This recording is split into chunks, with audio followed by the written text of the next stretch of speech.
am I hearing this correctly, that the original drawing of the map was the correct way that should have been done in your mind? I didn't say that, but if you ask me, that's not what I just said.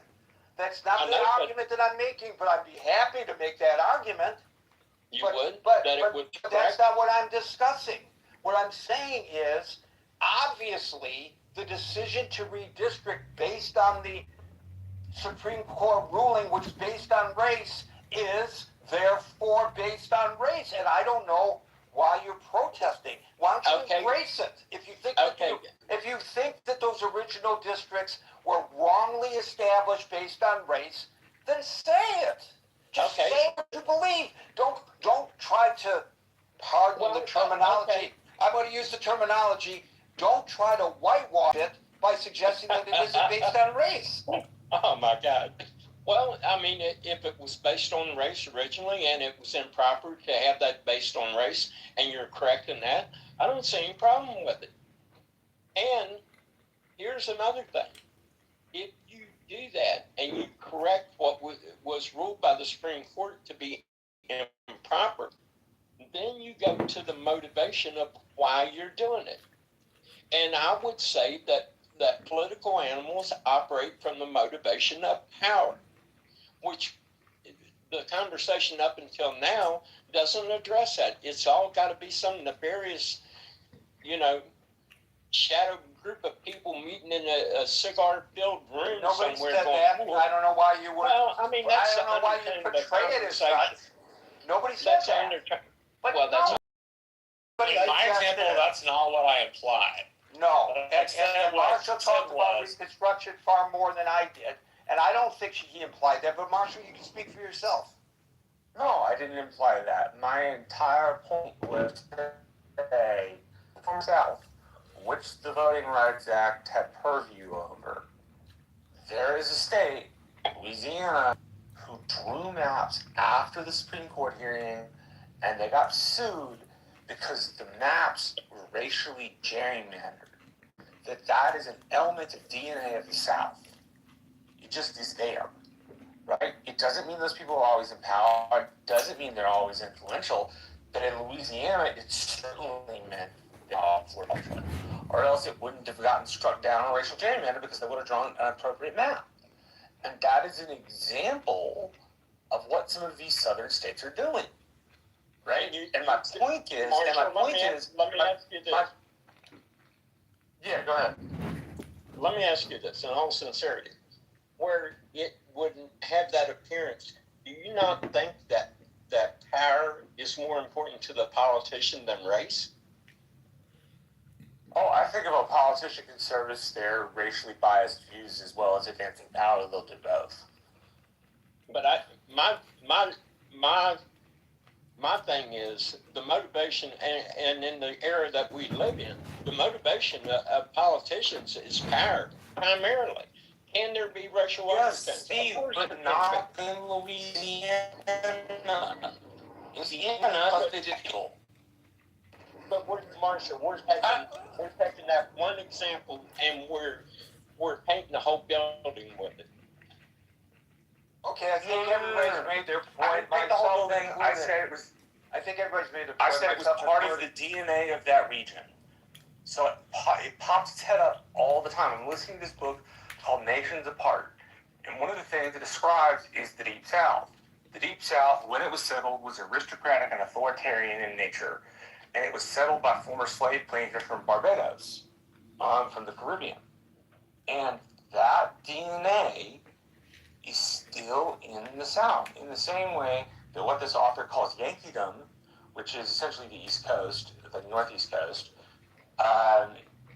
they prize more communitarian, they trust government more, they tend to see government as a positive force, right? So the regions of the country, and they manifest today, yes, in different ways, but because of those seeds that were planted, that'll always be part of the DNA of the region. It'll never go anywhere. It doesn't mean that those people will have concentrated power all of the time. Marshall, that's the Confederates in the attic. That's the thesis. That's the pieces and see the book. I just haven't read it. Okay, I think at this point, everybody heard what I had to say, Steve had to say, Marshall had to say. I don't think there's anything more that Steve, Marshall, or Gary could say. That's people will have to sit. You know, we have a huge audience, and they're going to decide, and it's their prerogative to agree or disagree with any of us. Well, can I finish? I thought you had. Gary, can you clarify the format of this room for me? The format of the room is I run the room and I call people one at a time to speak. And moderators are allowed to interject. Got it. You're welcome. Okay. I just, at the risk of being redundant, Gary, it's my fundamental belief that politicians are primarily driven by power. And I'll leave it there. And in answer to your question, no, I do not agree with the Supreme Court decision. Andrea, followed by... Thank you. I also don't agree with the Supreme Court decision. I do think the recent gerrymandering in Tennessee in particular was based on race. I think you cannot, as Marshall or several others mentioned, I don't think you can separate this from some of the history in the region, though unlike Marshall, I do think regions might change over time because if we remember, Marshall, there were the Southern Dixiecrats that I believe were part of, the Jim Crow era who were Democrats. So racism, I think we're grappling with a new spotlight on this in our country for some, not new for others. I believe that, with the emergence of the involvement of Oath Keepers and the Proud Boys and just the increased spotlight on those groups from January 6th and recent involvement in ICE, that it's just becoming more in the headlines, so to speak, something that perhaps has been, existing for quite some time and never fully resolved, as Marshall said. Just a couple of other quick, and Gary, it's so interesting always to hear you and Francine speak, though I know there is an age difference there between you. I love the intergenerational rooms because of the perspective of people who have lived through history and know friends who have, fought and bled and advocated and died and lost family members fighting for this right to vote that the Voting Rights Act was meant to protect. So, but I do want to. My heart broke today, though I wasn't surprised, and it broke when I saw Tennessee, and then when I saw Virginia come through. And I would say that I want to zoom out because rather than get into the nuts and bolts on the redistricting, which Marshall can do any day better than me, we are looking at this in a time where Trump currently is extremely unpopular in the country, though he retains a certain commitment from a segment of his base and perhaps is gaining ground in places like, Indiana, or where he just won several seats. But there's a reaction to the fact that the Democrats have flipped 30 seats in special elections. And I do actually agree with Steve about a main motivation from many politicians being power. And then obviously I think it's possible for any single one of them to be racist as well. But I actually tend to agree with Steve that things are more they're more motivated by power. And then I just want to say a couple other things. This notion, the point that Francine mentioned about secession, not the Civil War, about an economic boycott and a reaction by some of the blue states, that this is actually, I believe it is gaining ground in a way that's not very public. So I think it's... No, I'm not advocating one thing or the other. I just believe that it is out there as a tactic, that people have been, it's in the ether that people are talking about it. So it's not off, I don't think it's totally off the wall. And then the other thing I just want to say is, Marshall, I disagree with you on the deficit, even though all the administrations have maybe gotten us to this point. I'll ultimately, right now we have debt far outpacing GDP, and it's just accelerated in what is, even though we're at war with Iran, we are currently still in relative peacetime here in America. And I don't see that we have a big economic boom projected or coming, post-war to save us, unless we're all relying on those 5 AI companies or however many that are propping up the stock market. So I'll land there. I do think it's racially motivated. I think this is a very important subject. Gary, thank you for hosting this topic tonight. Thank you. And again, a reminder that on Saturday night at midnight going into Sunday night at midnight going into Monday, we're going to be holding forth on Substack Live, something new we're going to try just to see what it's like. It's not a replacement for Clubhouse. It's a completely different environment. But if you want notifications of all that, feel free to subscribe to my Substack, which is linked above, which is a free subscription. You don't pledge any money, just subscribe. Gary, can I just say one other thing, which is that I think Sure. the only other big picture comment I want to make, and it's just that we're also seeing a rolling back of other civil rights, in particular for women. So to pretend that isn't partially what is at play right now in this current environment, I think is just not really looking at the whole picture. So that I'll land it. Thank you. Obviously I agree with that assessment too. Hey, Gary, Howard? can I add just a comment real quick? And Andrea, thank you so much for that contribution. But Gary, we've talked quite often on this stage in the past on the subject of anti-Semitism and how important it is to call out anti-Semitism. I also want to call out language that I've heard on the stage so far today. It's the comments racial undertone or racial undercut. What exactly is that? And to me, that's a racial-based statement for someone to say racial undertone. There's no undertone. It's either racist or it's not. So I just wanted to share that I feel to be consistent, since we'll call out anti-Semitism, let's also call out those smoke signals that talk about racism. Thank you. Yeah, well, as I pointed out earlier, and I thought it was just great that you mentioned it, some of the racist rooms that appear on Clubhouse and elsewhere, that it's not often that people call it as it is, especially people who are politicians or in the political sphere. They try to hide it through euphemisms and use of semantics, and I think it's important for us to recognize that, and I'm glad you just did. David, and I don't know whether the other people we've invited up on the stage are going to make it, so you may or may not be our last one. Let's hope not, Gary. Yeah, Gary, great room. I wish we had maybe a greater diversity of thought up here, especially given the import of this court decision. I think we've heard some diversity of thought. What have we missed? I mean, I'm pretty sure that my position and Martha's position and Howard's position was countermanded pretty darn well. Tonight I'm ordering by Steve, although he was probably the only one to challenge us in that manner. But I mean, there was a diversity there. Okay.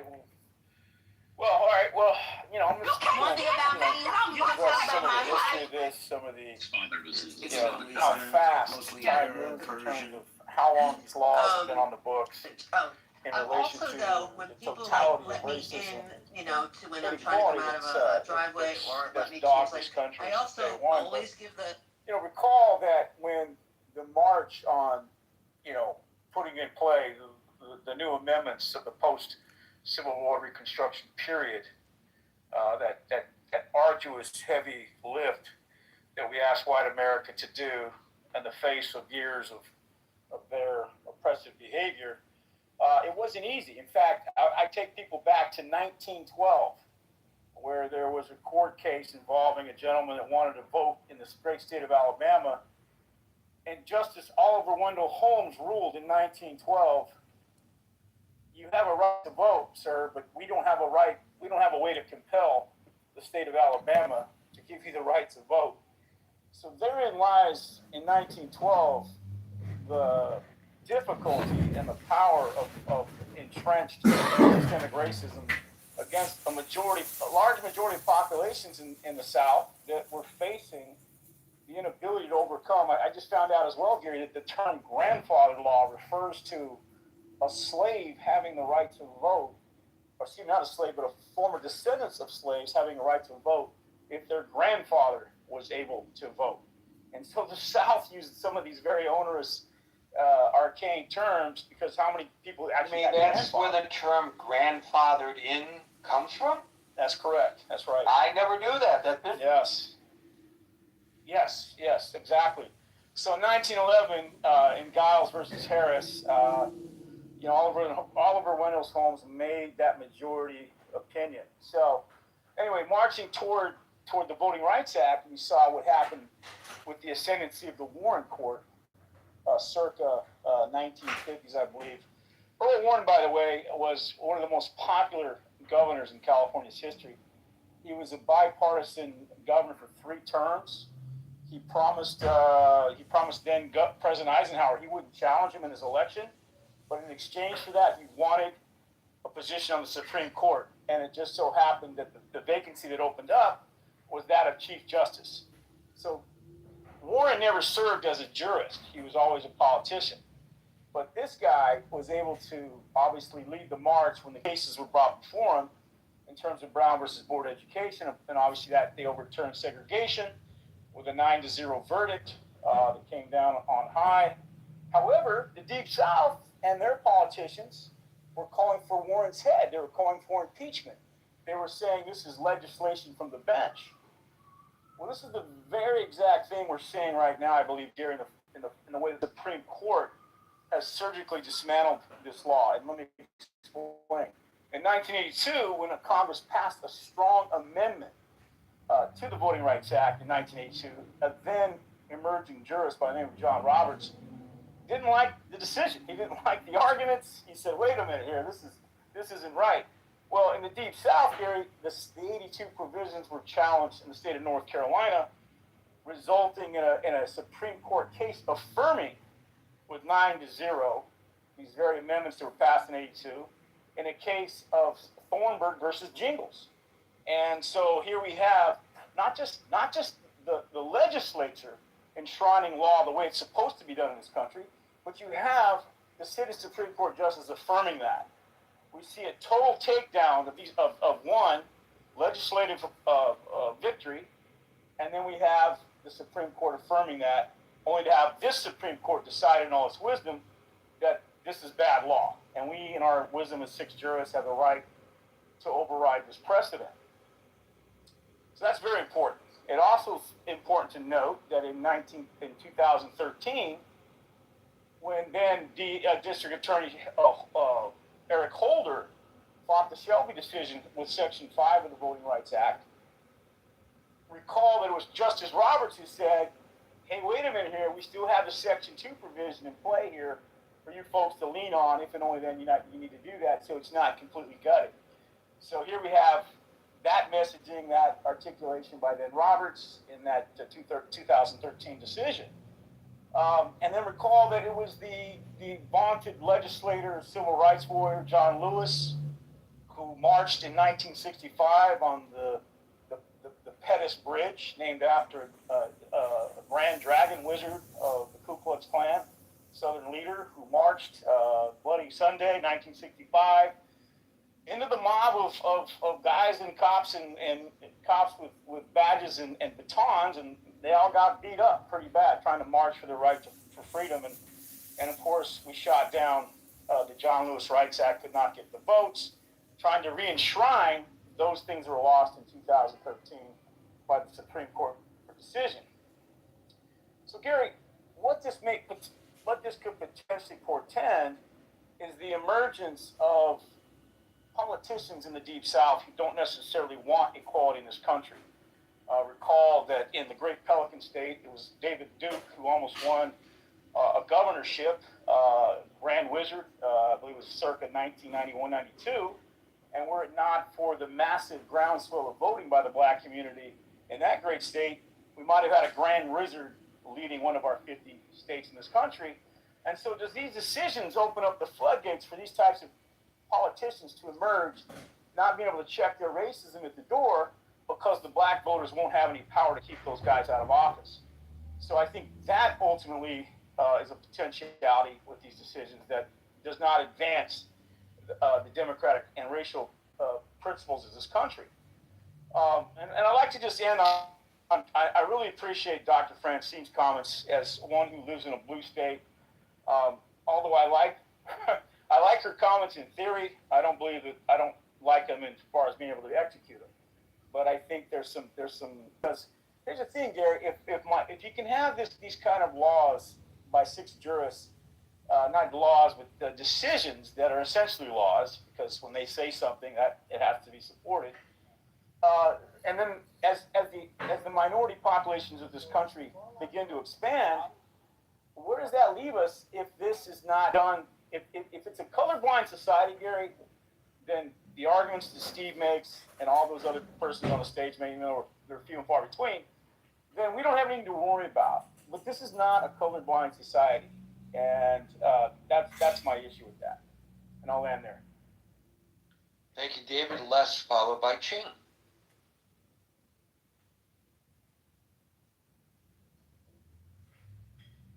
Hi, sorry, I got a new phone. To get back to the question of redistricting, I think the root problem is that politicians can choose their own voters. It should be the opposite. Voters should choose their politicians, their representatives. And we just need to get rid of all of this gerrymandering. We had that in California before the recent election, and I understand why California did that because of what Texas had done. And the only thing good I can say about that California gerrymandering thing is that it sunsetted for 2013, so 2030. Hopefully we'll go back and we will do that in California, if the other states do that as well. And so that would be my wish. In terms of racism, Mr. Trump is a racist.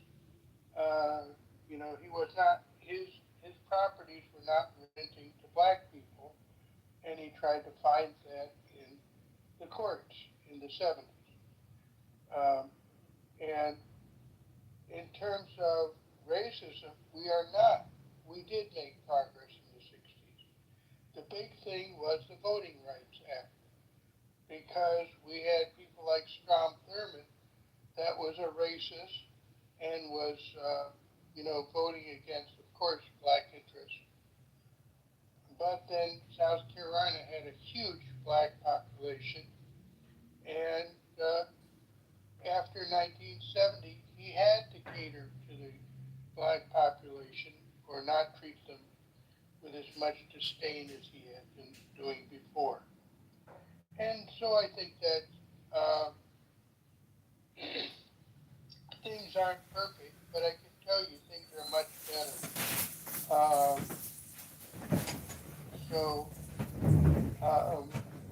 And I have personal experience with that. In 1980, I was picking up my daughter and my wife at the airport, and there was this racist cab driver. I should mention, she was black, probably still is, as far as I know, and he was just giving me all this racist crap on the ride over to the airport.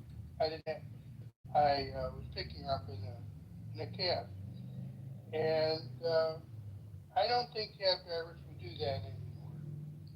And you know, I do think things are better. They're not perfect, but I do think things are better. And I guess that's all I have to say, unless someone has questions. Thank you, Les. Ching. I'm sorry, this app sometimes I touch the chicken button without knowing it, and thank you for having me. And I'm gonna pass this. I don't have enough knowledge to make comments, but seems like it's not a good thing that the court is striking down the house map. Thank you. I mean, at the end of the day, Thank you, Ching. the hemorrhaging's got to stop. So, America, we're going into the summertime period. America. In manufacture, because when you rely on that, when you have manufacturer, they Eastern time on Substack Live. So until 5 o'clock New York time on Monday for the next edition of the. It's time for the quarter. Everybody be safe, be well, and peace out.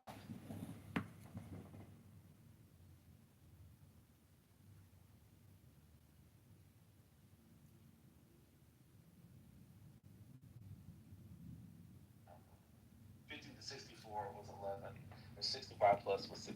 And I think that's interesting because, I remember a time when we were talking about sort of the loneliness. Broken Pentagon bureaucracy was doing the same thing for decades. When our warfighters needed more weapons, aircraft, and ships, the Department of Defense allowed contractors to double dip at your expense. They charge you, the taxpayer, to build their factories, and then charge you again for the final product. Now, and despite paying companies to make weapons faster, schedule delays were constant, and cost overruns. I think that's interesting, and I think that speaks to some of the things that help explain what's going on now. I'll just say that, religious belief is funny because there's a way that we talk about religion as, in sort of the formal way, and that's appropriate, right, for this conversation. But I think there are also other beliefs that we hold as sort of sacred, and we hold those as questions that we still sort of think on and then how we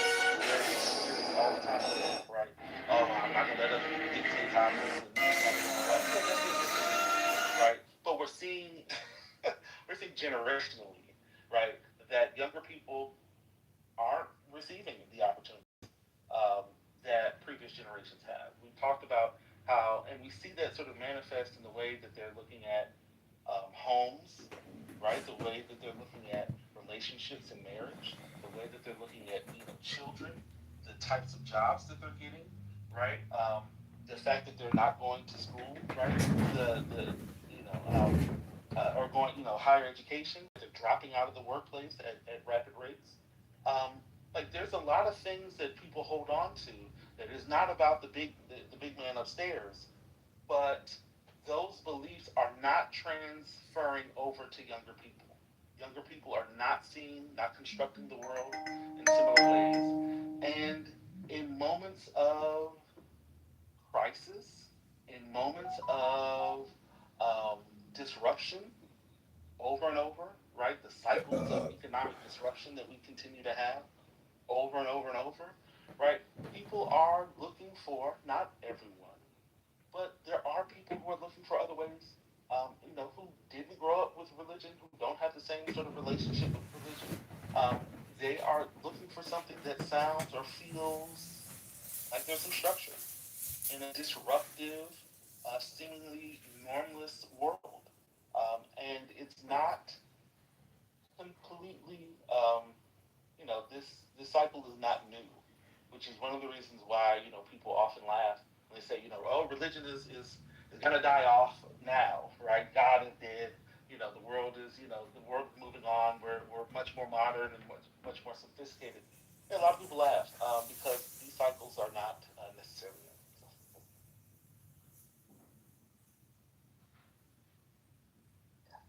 I just want to mention one thing, brother. Mel had put in the chat earlier, like a long time ago. I don't know if you saw it, but it was an actual article from the Washington Post on the decline in male jobs more recently. And the thing that stuck out to me in the article was the researcher from the University of Michigan said that it's not all retirement and education. There are guys just dropping off the planet. They're not looking after their kids. They're not in school. They're not in the labor force. Across the board, when we look at men, we see challenges that they face that leave too many men disconnected. That's one of the reasons why I brought up the sort of religious piece and sort of the revival that I was talking about and put in the chat, the Porch Church in I think it's in Texas. Because that quote from Betsy Stevenson, who was a professor of economics at the University of Michigan, um, made me think that's what I was seeing in the eyes when I went to the revival several months ago now. I went to this revival, and I'm calling it a revival. It was a 3-night little service, but it scared me so bad I didn't go back after the first night. But it reminded me of the look I saw in those young men, the young men's eyes.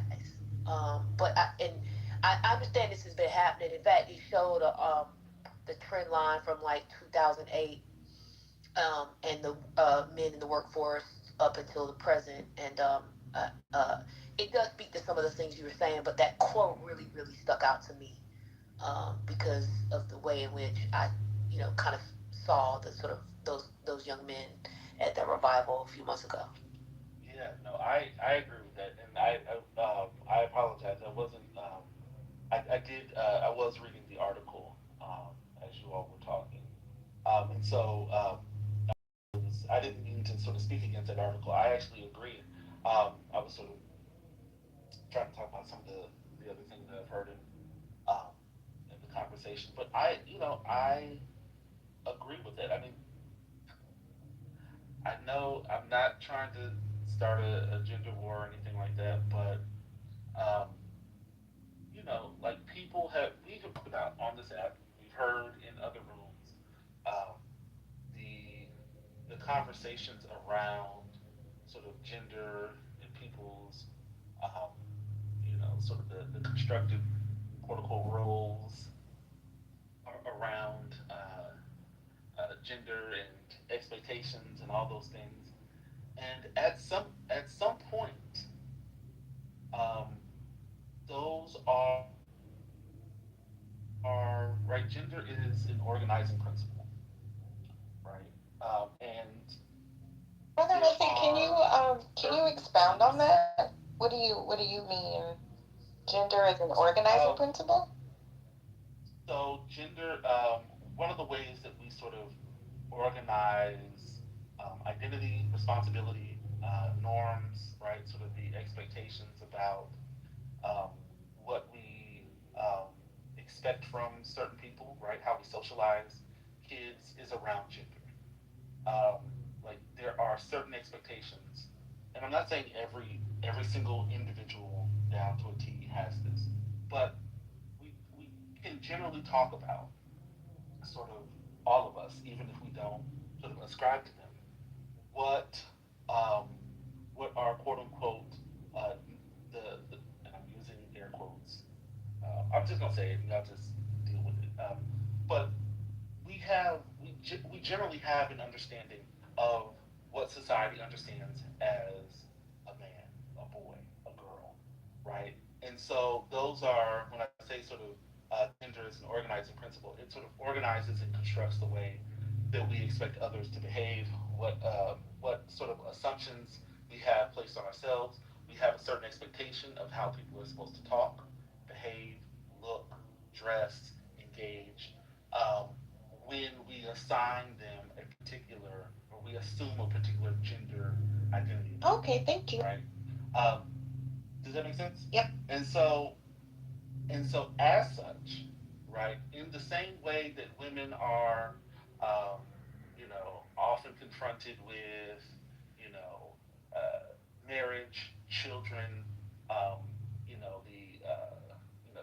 the expectations around parenting, chores, the penalty for having a child and coming back to the workplace.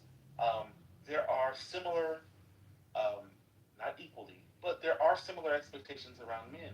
And as individuals, we often take on those identities, right? So one of the issues around toxic masculinity that people talk about are, one of the reasons why it's toxic or pervasive is because people internalize those. And so what happens when you are not able to fulfill the expectations that your parents have of you, the way that you've been socialized, the way that other people expect of you, the way that society constructs what it means to be a heterosexual man?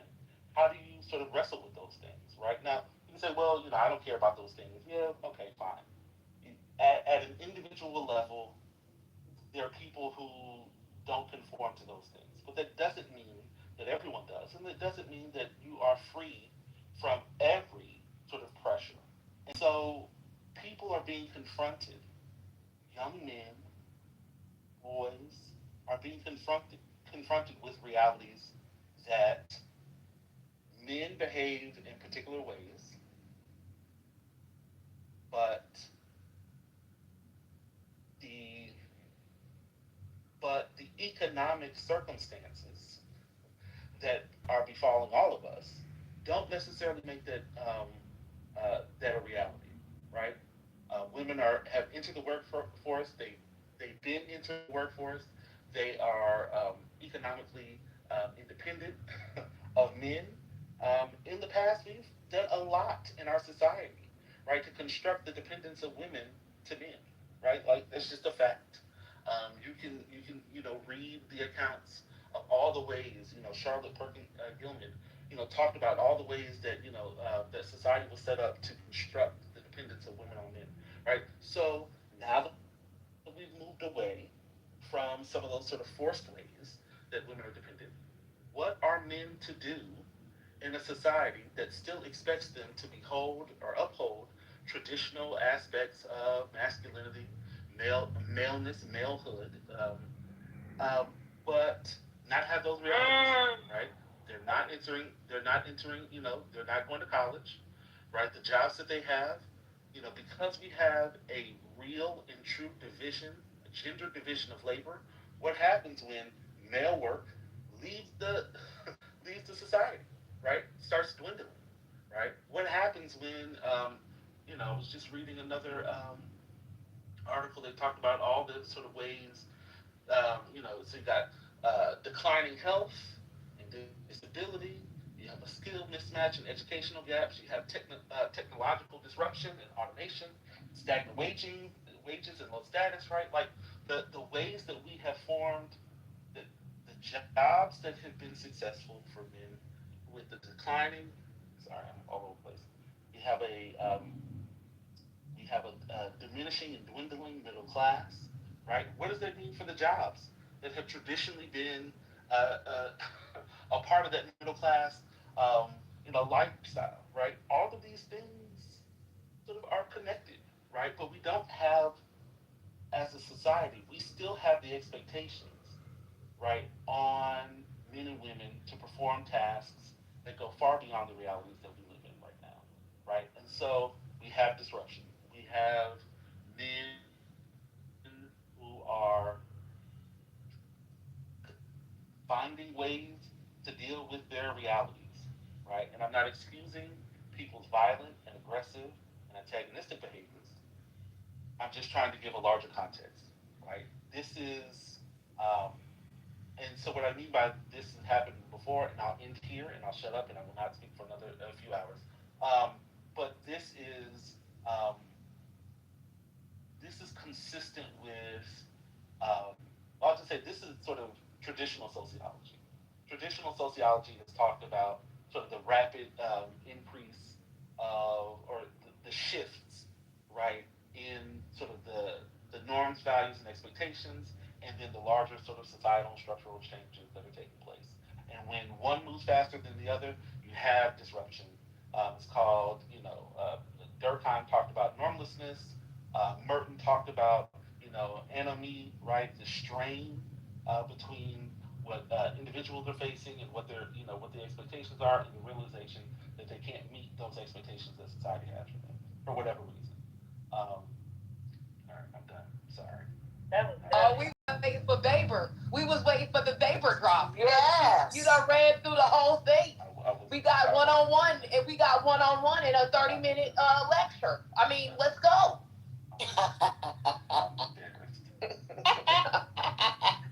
Your mama, that was less than 30 minutes, but that was good, brother. Thank you. Thank you. Hey, brother, I need you to sign so I just get my 3 credits, by the way. Oh, trust me, it's even more painful. This is the largest largest intro to sociology on all of the internet, in all of the world, in fact. Shout out to Nubia. Shout out to Karen Hunter and Greg Carr. Well done, brother. I'm just playing. But thank you, brother, for substantiating what the data actually says, right? Men are losing their minds because that traditional concept, which, by the way, was not very favorable to men. And I would be curious one day just to hear you speak on those things and expound on them. Men had higher rates of death than women because they typically work to death. Men were not, especially black men, were not allowed to really, be human, in a sense, right? Like, you're gay if you do this, you're gay if you do that. I think we should really have those conversations without the trolling because it's become so normalized. Like, I kind of get it why men are just,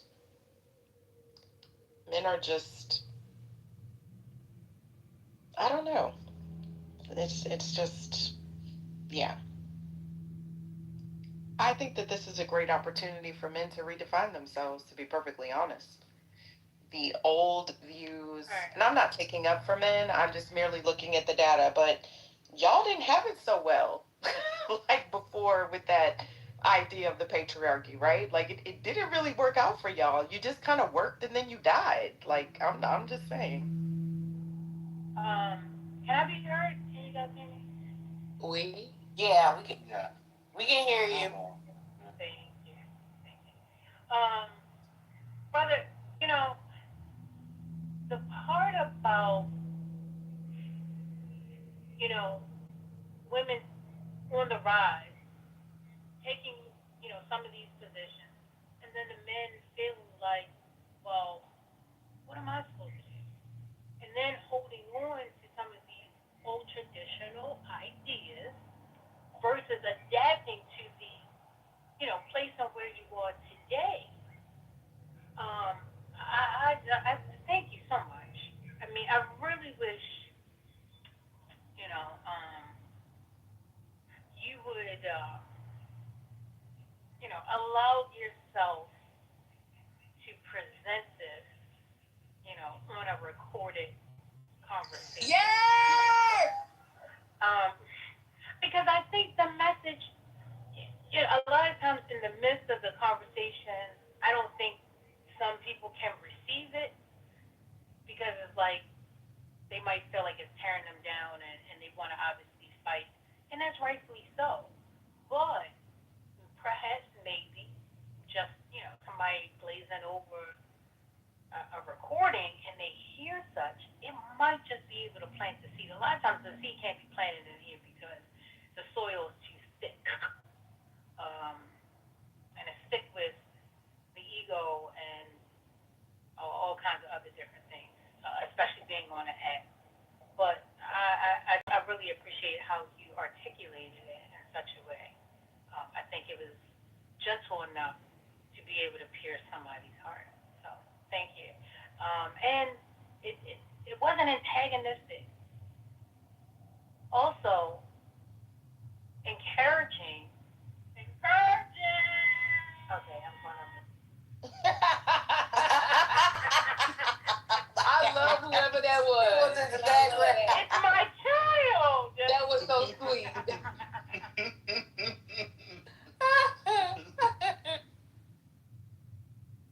Thank you, brother. Cheerleader. Brother, I'ma just tell you something that I won't tell you in the back channels, but I need to know how you coming. That's, let's see. We holding each other accountable. We holding each other accountable. I think that would be fascinating just to present the data, because I hate the conjecture, right? I just love looking at the data. Like, I think that men have a right to be upset in this regard, right? Like you said, when things change too quickly, it can cause severe disruptions. I think so.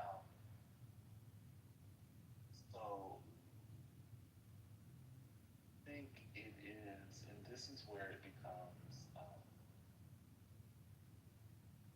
a little diabolical. It becomes um, there is a lot of there are a lot of voices that are sort of reinforcing um, that everything is fine and that it is yeah, that everything is fine. And so what that does for a lot of folks is um, with I think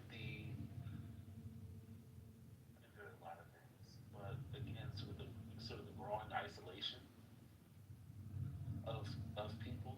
Um, I think that also makes those narratives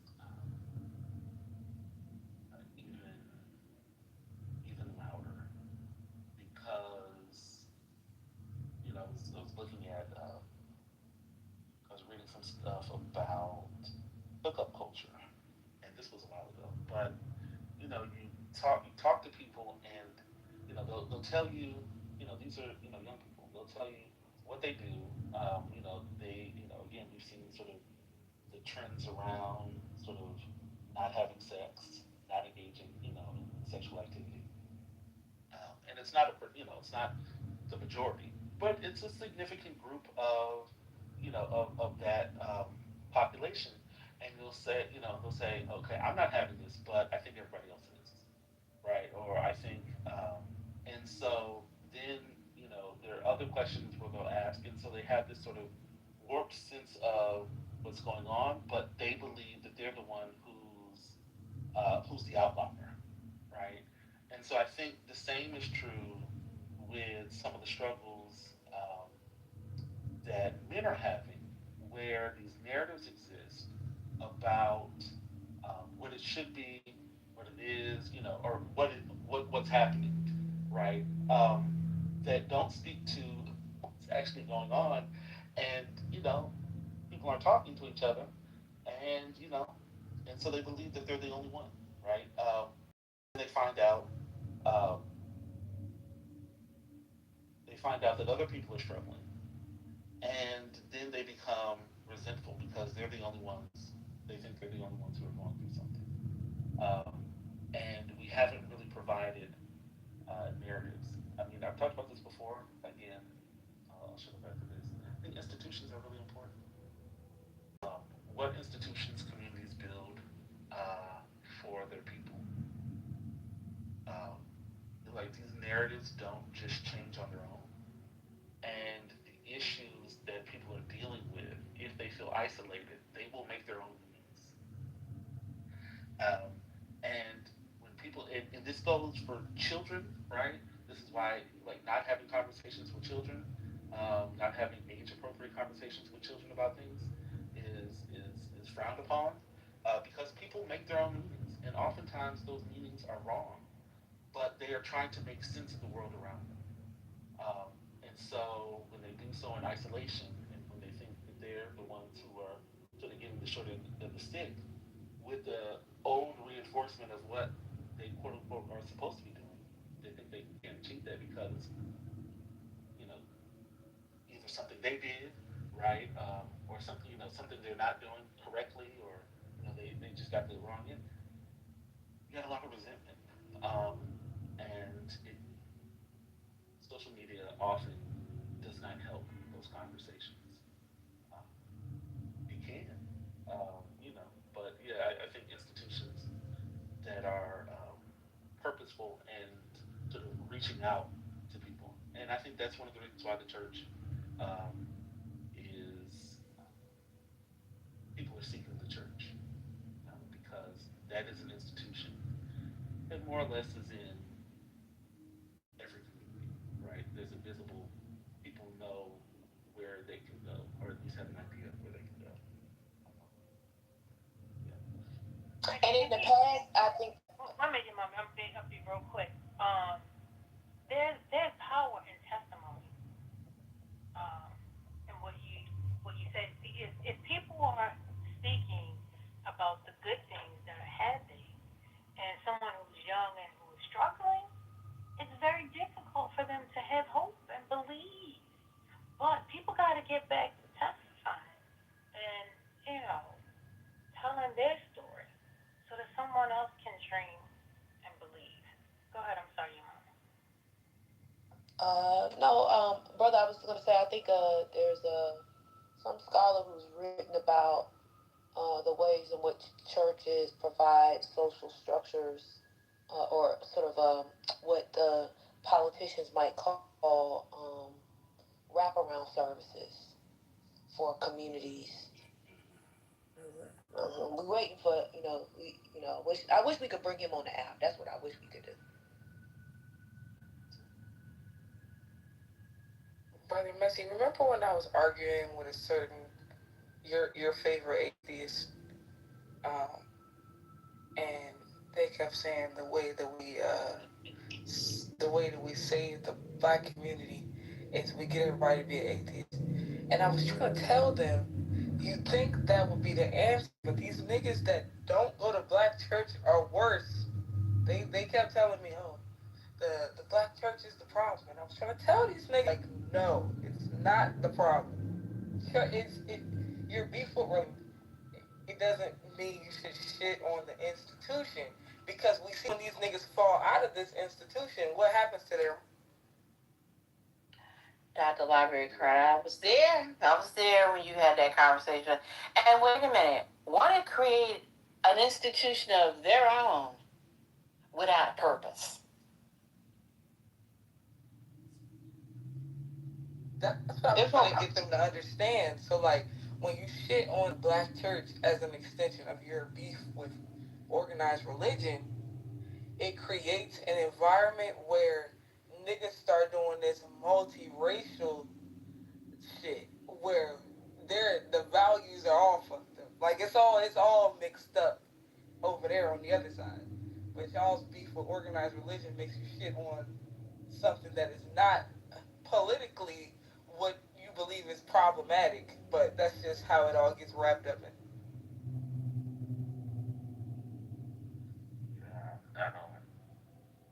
Yeah, That's good, I agree. I'm not even gonna get into the black church in this space, because I know you don't know nothing about that.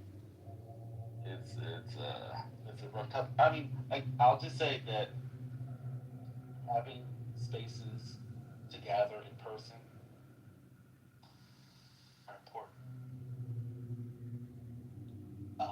Not saying social media, social connection, like any form of social connection,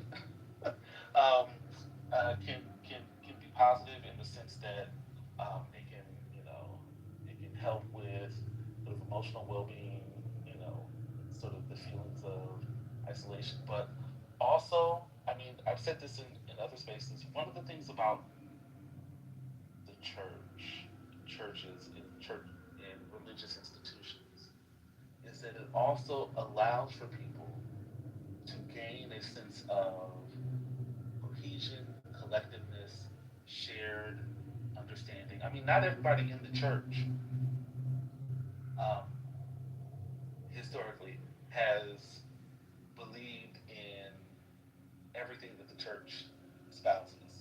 Not every member, not every person who's been in the church is a Christian, right? Especially in the black church, right?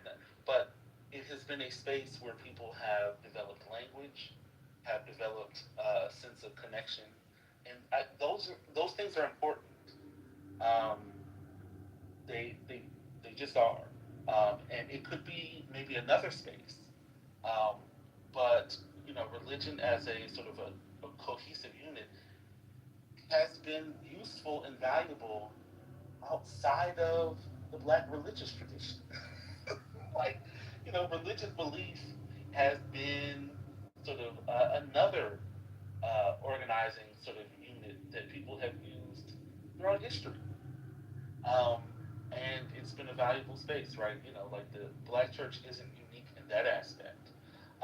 We just, talk about it because it created, in more modern times, a culture and a group of people. It helped shape. It didn't do it, exclusively or by itself, but it helped shape sort of a culture and create a culture of people in a more modern time that did not exist before. And so we just have a lot of historical, tracking of this sort of modern phenomenon. But um, yeah, it's important. Institutions are important, and so again, and I think that's a consistent thing that we talked about in other days in this room.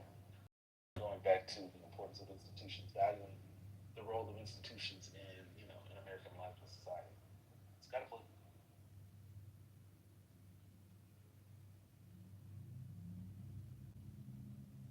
I've said this before, and it's just my own conjecture that um, the church also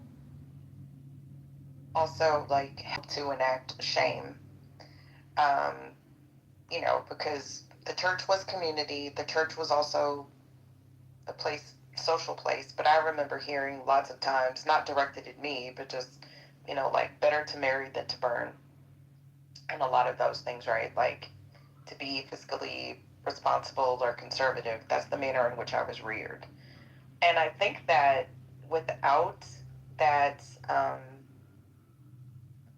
community judgment, so to speak, not like clubhouse judgment, right, which is based largely on boredom. Um, you know what I'm saying? Like, I said this before and it was taken the wrong way, but it's just my thoughts. I think that like when we as a society kind of moved away from that it kind of took away shame, right? Because you can be anonymous and be a fool, but when we were all more so in community by proximity, you really didn't have that option. Um, and I think that has also made a lot of changes. So I do agree with what Dr. Library Card put in the chat that church has hurt a lot of people. But I just remember there just being more of community accountability, if that makes sense, for both genders, the expectations, um, the desired outcomes. Also, personally, like, we don't have to get into more like social structures of it all, just a personal accountability to. That's why I be getting on the niggas that claim to be Christian in here and they don't go to church because they're afraid to be held accountable or to be disciplined, to follow like a hierarchical structure within the community, or to do what you said you was gonna do and show up. They scared. So Yeah, I would agree. Or more like what I see sometimes is more like an entitlement, right? Like, you're not going to tell me what to do, that kind of thing. Because there's also like a submission in that regard, right? I don't mean yes, like no, it's I kind agree of. with you, but that's what I was saying. Oh, Separating it from gender, there is a sort of submission to the structure, to the leadership that these niggas don't have because they don't go. They doing it in their bedroom, so they don't have to submit to nothing. but the computer mouse and the Dorito. That's nasty word.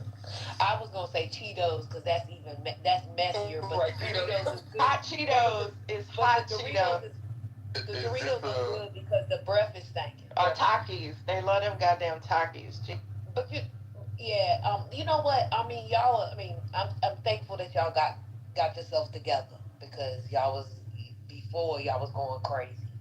But I just want to say something um, that I didn't say earlier, and I'm thankful that Brother Messi, stopped his trolling.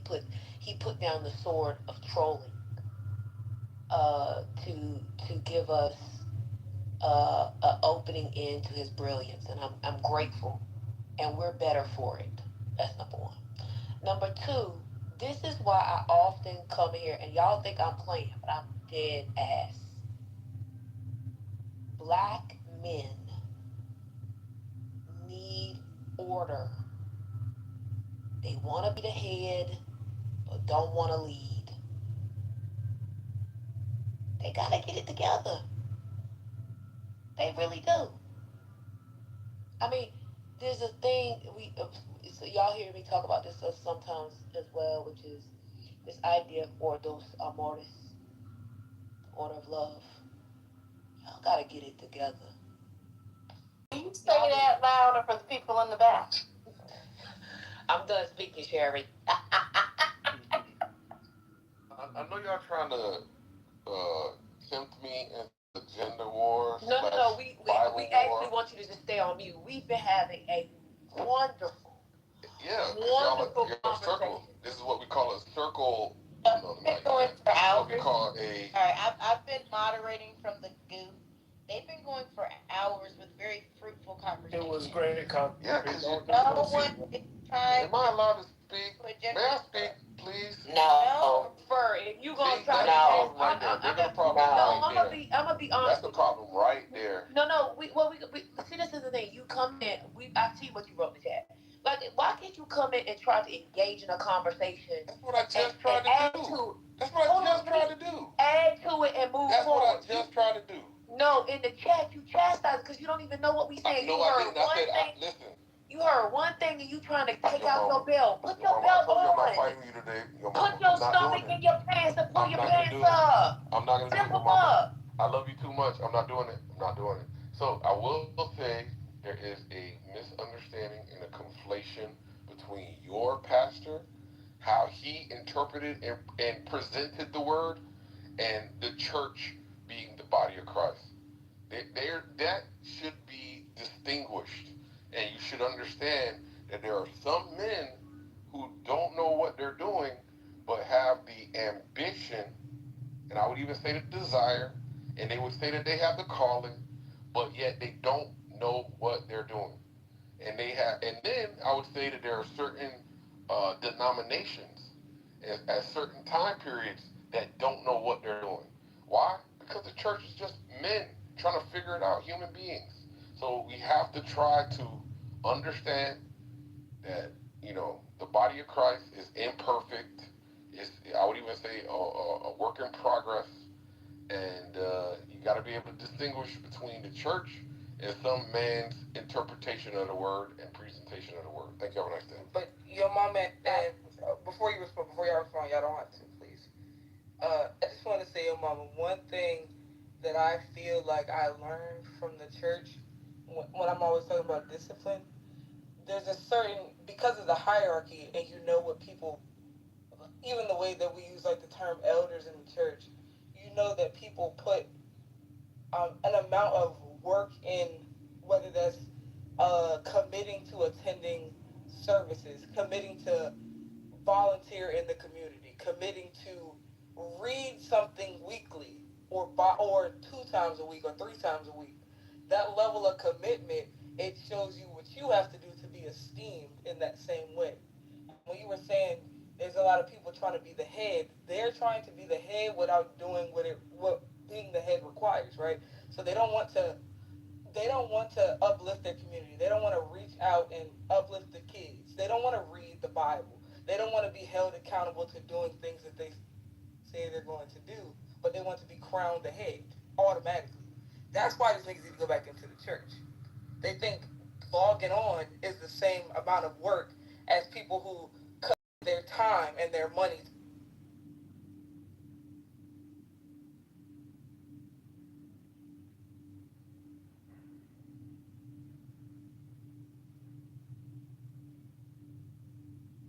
And also, the church took care of the community.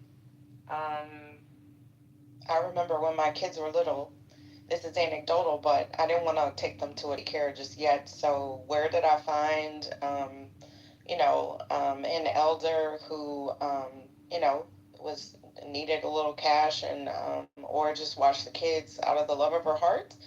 The church. When you needed a babysitter, when the church took care of the local neighborhoods, the churches have food pantries. My church has black dentists. We do free all kind of stuff. There's a food pantry. There's like a Tide pantry. They, all kinds of things, right? So I think that that's also important. And I love what Brother said earlier. I think I caught him saying that not all members of the church were Christians. And I think we need to kind of get back to that, right? But anywho. I mean, I think that's right. I mean, when you think about, you know what, and I saw that video of those kids trying to read a few sentences. Oh, Lord. Wasn't that bad, Michelle? That was terrible. And then you think about, yes, you can talk about the things about church you don't, the church that you don't like. It's not perfect or whatever. But you had Sunday school teachers that were actual teachers that taught children how to read. The importance of reading texts like the Bible so they can, first, they become better readers. And if they recite it out loud, they become better speakers. Their speech is much better. I mean, there is a cultural component to black churches that we seem to also not want to appreciate enough. Yeah, Sherry, I put it in the chat. Every fifth Sunday, for Youth Sunday, having to get up there and read the announcements, having to get up there and do whatever it was my grandmother told me I was supposed to do that Sunday. Having to do your Easter pageants, your Christmas pageants, your Mother's Day pageants. Hey, Paul, for 1 second, Brett. Reform, there's another politically correct room open with John Kitover. This conversation. It's in the chat, just FYI. Go ahead, Brett. Okay. Oh, am I the only one in here? Oh, it's only Maria. Wait, Penny's down there. Yeah, I'm about to go. Y'all want me to boom it, right? No, they can have the conversation. Oh, okay. They're not having a conversation. It's a fake. Oh no, I'm about to go in there. I'm gonna report it. I don't see it though. It's in the chat. I just put the link in the chat. He's got a fake house though. Oh, yeah. What the fuck is the title? Ultra elite liberal. Look at here, you son of a bitch. I wasn't gonna troll anymore. Reform. Record this, you crackhead mother. We just talked about her. Oh my God.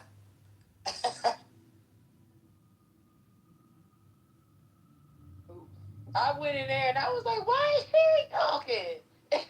Okay, he has a whole fake house. Y'all, please report this house because he is a whole fake house.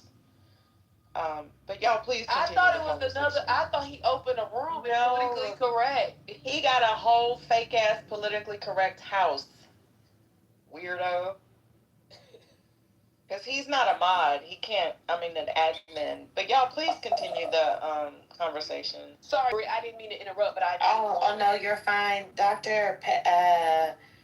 Particular said we should play music. I guess in an effort to stall him out or whatever. But yes. But yeah, I was just saying that like having to do that, from the time I could read up until when I left for college. Like, if you are a very shy person, all of a sudden, it's not saying that you're not shy. It's not to say that you don't have nerves. It's just to say that as you get older, having to build that skill, by the time you go off to college and you have to give your presentations, it's no different than having to give those Easter speeches. And the things that I had to do in effort to get through an Easter speech, as far as learning where to focus, having to enunciate, having to make sure I, can pronounce the words properly, all of these things, you're able to do it once you get to college. You're able to do it once you matriculate on through life, and you might have to do presentations for things and for people. It's just, there's skills that are taught there. And even though, as a kid, hate doing it, as an adult, I can be very quick to accept the fact and admit the fact that, like, yeah, part of the reason why I'm able to speak the way that I am and do the things that I do is because I had to do all of that in church as a kid. You could keep talking. I'm just playing it so it's over. Oh, you good? We have a little background.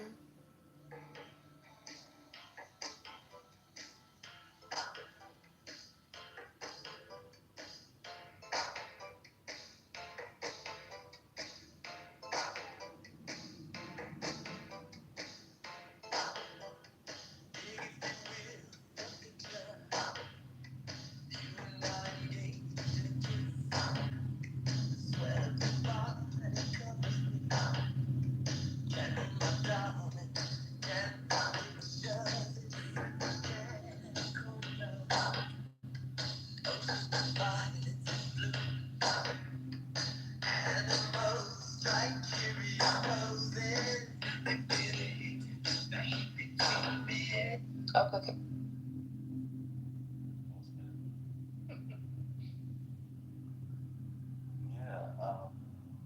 Yeah, institutions provide. Well, I'll say this. I mean, I think there's that. Rites of passage, I think, are important, right? Celebrations and moments of highlighting moments in the life course, I think, are really important. I know that people have talked about, the excess of like the celebrations of preschool and high school and all that stuff, and I don't need to mention those to go down a rabbit hole. I think, and I'm not saying those specific ways of engaging are great. You got to spend $1,000 and all that stuff.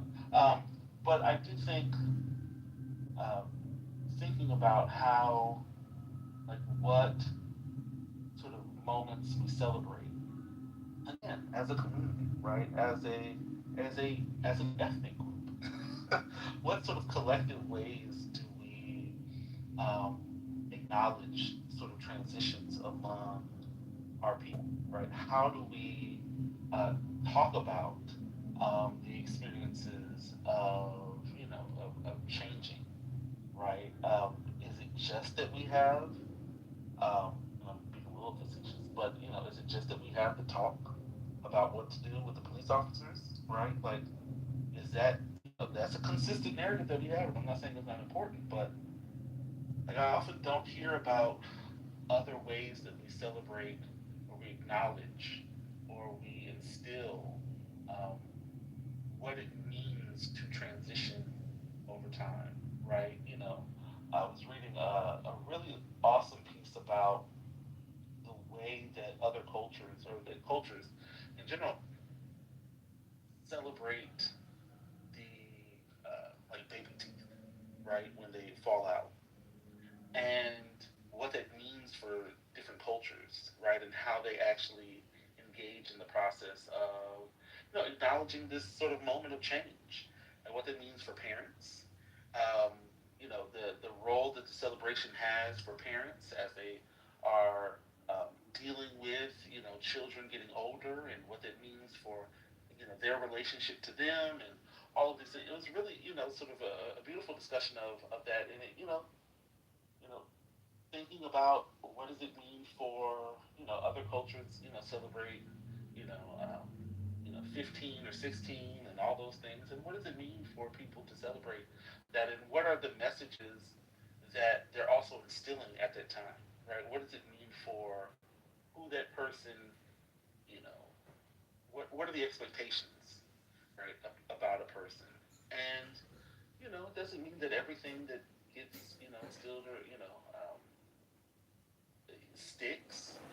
Culture is not something that's just sort of that's passed down and kept the same way, preserved. Not all aspects of culture work like that, but um, you know, there are those moments where if a culture is to live and exist beyond its current moment, there has to be some transmission of it, and there has to be a way to articulate that that resonates with the generation that you were trying to instill those things in. And then what does that mean for, what they take, what they, adapt, what do they continue, and what do they change, right? And then how do they disseminate it and pass it? I think those are important, and I think we often miss those. And it can't just be, um, well, I'll stop there because I don't want to put that. Not the rabbit hole.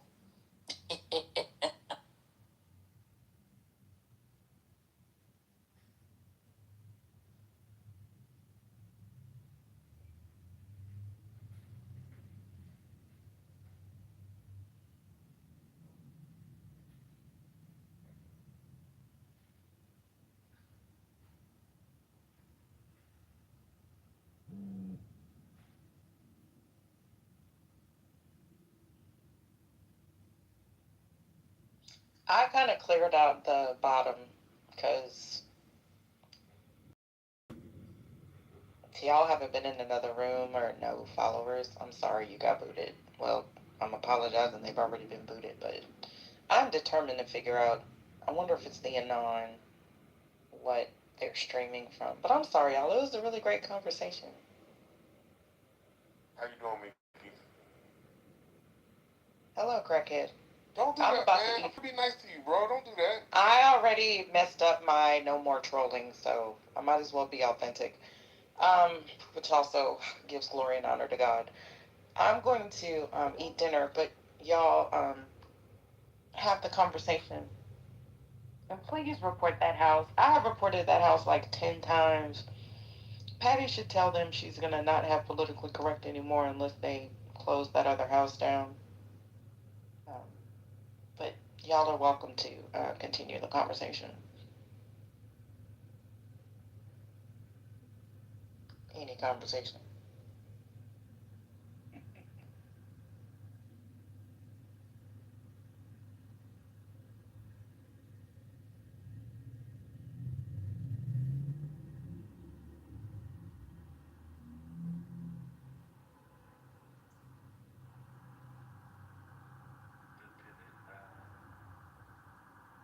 Have we won the war yet?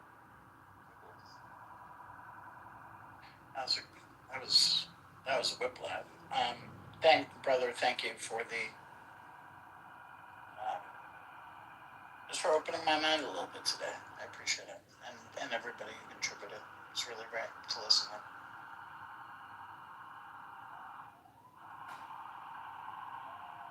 Yeah, thank you, Brother Messi. It's so much better being friendly with you. Remember the rooms that James used to do, y'all? Didn't he also do like sociology, psychology kind of thing? Yeah, I was actually thinking about James because you said you. Yeah. Where is he at? I don't know. He's been gone for a minute, but I always appreciated those rooms. Plus, he was funny as hell. Oh, he's working. He's getting work done. Oh, well, congratulations to him.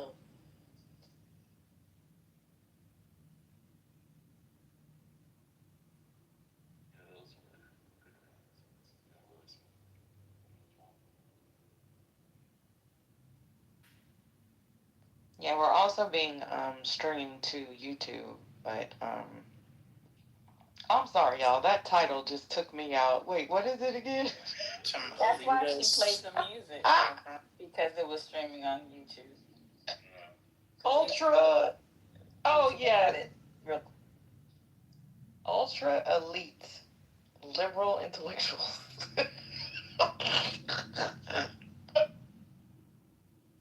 Thank you, I guess. Ultra elite, goddamn. And when I went in there, Sherry was talking, and I was confused. Yeah, he doesn't stream all the time, but y'all that belong to that house, shame on y'all. People probably belong to it thinking it's this one. They do, but it's like some of the same people, yeah, because this house has, well, most of the people aren't on here anymore, but yeah, we've reported him. I reported him on YouTube. I reported him on Clubhouse. I have all iterations of him blocked, but oh well. Thank you, Maya, because yeah. Ugh. But yeah, I wish you would do those rooms because I loved when James did those rooms and he would break down that time and everything. Yeah, he's really good at it. No, I mean, listen, I can't keep a room. That's y'all. I had a good discussion. I just took the end a lot. That's all. So I had to, y'all were willing to engage one another, and so I was like, well, this speak after y'all. So I appreciate it.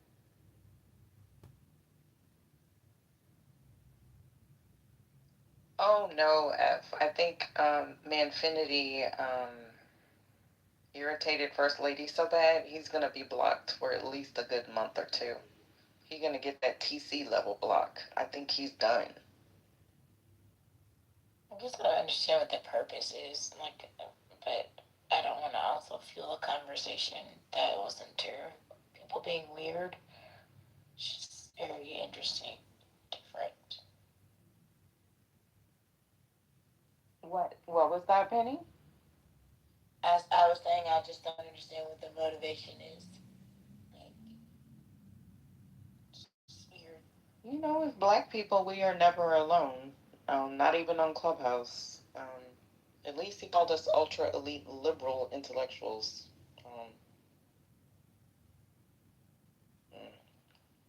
I'm proud of that, even though I don't fit into that. I'll take it. Thank you, Mr. Streaming Weirdo. I'm sorry. Why am I really getting old? Because I really did raise my voice like when you.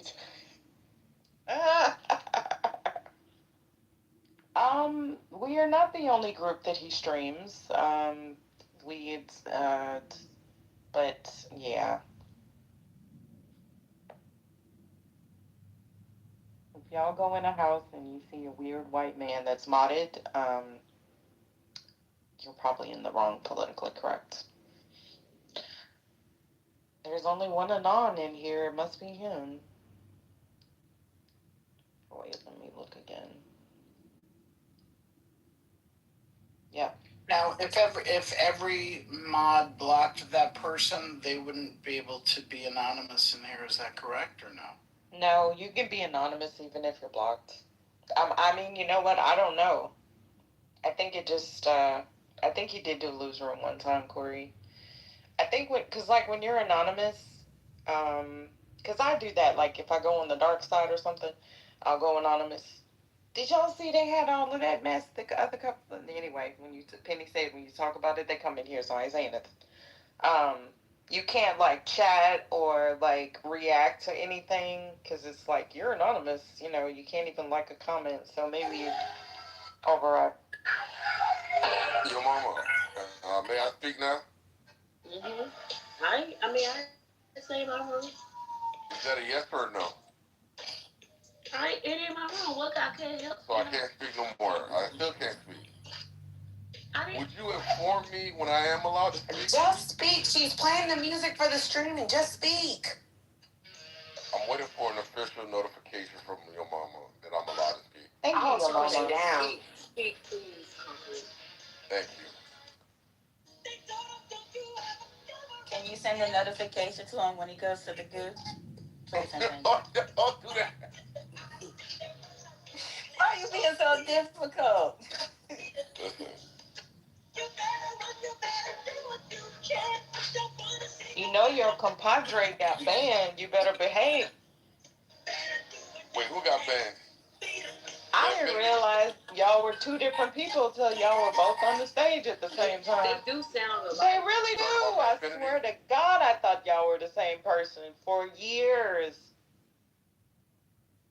Yes, Manfinity. He got banned to Hades yesterday. I need to leave that good brother alone. We don't sound nothing alike. It's crazy how you're calling him a good brother now when generally you call him a liar and a dishonest person.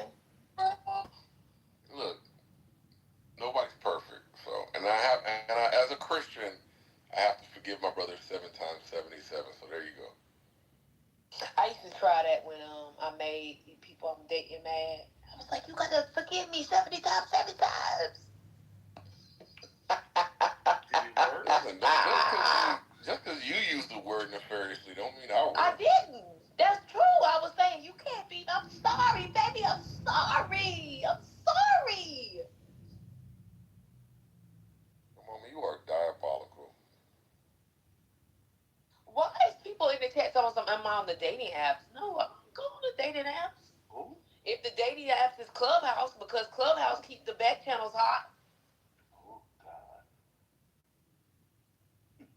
Your mama's a high value woman. Your mama, what celebrity? Just so I can paint a mental picture. What celebrity do you? No. Okay, 1 second.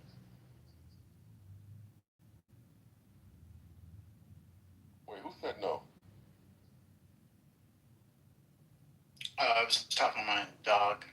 There is one that people often tell me, especially when I have my hair cut really, really low, but I will not tell y'all because then y'all will be going Googling, looking at the lady, and then thinking that I look like the lady. It's just because I got a skinny face like that. That's the only reason why. But I'm not going to hush, brother. You're not going to divulge the celebrity that you look like? Okay, so let me know. You already know kind of who it is, brother, because I already gave you that much. Hold on, I'll send you. What type of paranoia is this? We're talking about a proxy, your mama. Oh my. Wait, can I ask why you need to know? Or you I already told her to paint a mental picture. Whatever mental picture you currently have is enough for your mama, I'm certain. This is insane. Why do people need to paint a mental picture? Right. Let my voice. Let my voice be sufficient. Fine. You was talking how the back channels were back channeling. You was talking about. Yeah, because her voice is popping. Have you not heard your mama? Let me just tell you, Concrete, there is nothing attractive about your mama. I'm funny looking. I got one leg longer than the other. You know, that's it. Your mama, do you have a googly eye like Cash Patel? No. I don't have a googly eye, but you know, I got a funny looking smile. You know, my teeth are jumbled up on the insides. Oh. I'm trying not to laugh.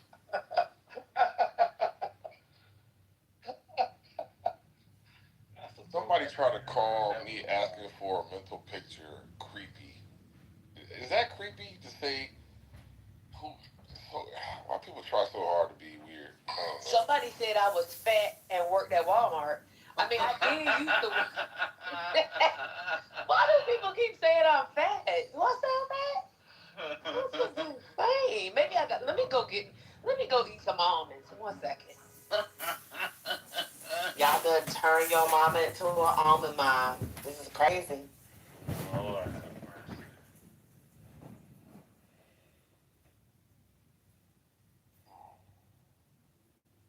Well, I think we killed the room and the content. Well, I mean, the goo's still heavy, which to me is indicative of the room not being dead, just the stage is dead. Can I ask a side question? Sherry, was it you that said or suggested that I watch, is it Nature Boy documentary? Was that you?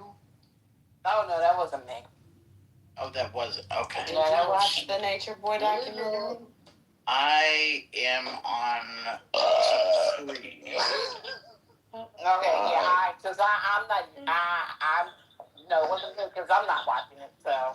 Oh, you're not, okay, maybe. Reformed or Yolanda, can we get a little assistance? Yeah, I just blocked him first, sorry. Oh, thank you. Who was Oh, that was in concrete? Yeah, that was somebody. No, that was somebody else. Yeah, because I'm about to run away, so y'all got it. No, Concrete would never do that. Well, never say never, but yeah, that wasn't.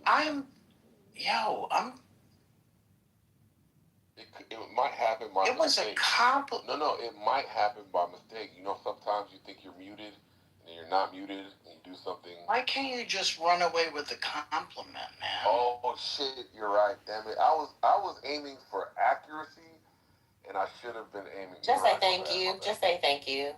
You're right. I'll do it now. I'll fix it. Anyway, Spirits, back to you and the Nature Boy documentary. What episode are you on? Episode 3.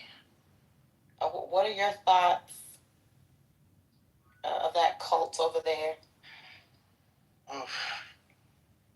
I kind of don't want to say anything until I finish because I really, really don't know how it ends or anything like that. So all I can say is that it's almost like verbatim how all these cults operate. That's all. It's pretty predictable in that sense. Or did you watch the whole thing? Oh, see, I watched years ago. This is like 3 years or so ago. I watched some YouTube on the ground documentary style work about the Nature Boy cult. And, you know, I remember seeing the lives and the videos as they came about. And, you know, the Hulu video, from what I've been hearing, the Hulu documentary, from what I've heard, they're not covering all of the scandals that everybody from just like watching the streams and stuff saw. Right. They have some of that. They have some of the like YouTube and the real time people who were commenting on what was going on in real time. So in that sense, it's been interesting, but I haven't really seen the whole thing. But it's it's fat. People are fascinating. Hey everybody, and more so, it's not it's the people who follow the leaders that are the ones that I'm most worried about. In the same way, in the Manosphere documentary, it wasn't like the head Manosphere types. It was the people who were so enamored by those people that were the ones that I was most.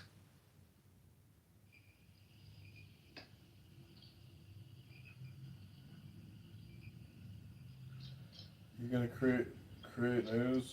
Hey everybody, how you doing? Some murder. I'm late to the party. Amen. I'm late to the party. Can anybody tell me really quick what happened last night? Because that shit was crazy. I didn't figure it out, I guess. Oh, I think it was just an outage on the Amazon cloud data center. Is it you having a mental health crisis? Why are you creating news about this?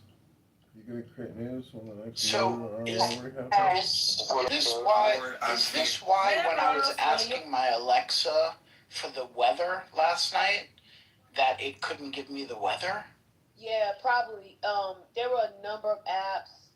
I don't know if Amazon's own products were impacted. I don't know, but there were a number: FanDuel, Coinbase, Canva. A number of apps were down yesterday. And this morning, let me look to see what the latest is on it. I mean, isn't this something that is a big deal when a platform like Coinbase in particular, just as one example, when that goes out or is down? Isn't this something that should be a bigger deal than... No, I mean, apps go down all the time, to be honest. especially if they don't have. This is why people disagree with me on this, but I think a large reason why a number of the platforms decided to build their own data centers is because they didn't want to have to rely on other people's servers, and so Zoning, landmark. Okay,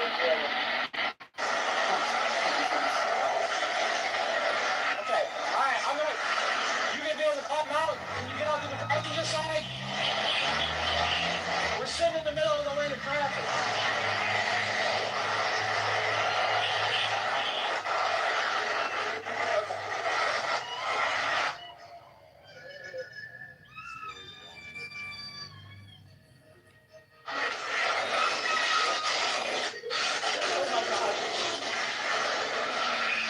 Chicago 3408, 1050 vehicle was just struck in the lane of traffic. So, but a lot of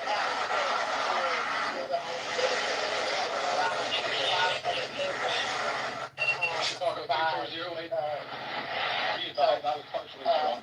So I don't know.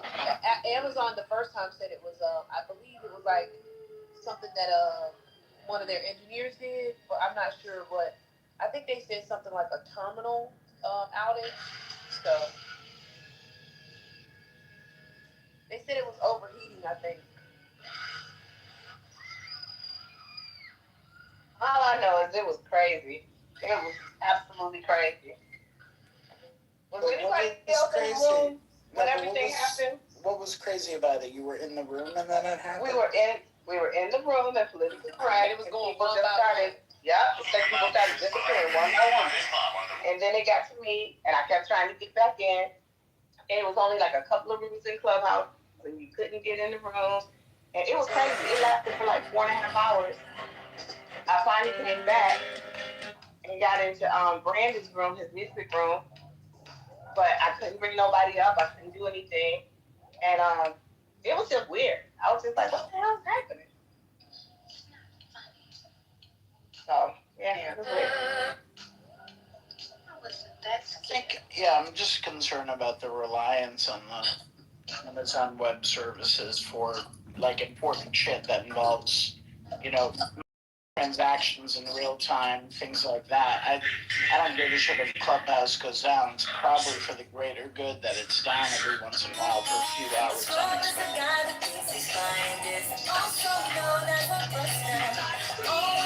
Well, I was learning about cars watching Twitter to check my account. I've never had this happen. I've been on since 20. I'm not talking about the Clubhouse app. There's been other Clubhouse and earlier iterations of the app. But I was talking to a spirit saying that he was worried about AWS. AWS causes business disruptions all the time. Some of them just don't make the news. Yeah, no, I understand that a fair amount. I just. Is that Walter? I'm wondering what percent. So y'all focus on AWS, but Google's had some similar. The Google Cloud also has. Wow. In fact, this is why many companies, many apps, don't just rely on Amazon Web. They are also on Google, so they can. So sometimes what you will see is some people in certain parts of the country will still be able to access stuff because part of the servers that of the apps that they're working through or they're accessing are on another server. So you see this happen all the time. In fact, during the last AWS outage, it was the longest. This actually wasn't very long. It just takes, because it was degraded for some time, it did take some time for some of the apps to come to be restored. But the last time this happened, I know engineers from other companies flew to Seattle to help with the outage because it was so long and they didn't know what happened initially. So I think, look, I think, these are technology companies. I remember one time at a company where that I know several years ago, they had their own servers, they had their own data centers, and their apps used to go down all the time, and people would freak out. Advertisers would freak out. So I mean, I think it's not a normal thing, but like it's technology. Things happen. Um, there are bugs that get in and different things. I don't think this was a hack though, but we'll see what Amazon says about it. But your mama, weren't they hacked the first time? Like, remember that I DoorDash dinner, so now I have some time. Remember that really big one? Like, what was that, a couple of years ago? I think that was AWS, and I was at in the office, and I remember with the firm, the first thing is that we always think that we're being hacked. But one of the tech guys, one of the big wigs had a conversation, and he basically scared us. He was like, "Don't tell clients, but we're attacked 24/7 daily." And they thought that it was actually an attack, but they weren't going to say that because like we couldn't place trades, like nothing. It was actually like we really did think that it was like the firm was being hacked, because that's what you think at first, like this is just where I am right now. And then, do you think it was a hack or just like a disruption? Because how does something like this happen?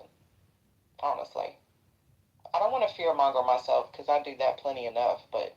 I mean, I think cyber hacks have increased. I think it's a weapon.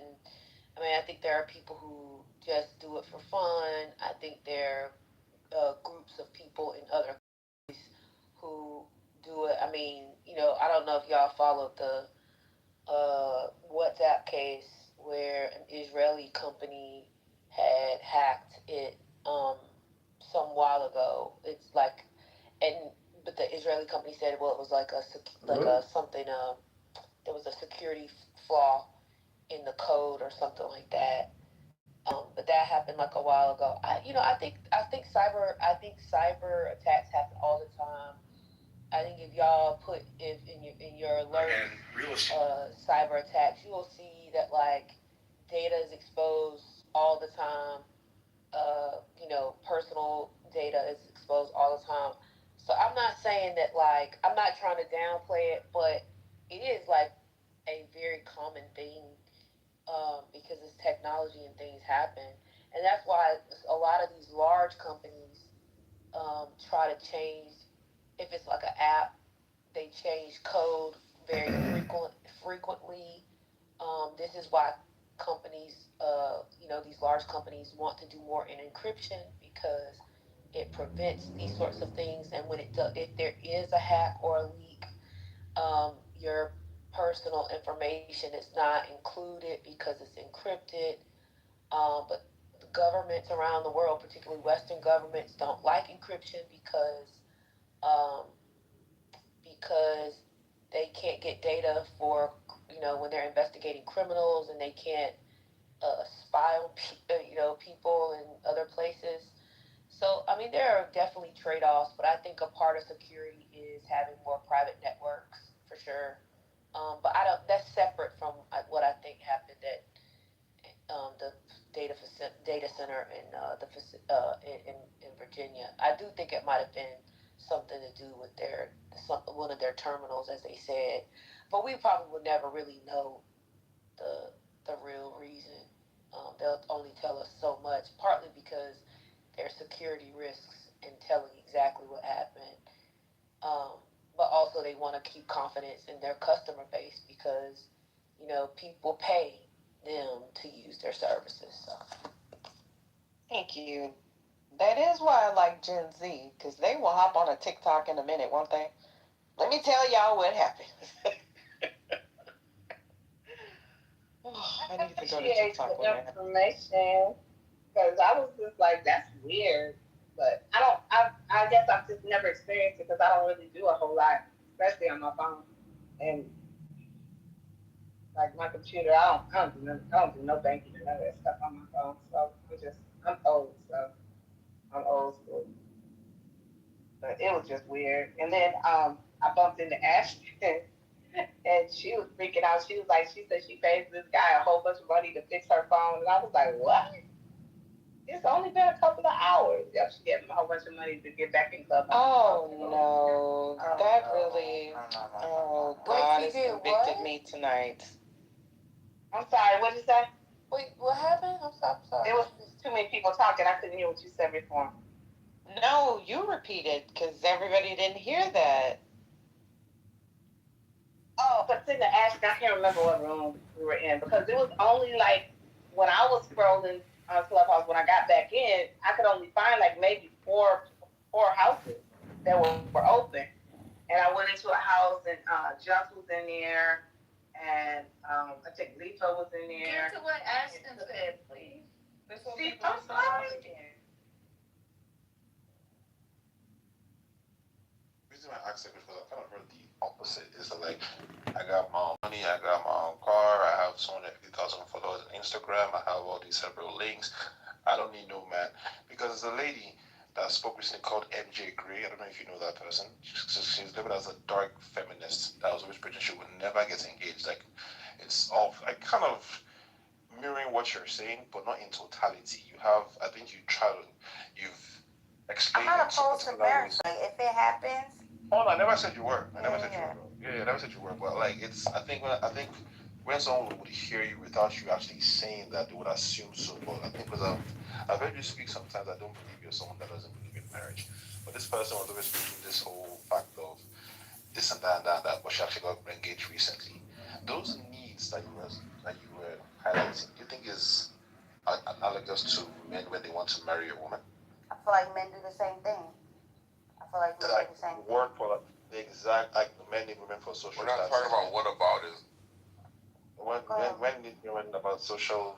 When men need women for social status, men need women for financial gains, men need men for everything you mentioned. Basically, do you think it's analogous? Yeah, absolutely. I think that there are men that marry women for their money. I think there are men that marry women for their social status. I think there are men who marry women for a whole plethora of things. We see it happen all the time, and we even see it from damn. I'm trying to think. Fuck. Who's fuck? I don't know why I'm drawing blanks, but even like in the celebrity world, like there's a lot of those like dynamics that have shifted. Nah, I think it's kind of where like where the woman makes she's the breadwinner, and the man and again I just want to throw this out there too. I'm saying this from an objective point of view. This is not to throw shade or be, because that's why I put in the chat. Family is what you make it, right? Marriage is what you make it, right? It's about what you want in your life, okay? So if in fact there's a woman who makes more money than them, but the trade-off is that man loves her, he worships her, he showers her, he shows it in different ways, etc., etc. He's a great man, a great father, all of those things, and that works for that dynamic, then who's to say, or who am I to say that that's not a bad dynamic? Vice versa. If a man is making more money than a woman and the woman wants to be in that traditional role, if it works for them, it works for them. That don't mean that it works for me, though. No, you get what I'm saying? No, that's fair. I'm trying to understand your points. Yeah, I'm trying to challenge. The point is that the point of the matter is that what's for me is what's for me. What's for you, Luffy, is what's for you. Just so you know, I'm not a Christian, right? So that's fine. My ideology when it comes to marriage doesn't come from a biblical sense. Does that make sense? Yeah, 100%. I'm not looking at it biblically. Because and I like that. I feel like I'm not gonna have an eye. So I think because when you said traditions as well, I know traditions, especially African culture, they tend to get married. The man was the man does have a child, does have a destiny. They kind of phrase in a way by like they kind of phrase in ways whereby if you don't plant your in this world, your destiny was never fulfilled as a man, as a person, as a mother, as a father, whatever it is. But I think the foundation of what they preach, I want to believe, is like we don't want you to be lonely. We want you to have more responsibilities in your life. Not saying you can have that as a single person, but I feel like when people kind of have. Can you be lonely in a marriage, Luffy? Oh, absolutely. Okay. Yes, you can. You can. I'm not opposed to that. The thing is, when parents even preach that, they never ask that question. They never ask what you just asked. They don't want to think that question is even a reality. They're like, no, We'll be working into cycles shortly. But when you start having these conversations with them, they don't want to see that perspective. So I The think what you're shows saying, makes I thank just think again that for all the t-shirts and the covers from need Slaves. part We'll is be something wording that into cycle I don't shortly. think people really need or feel Hi. like they need. I feel like it's just like a social satisfaction thing. I All my agree. friends are married. All my friends are married. Hence, I gotta get married.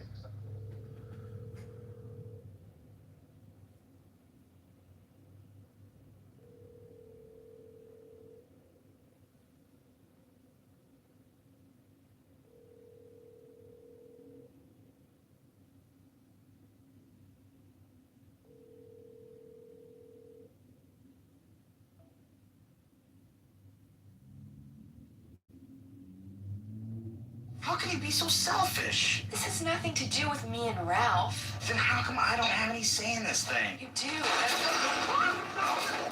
Oh, God, are you okay? Oh, my God. I'm so sorry. Yeah, you should be sorry. This is an outrage. I'm not blaming you, but I need an extra chair. My girlfriend, she's kind of jinxed when it comes to furniture. Yeah.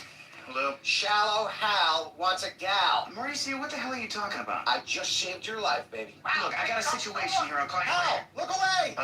I was just talking to the hostess. Sir, I'm the only hostess in the restaurant. He hypnotized you so that really ugly girls that you met from then on to you look like supermodels. Now, let me put it this way. It's like he gave you beer goggle laser surgery. So when I found out what Robbins was doing, I convinced him to take the trance away. When I said, Shallow Hal wants a gal, you were cured. You're out of your mind. Do you know that? I'm going back to the... Hey, Daniela. What's up?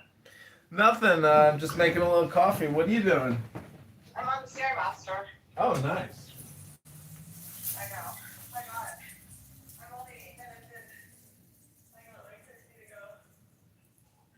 Yeah, I was at the gym earlier.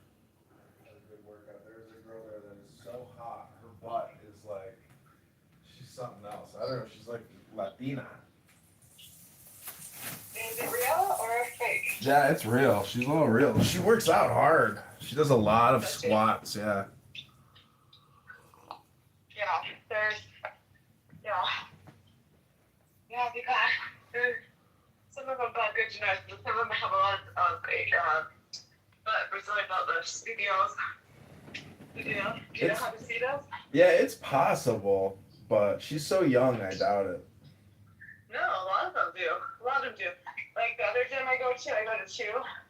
The one in Kirkland, it's a lot of Brazilians. And a lot of the girls have BBLs. A lot. Like their butts are bigger than mine. And I work out way harder and much longer than them. But like, it's BBLs. You can tell because it's like a shelf.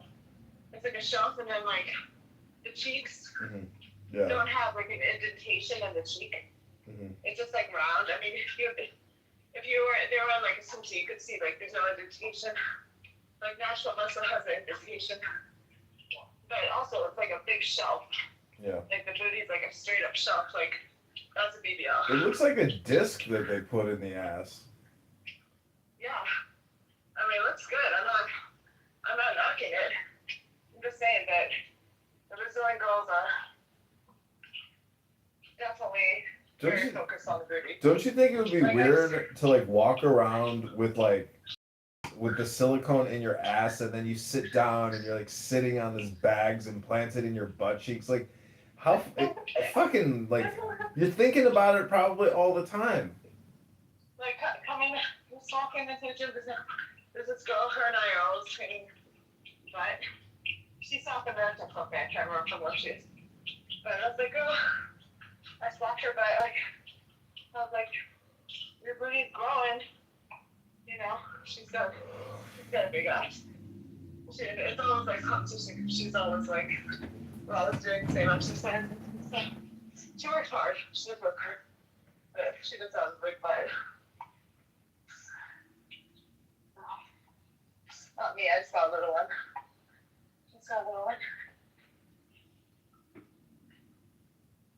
Life is good. Doing well. I got thousands of flowers coming up in my garden. I spent like $100 on seeds, and I've been like watering every day, and it's like they're coming in. That's nice. Well, you're on what's a copy of mine? What's so we laid down turf in my yard last summer. Yeah. And really pretty turf, big grass. Turf, like it's like big grass. It's like a carpet. Mm-hmm. And there's fucking rats just running around outside, like all over. Because in front of my house, it's a big park, but it's a park now. But it used to be like a garbage dump at some point back in time. Mm-hmm. So I think the rats still like are just like, you know, infiltrated the area. You're gonna get the hantavirus. Huh? You're gonna get the hantavirus. Oh my god, so they peed all over the turf. Oh. And my mom and I were just like, I cannot stand the smell. This is so unsanitary. Yeah. You know, my mom's like, yeah, the grass is not renewing itself. And my dogs are going out and laying on it. You know, I don't want that shit inside. Yeah, gross. I don't want my dogs getting sick either. So I had my guy pull it all up. And then today he's been laying down like topsoil mixed with manure and grass seed. So I gotta wait for it to grow. So, yeah. Yeah, so it's a whole thing. Well,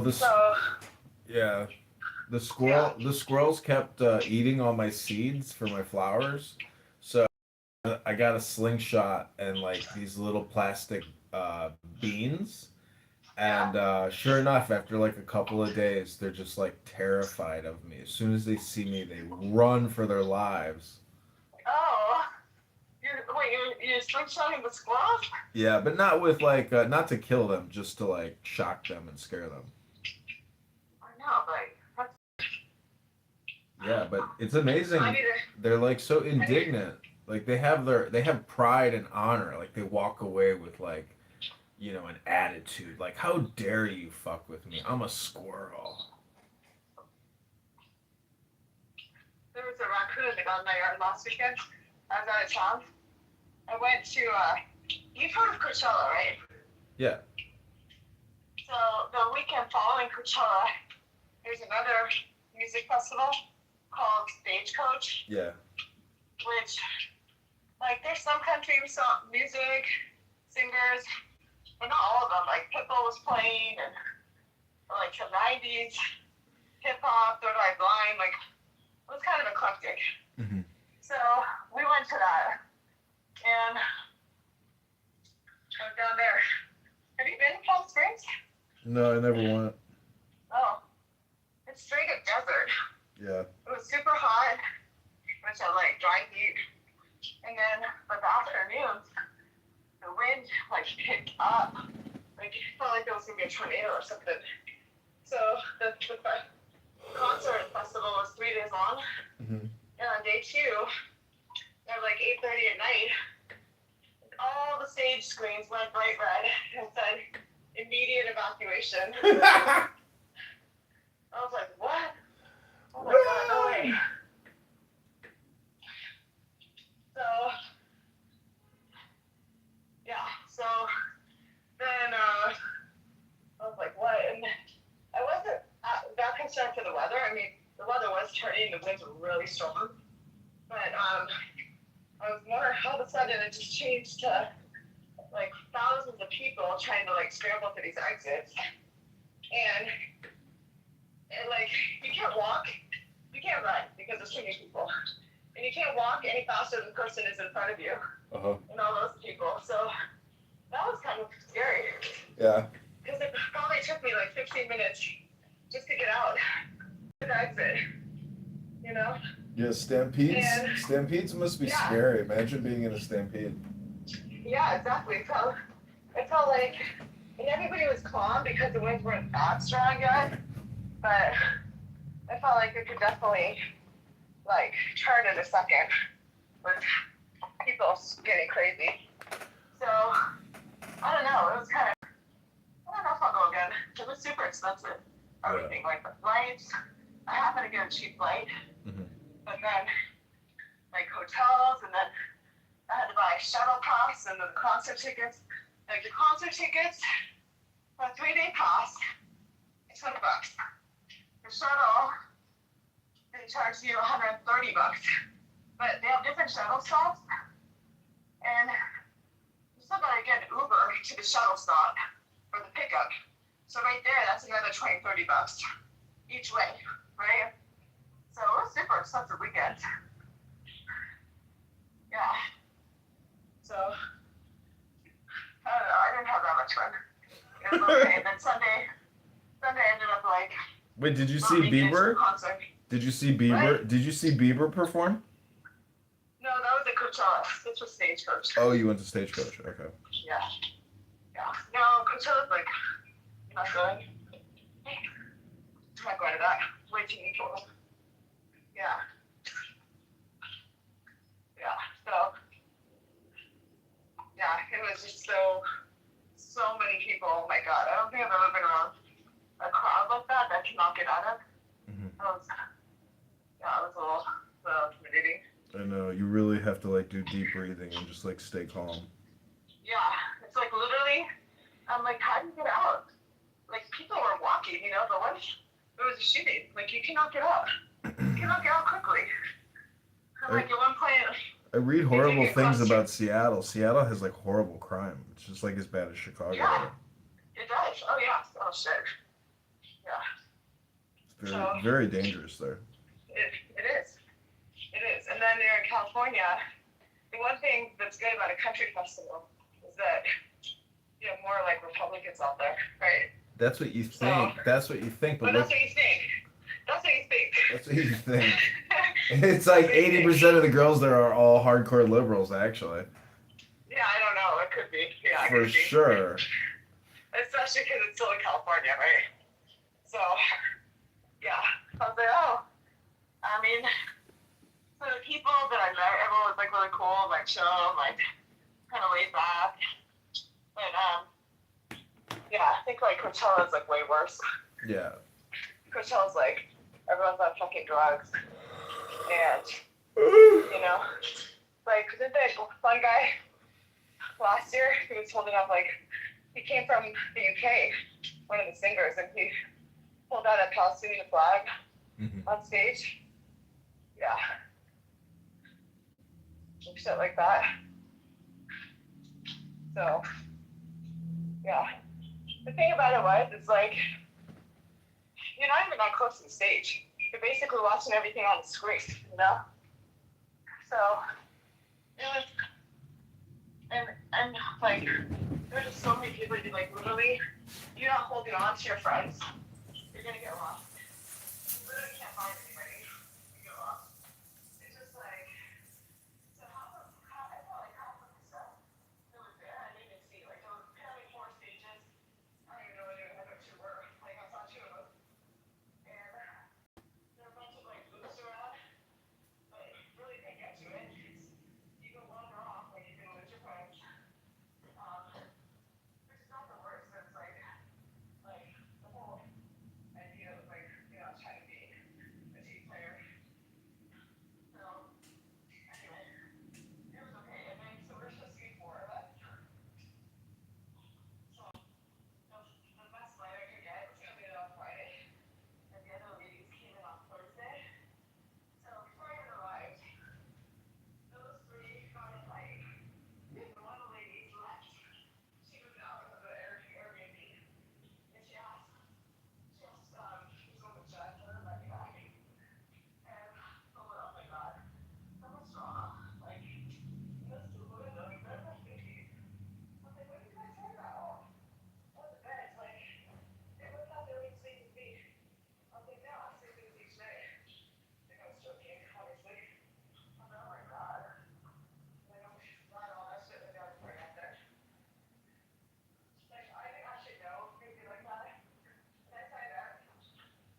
so.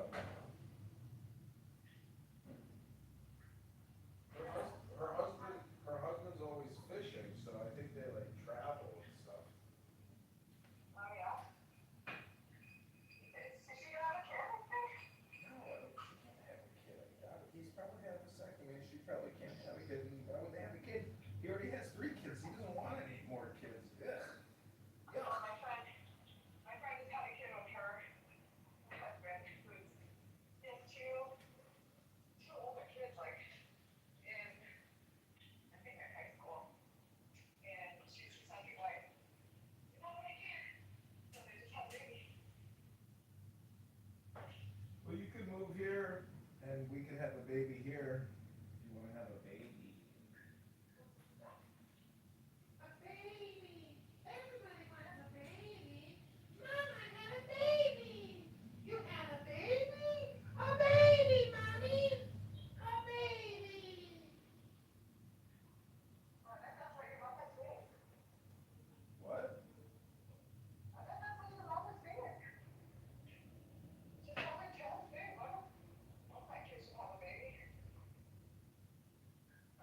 You know, my mom was probably just like, I don't want any grandkids. I don't even want to think about it. Really? yeah, Think so? probably, yeah. No. You think so? It's 2026. I'm 43. My sister's like 45. Like, you know, I know, but you might marry like some 25 of them. I doubt it. These people are so fucking brainwashed nowadays. I don't think I'm compatible with anyone.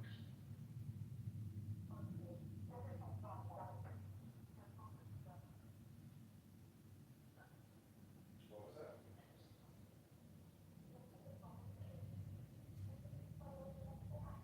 You must have sweat. I know you sweat profusely, so your microphone is filled with sweat molecules.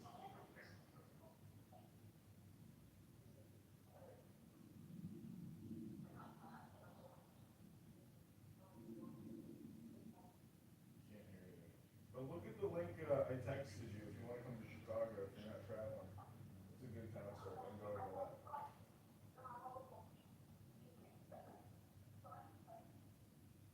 I can't hear you, Daniela. Your sweat molecules have filled up your microphone. All right, we'll talk to you soon.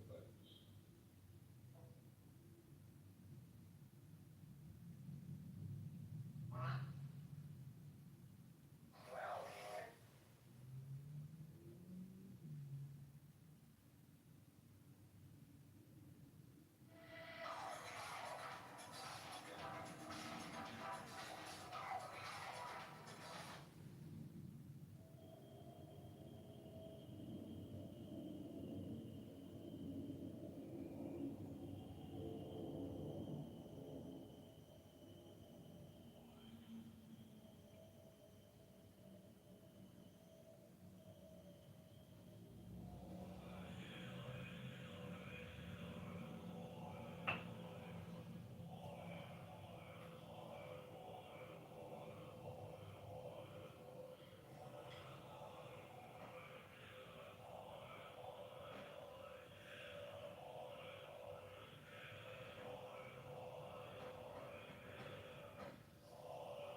Yeah, I've seen that one.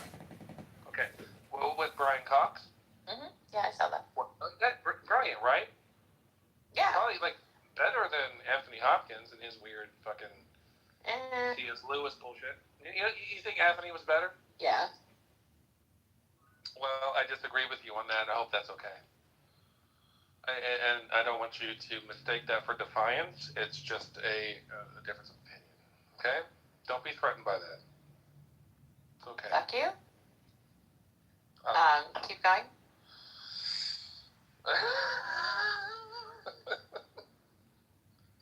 Is that a green light? A green light for what? Fuck you, keep going is the green light. For anything. I don't know. Like.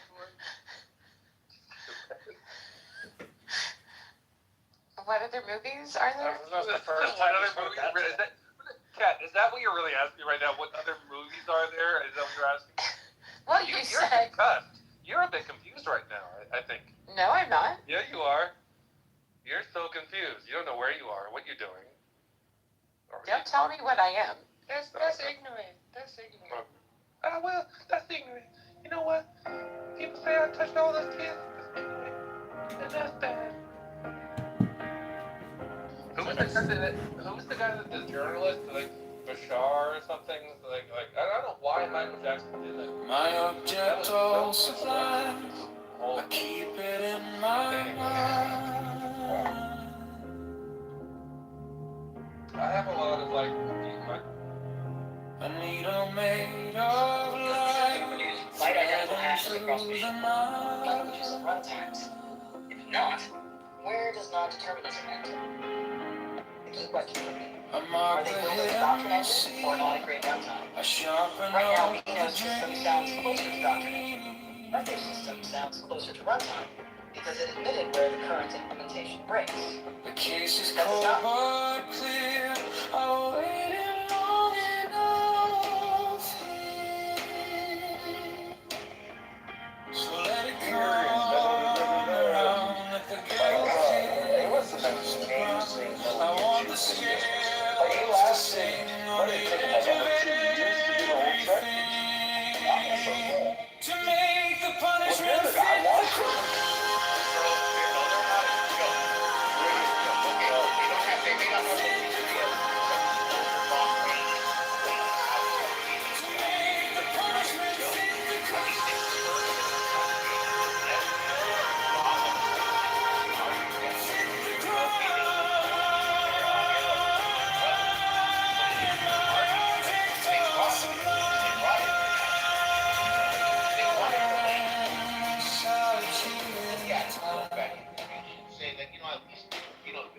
Their royals are still, blood to that land. And they dictate what happens. The royals want to be a more progressive style of government there. I mean, still with their conservative values, of course, but not progressive is the wrong word. They just make it more, they want to be more of a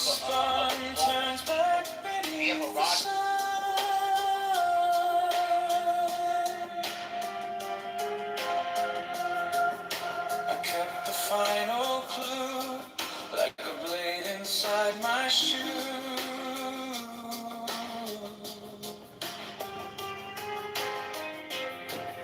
Now every step you take feels like the earth might break.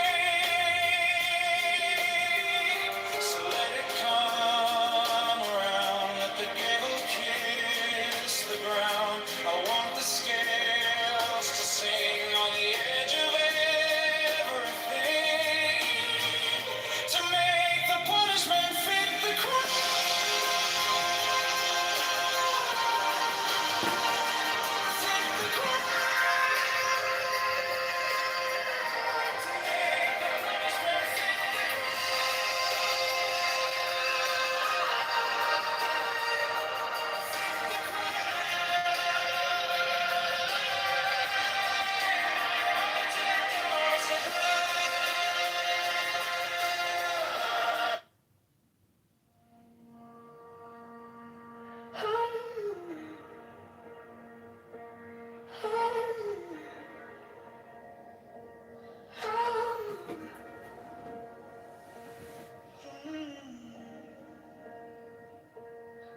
object of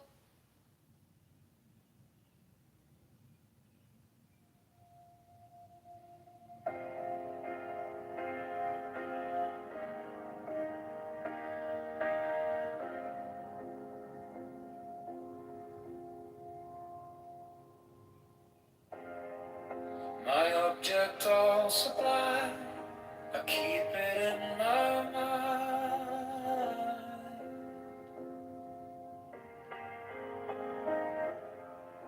A needle made of light, threading through the night.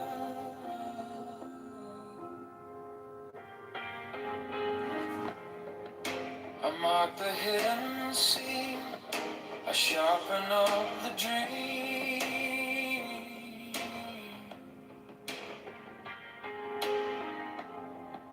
The case is cold but clear.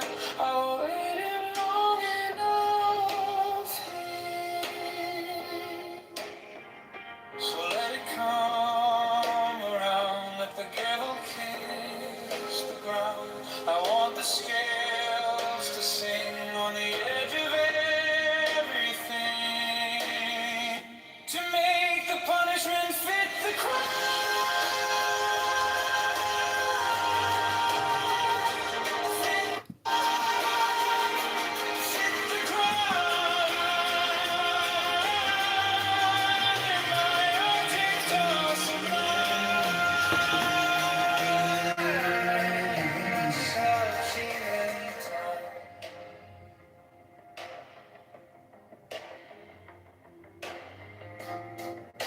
You wore the borrowed face, you left no kind of grace.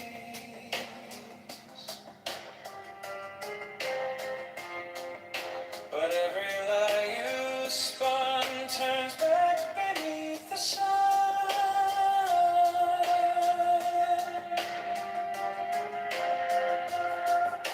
I kept the final clue, like a blade inside my shoe.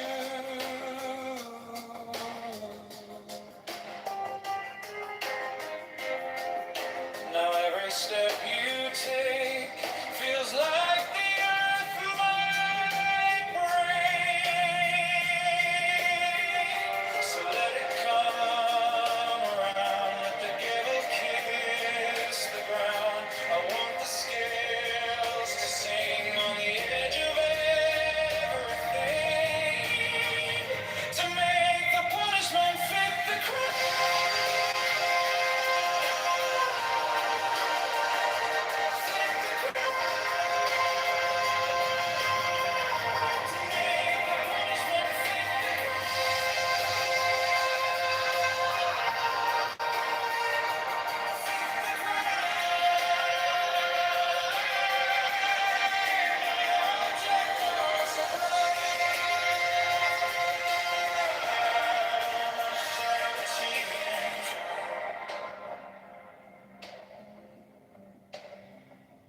If I'm wrong, I'm wrong, but I have held on long to the shape of what was lost, to the price, to the cost,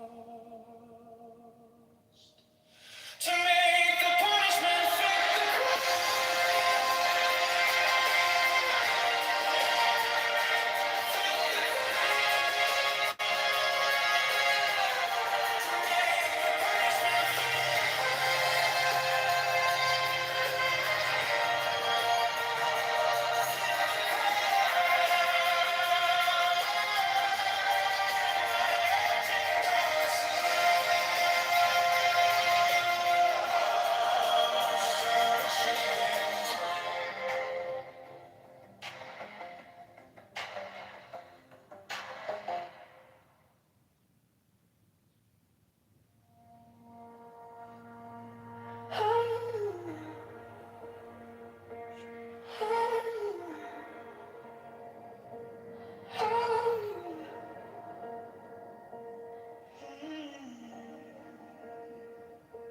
my object all sublime,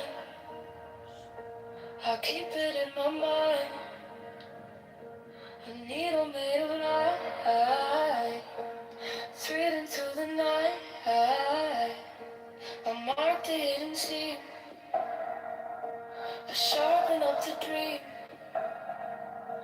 The case is cold but clear. I've waited long enough here, so let it come around. The gavel kiss the ground. I want the scales to sting on the edge of everything to make the punishment fit the crime. Fit the crime. To make the punishment fit the crime. Fit the crime. My object all sublime. I shall achieve in time.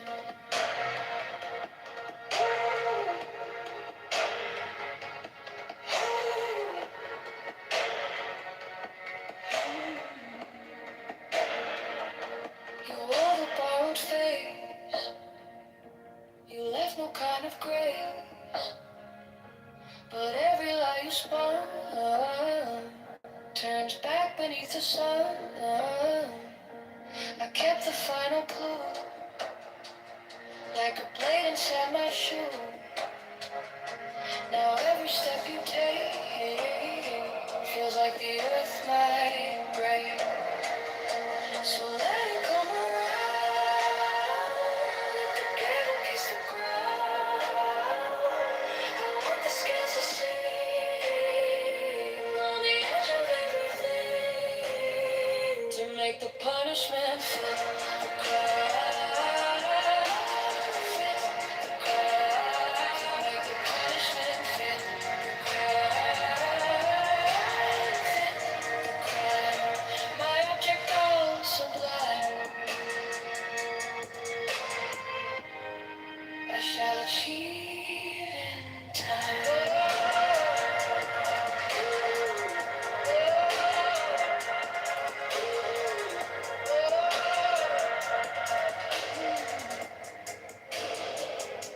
And if I run, hang on to the shape of what lies lost to the clouds, to the clouds, to make the punishment fit the crime, fit the crime, to make the punishment fit the crime, fit the crime. My object all sublime. I shall achieve in time.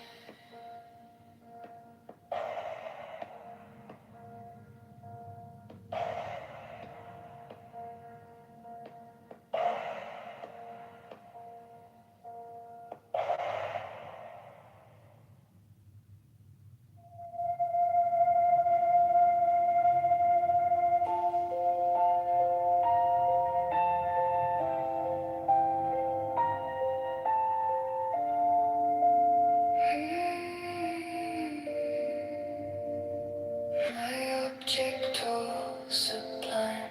I shall achieve in time. I trace the line. I pay my dues. I keep my face by the mirror's edge. I learn the taste of every pledge. And when the night comes down, I hear it in my bones. A careful kind of vow. A weight I owe.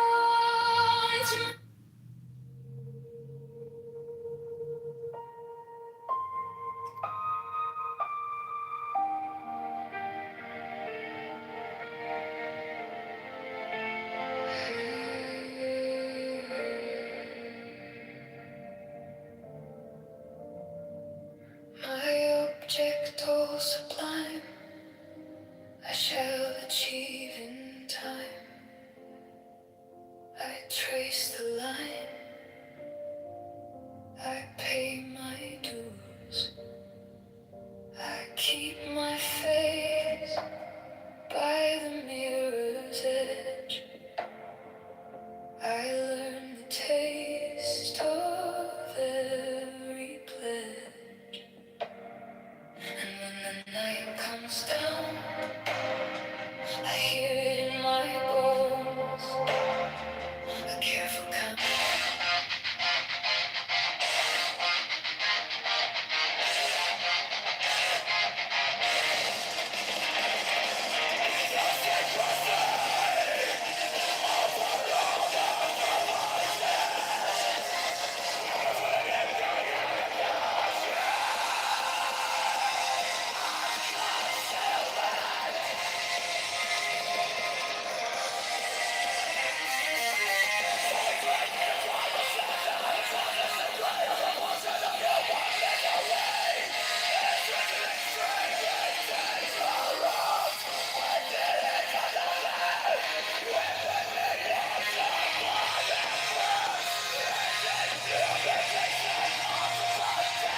object all sublime.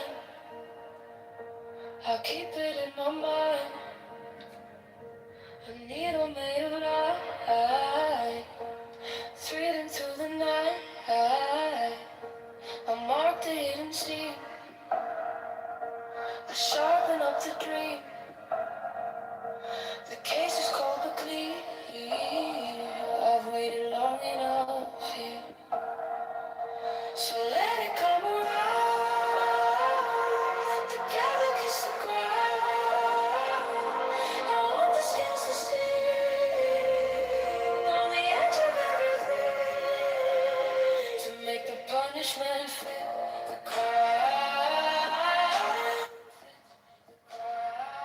Make the punishment fit the crime. My object all sublime. I shall achieve in time.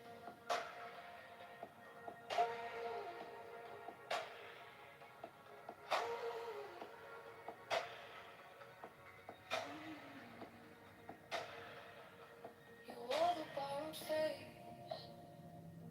You left no kind of grace. But every lie you spun turns back beneath the sun. I kept the final clue, like a blade inside my shoe. Now every step you take feels like the earth might break. So let it come around. Let the gavel kiss the ground. I want the skins to sing on the edge of everything, to make the punishment fit the crime. Fit the crime. To make the punishment fit the crime. Fit the crime. My object all sublime. I shall achieve in time.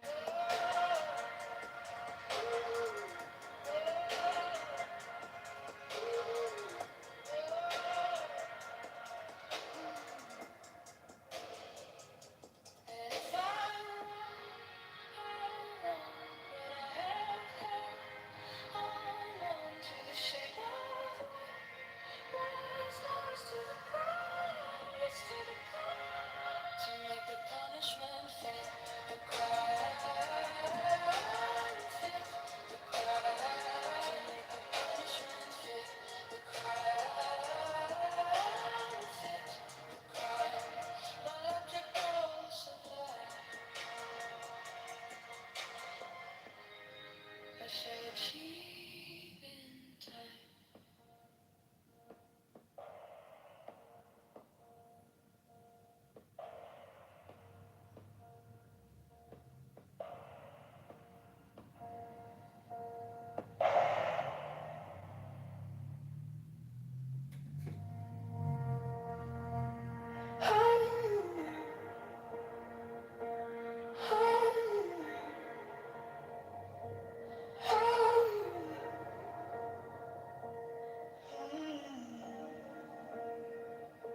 My object all sublime. I'll keep it in my mind. A needle made of light, threading through the night. I mark the hidden seam.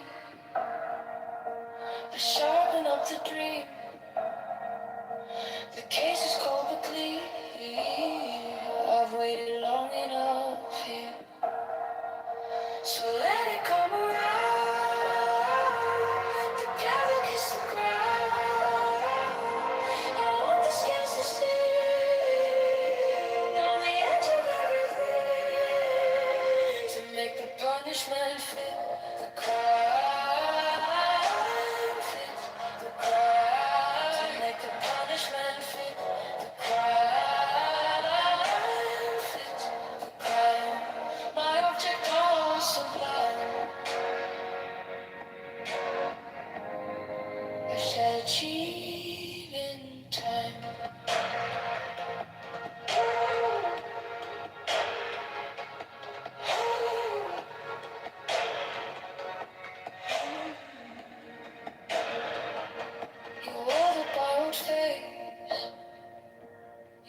no kind of grace, but every lie you spun turns back beneath the sun.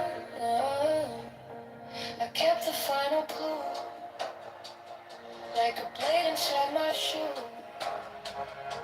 Now every step you take feels like the earth might break. So let it come around, let the ghetto kiss the ground. I want the scales to sing on the edge of everything, to make the punishment fit the crime. Fit the crime. Make the punishment fit the crime. Fit the crime. My object all sublime, I shall achieve in time.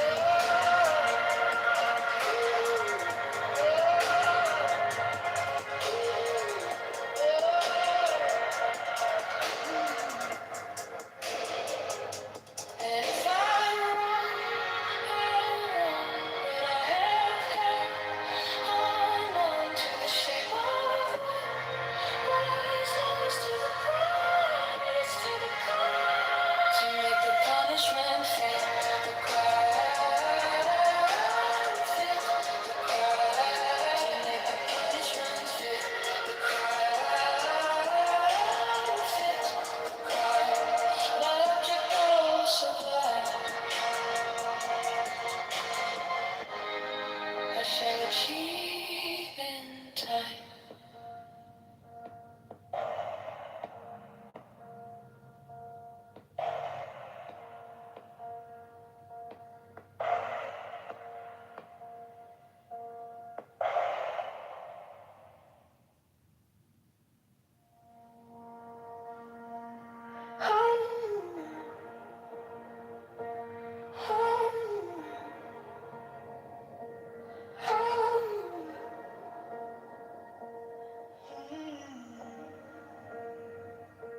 My object all sublime, I keep it in my mind. A needle made of light, threading through the night. I mark the hidden steam, I sharpen up the dream. The case is cold but clean. I've waited long enough here, so let it come around. Let the gavel kiss the ground. I want the scales to sting on the edge of everything, to make the punishment fit the crime. Fit the crime. To make the punishment fit the crime. Fit the crime. My object all sublime, I shall achieve in time.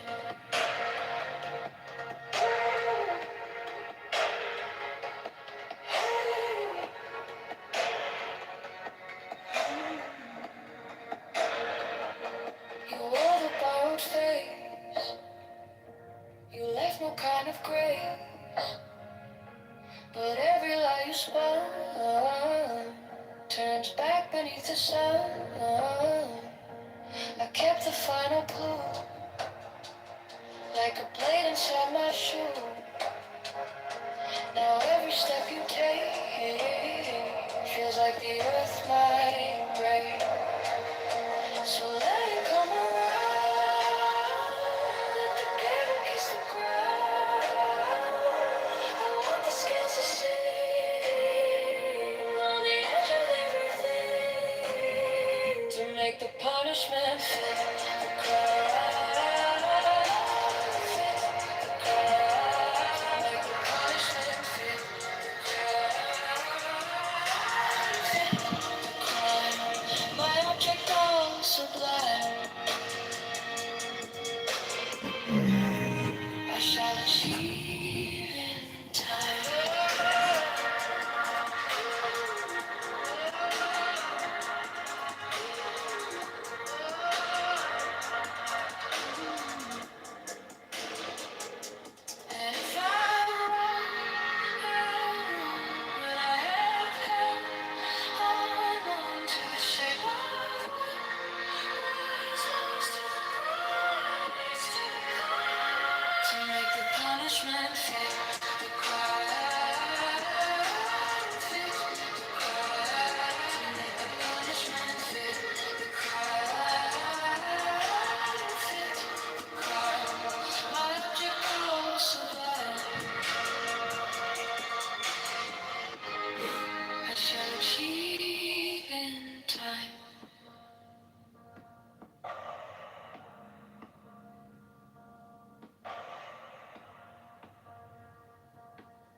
object all sublime. I keep it in my mind. A needle made of light, threading through the night. I mark the hidden seam, I sharpen up the dream. The case is cold but clean. I've waited long enough here, so let it come around. Together kiss the ground. I want the scales to sing on the edge of everything, to make the punishment fit the crime, fit the crime, to make the punishment fit the crime, fit the crime. My object all sublime. I shall achieve in time.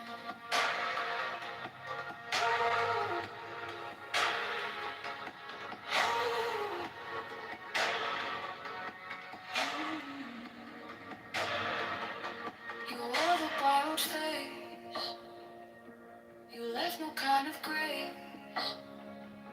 but every lie you spun turns back beneath the sun. I kept the final clue, like a blade inside my shoe. Now every step you take feels like the earth might break. So let it come around. Together kiss the ground. I want the scales to sing on the edge of everything, to make the punishment fit the crime. Fit the crime. To make the punishment fit the crime. Fit the crime. My object all sublime.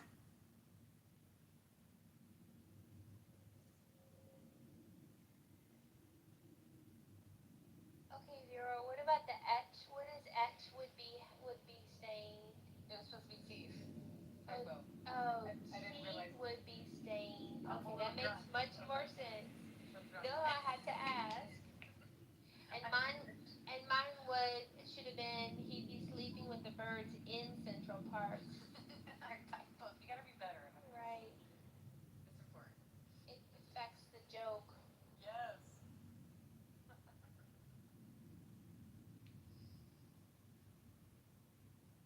You see it a little bit? Sam? Wait, what's the room code again? Well, don't. Are you on the main screen or are you on the same screen? I get back on this main screen. Oh, okay. All right. Wait. Well, it's if you already returned to the main screen. Like, if you're on the game summary page, the host can just click a button to restart a new game with the same players. But we just have to go to the main screen and start a new game. So the new code is 1366.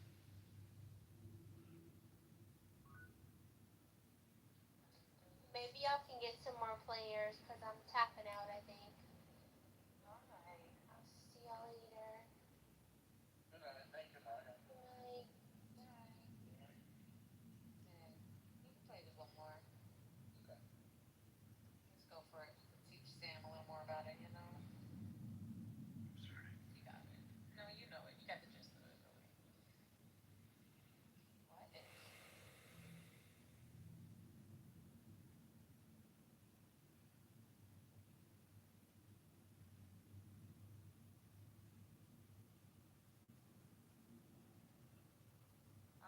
I'm not interested.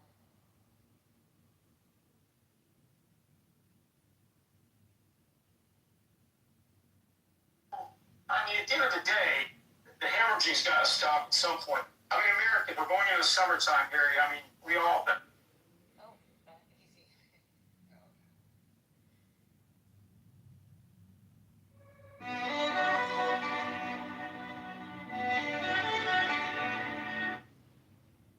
You were last to submit your question, but be last this time. What if did?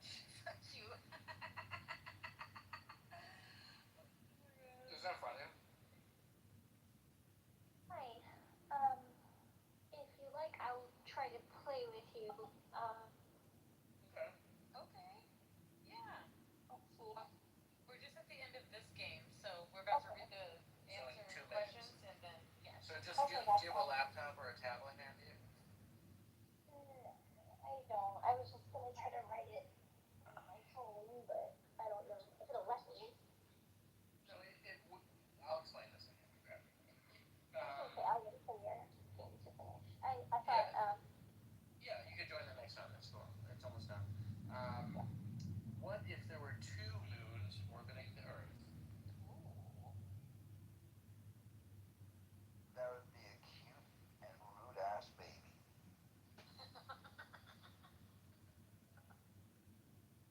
What if Eminem and Sabrina Carpenter had a baby?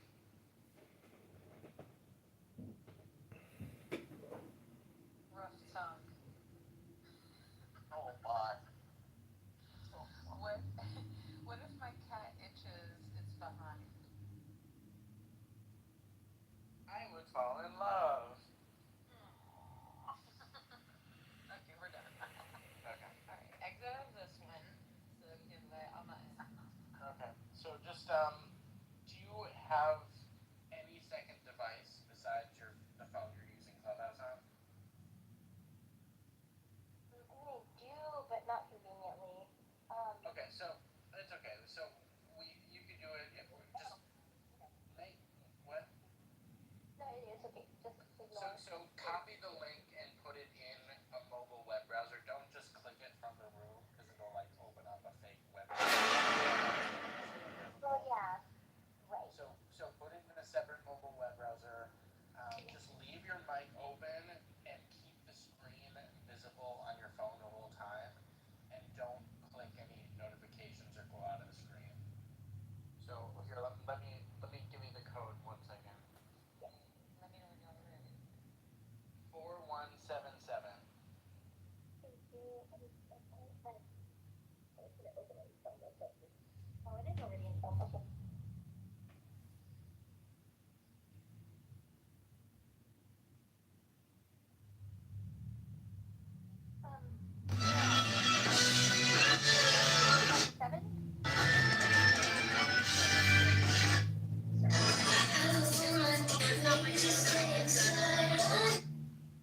I would have liked them done by a different human being, but it is what we got. He's doing something that I don't necessarily completely disagree with. To kind of, we just have to show that how bad the Democrats are, and in doing that, we got a guy.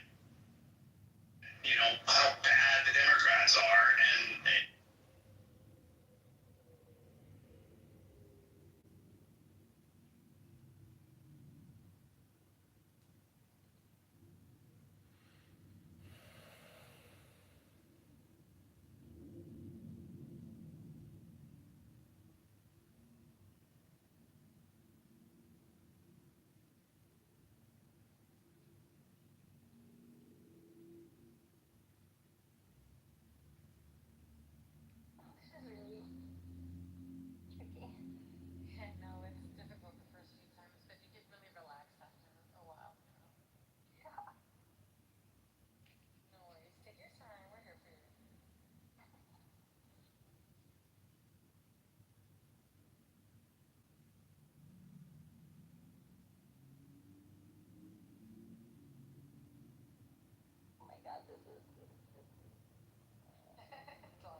now. Wait, did you receive your own question to answer? No, it's, Oh, okay. no, thank goodness. Okay. No, I didn't see that question at the top. Okay. Oh, yes, thank goodness. Okay, that makes more sense now. Okay, yeah, I'm just, because I'm still,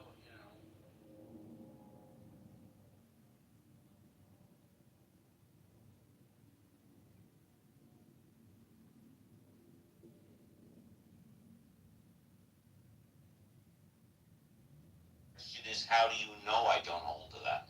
By asking, And that's really in the Koine Greek, that's not how that. Okay. That Yeah, and my answer is sometimes I do, and sometimes I don't. It's a very much, it's an oversimplified translation of the verse in the Koine Greek. It's actually jawbone, not cheek, right? And the turning is an inward turning to self-reflection, right? And the idea is that the more correct translation of that verse from the Koine Greek is, if someone backhands you across the jaw, which was considered to be an extreme insult, right? Do not adopt a militant stance against that person. Turn inward and think about the situation. Right, I get it. Plan your revenge carefully. That's the point of it. Yes, exactly. I know, I get it. I'm just trying Was to there any truth in there? Was there any truth in their insult? Is there some, you can take away some learning experience? Did you learn something about this person on their reaction to you?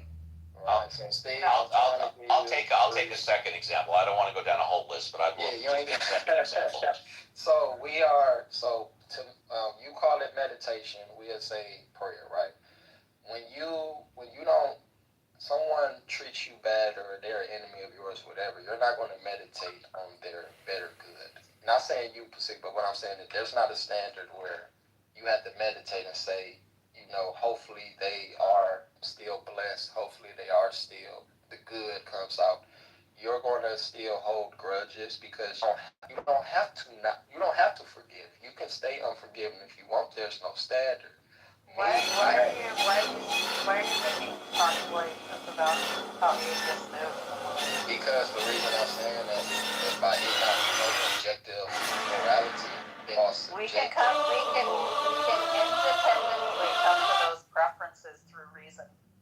Yeah, through reason. Yes. Yeah, I get it. You can sit down for a minute and think about, should I forgive or not? I get it. Meek, if you keep saying atheism has a standard, that's right. The only thing atheism has is not everybody's reaction to their external environment, whether they get insulted or whether they get, a compliment, their reaction is going to be individual based on that individual. Same with you, right? You're saying you have an objective morality. No. If you're saying it's objective because God gave it to you, that is subjective upon the mind of God. You are even following your subjective morality. So you got to understand that. Sure, but our paradigm is God is not subjective. God is objective. So we're trying to conclusion come to by religious leaders. Okay, y'all everywhere. No, we're not everywhere. So, y'all are. No. You said God is not subjective, right? God is a thinking agent, yes or no? Sure. Great. So anything coming from the mind of God is subjective to that mind of God. Now, a Christian may make it their objective goal to follow those rules, but that doesn't make the rules objective. You understand the difference? Okay, yeah, I use an example of I'm a nerd about zoning and land use, right? And they say that in order for a land use ordinance to be valid, it needs to have clear and objective standards, right? The actual law in and of itself is subjective to the place and time and goals of the jurisdiction that puts it in place. The objective standard is that those standards are set and applied to all situations in the same manner. That's what it is, but it doesn't make the ordinance in and of itself objective and universally true and mind independent. I got it. That's a subjective opinion. And look, because I didn't just want to leave, but y'all saying so much, it's hard to respond to everything. But look, I love y'all. I wish the best for all of y'all. And just keep on striving for truth. Keep on. You don't seeking love it. me. Y'all have You a don't blessed know. You don't know me. Why do they do that? Because Christians are supposed to love everybody in the vision of God, even those you hate. I think Mick's pretty alright. I don't mind Mick one bit. He's kind of funny a little bit. He sounds okay to me. He's okay, but I really, it just, as soon as people start calling other people emotional, that tells me that they're doubting themselves and they're getting like stuck on a position when they really should stopping thinking about it. Yeah, when he accuses me of being like all other atheists, that's where I just get he loses me.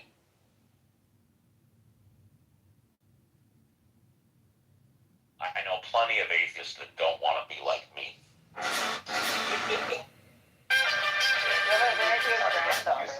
She's adorable.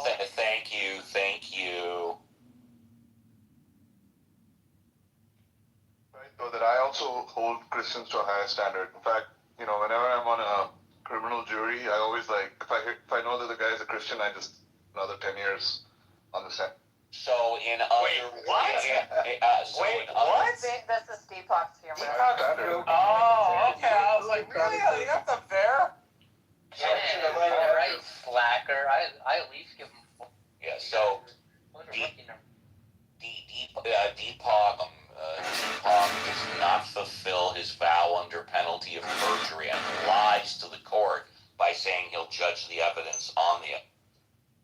Oh, I mean, the guilty or not guilty is still based on the evidence, but the punishment is based on whether their religious beliefs. Yeah, and I seriously doubt that religion, whether or not the defendant is a Christian, is ever mentioned once during the trial. You do know it's a joke, right, Steve? Of course I know it's a joke. Of course.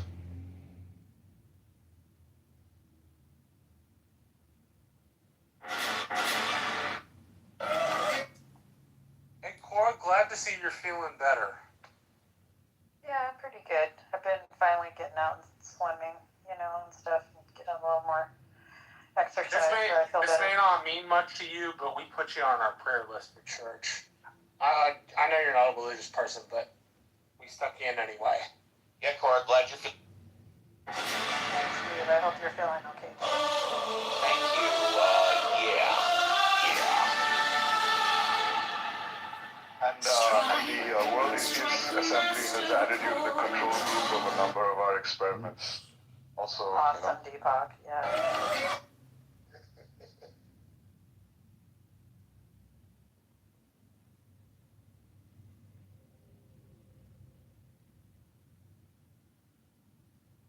Well, I'm going to sign off for a while and take my dog for a walk, but it's been lovely, guys.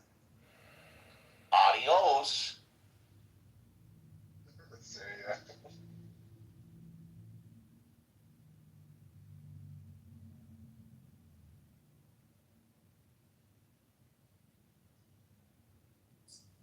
Hey, what's up, Jacob? Hello. What's up? Where's Coral? Just said she took off. What the fuck is that profile picture? That's a female. That's a man.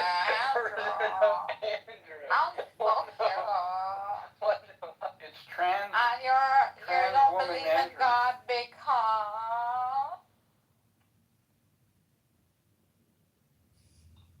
He's transitioning for God.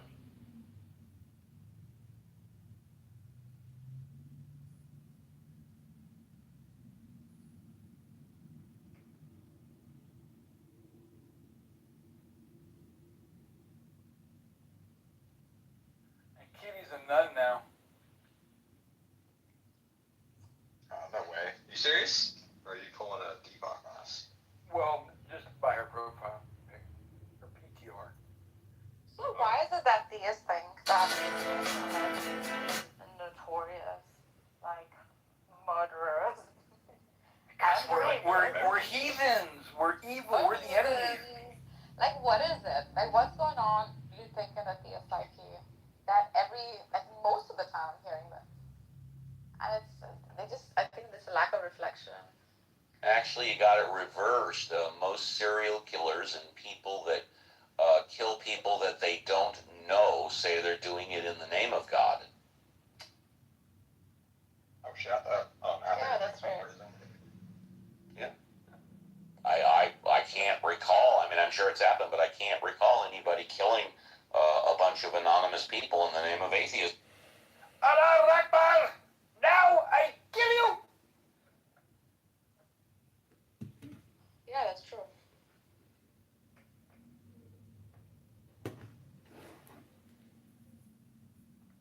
It's I damn you in the name of Jesus.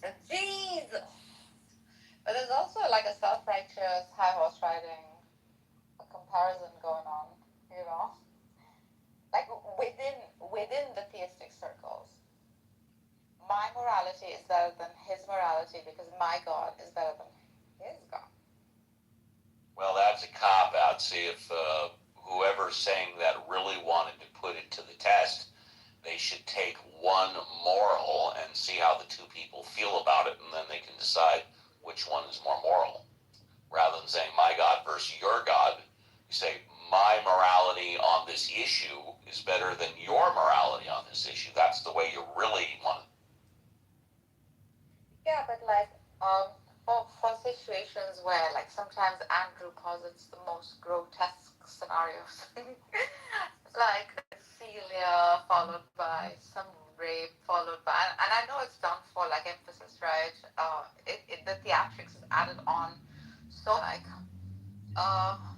to see what like how an objective, how an atheist sets their metric, right? Oh, well, allow me to give you an example. I could make a very convincing argument that the highest form of morality is a right to life. Very few people would argue that the highest form of morality is a right to life. Therefore, question, is it okay to kill? And if it's okay to kill, when is it okay to kill? Then listen to what each person says, and then you can find out whose morality is better. You know? Yeah, agreed. Existence is the highest virtue. Oh my gosh.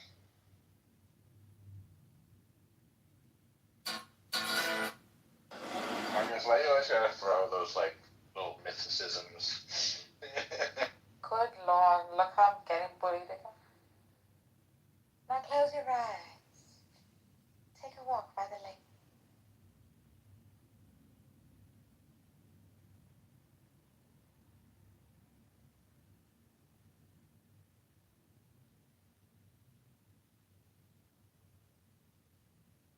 I think those are deepities. When we think about it for a minute.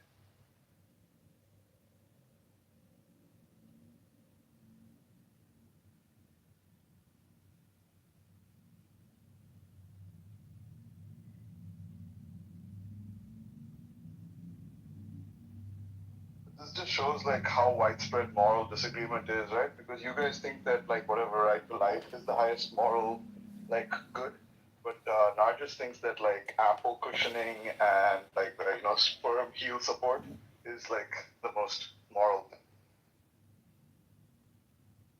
Oh, she's left. Shit, this joke doesn't land. Damn it. Yeah. Right here, loser. That's whoa, who is that? Ew. Who do you think? Who do you think? It's your baby, Bubba.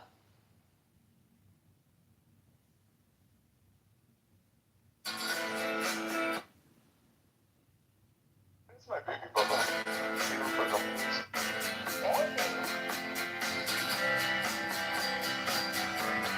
Taking over some homes. I'm sorry. Evicting some old black ladies from their country and probably. How? Look at that. You see the irony in that, Deepa? I actually think the highest moral good is making sure that the capitalist economy flows smoothly. So no, he's doing God's work. And then try to just bypass. No, I didn't. I don't really know if I'm interested in it. Maybe. Anything else? Yeah, nothing. Just useful. Just talking about Kalam and how Ce qu'il faut bien savoir également, c'est que pour ce qui me concerne personnellement, j'ai attendu 2 années, ainsi que M. Thierry, pour pouvoir réaliser cette opération. M. Karski, quant à lui, a attendu 5 années pour pouvoir réaliser cette opération. Par conséquent, je pense que les forces de police peuvent attendre quelques minutes, quelques heures.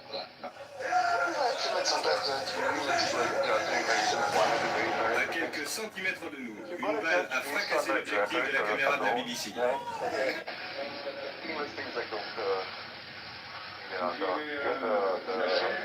How loud your voice is also going to matter, right? Like in perceptions of who want to debate. But you got to really track the arguments and, also make something.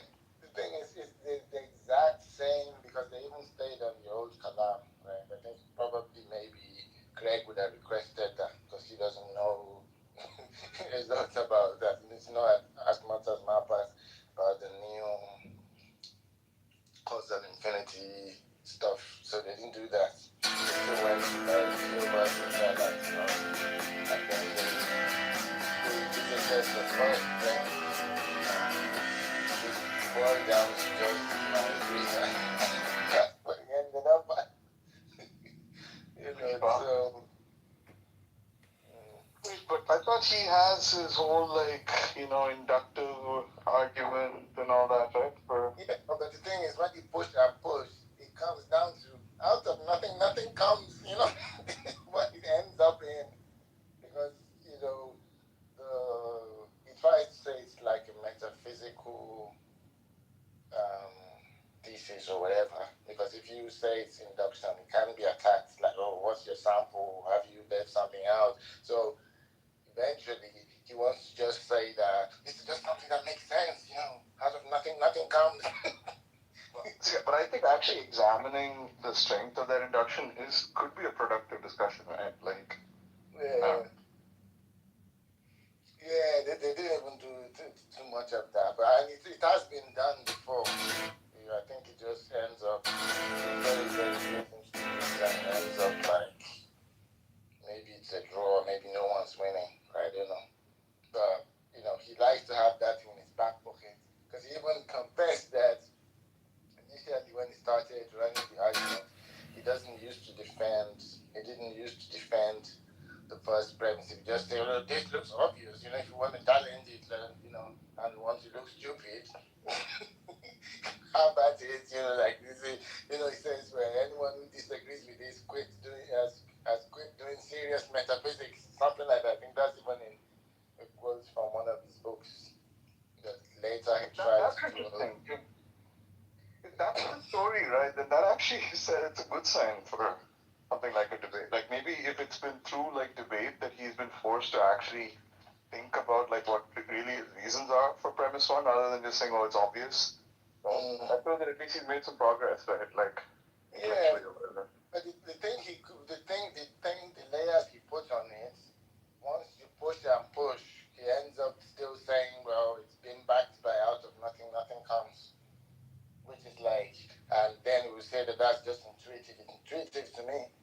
And then Mapa says, oh, what if someone else has the opposite intuition? So, no, then when you got to change them to this intuition, it turns it into a joke. I don't understand how he can go back to that. Once, if he's saying that his reasons for premise one is inductive, right? That's more than just saying out of nothing, nothing comes. He's saying that, something in every instance of something coming, we always see it being preceded or caused by something else, right? So it's just. Yeah. So now then you can ask, yes. Go ahead, sorry. I'm saying then the question turns to okay, well, is there grounds to generalize to something as general as the whole universe? Just because every single thing in the universe has a cause, does that warrant generalizing to the universe as a whole? And I don't see how you can go if that's okay. Yeah, I guess if the thing, they didn't talk about it that one too much. I think maybe there's some kind of weakness about it that's not coming to me, but he has 3 different defenses or something like that, where that inductive thing is just one of it. The other one is just like metaphysical arguments, but that is the one that boils out down to saying out of nothing, nothing comes, and that's the one they talked about. They didn't even debate like, oh, can you use induction here? Does it work? They didn't. Seems like there's a regression of that. It's acting like something. Yeah, I think there's a reason it doesn't work. Like Joe tried it out before, right? On his videos that he did with rationality, right? It's like various levels, various abstractions, where to put the abstractions. Some people have toyed with, where's the abstraction, a more restrictive principle that, whatever begins to exist has a material cause or something like that. Like there's some more restricted versions of that principle, which look very obvious, where if they were true, it wouldn't work for Craig. I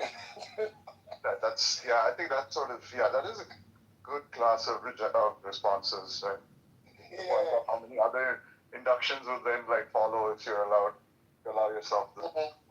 Yeah, so he would just end up being cherry picking because people would say, why that one and not this one? Why not my one?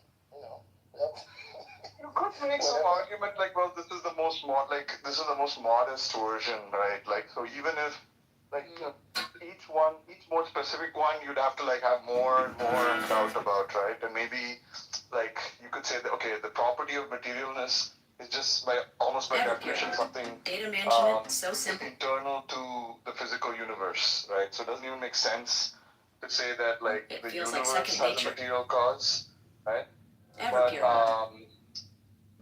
But that doesn't necessarily apply to a concept of just a cause. Right? He has tried this before. Right? I think he probably should have come with this today as well. That's what he did with this guy who used to go by theoretical bullshit, but I've forgotten his actual real name. That they had the debate, and this came up. They went into the induction, and he was saying that he was trying to give reasons why the more generalized principle should be what we should go with that. Why are you making all these little restrictions? Try to offer that. Maybe that would have been better because the one he went with ended up out of nothing comes.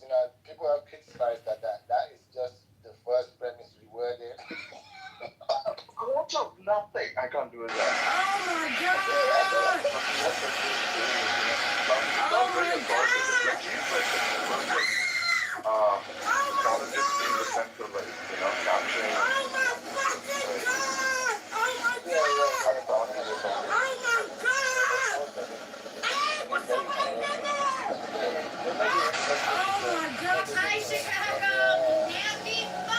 What's that thing that Justin Bradley used to do? A dog eats every day, but he wears a collar.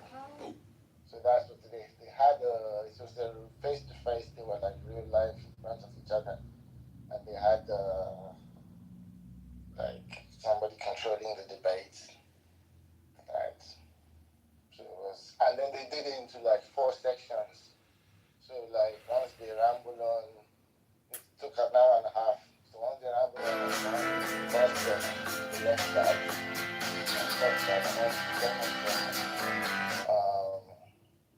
The second premise is where Mahabharata has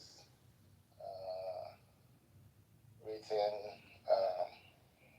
the premises, and they debated all these kind of counterintuitive. Is it you having the mental health?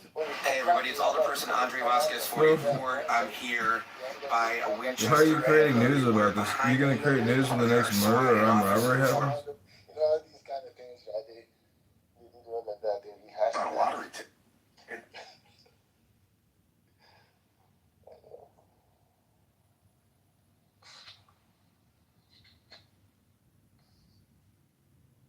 All right, did we chase all the goofy religious people away, except for Michaela?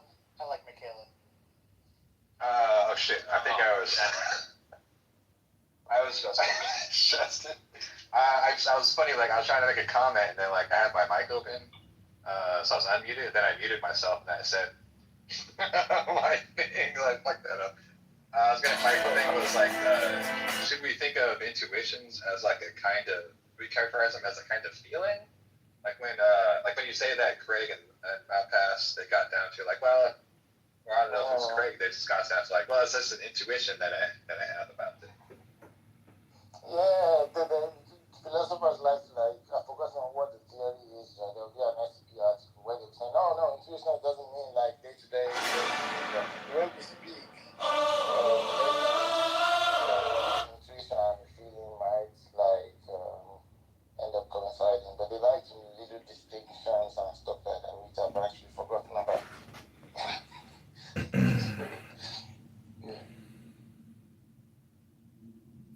Okay, but I guess like getting trained because I'm getting ready to get a couple of pistols. I have a shotgun, and I'm not going to go out like that. If this is what they want to do, they want to take away our rights. They can take away our rights, but they ain't taking away my life without a fight. Period. And okay, so I was addressing both true. No one suggested to have an armed insurrection against the government. That was not being argued or being said. So if that was the understanding, I apologize if I wasn't more succinct, because that was never proposed. What I am saying is that yes, Tiffany is right that systemic and any government issues you're supposed to try to fight them civilly. But again, here's also the reality of people. People do also descend into violence because out of repercussions of basically failed or whatever it is. And it's better to be prepared than not prepared, because if you think that I feel comfortable surrounded by a bunch of people that have weapons and I do not know about you, but I sure as hell would not. And I do not encourage people just to solve their problems with violence. But when violence is brought to you, my friend, I highly suggest you respond in same balance. I think for me, and I'm just gonna say, Hey, Rami, so we're having a conversation. We'll get to that clip in a minute. Right now, let them. No, this is a different one. I'm just going to add on to it by he's stating it. So I'll be quiet. I'll wait. Yeah. Let this conversation kind of wear itself out, and then we'll jump to there.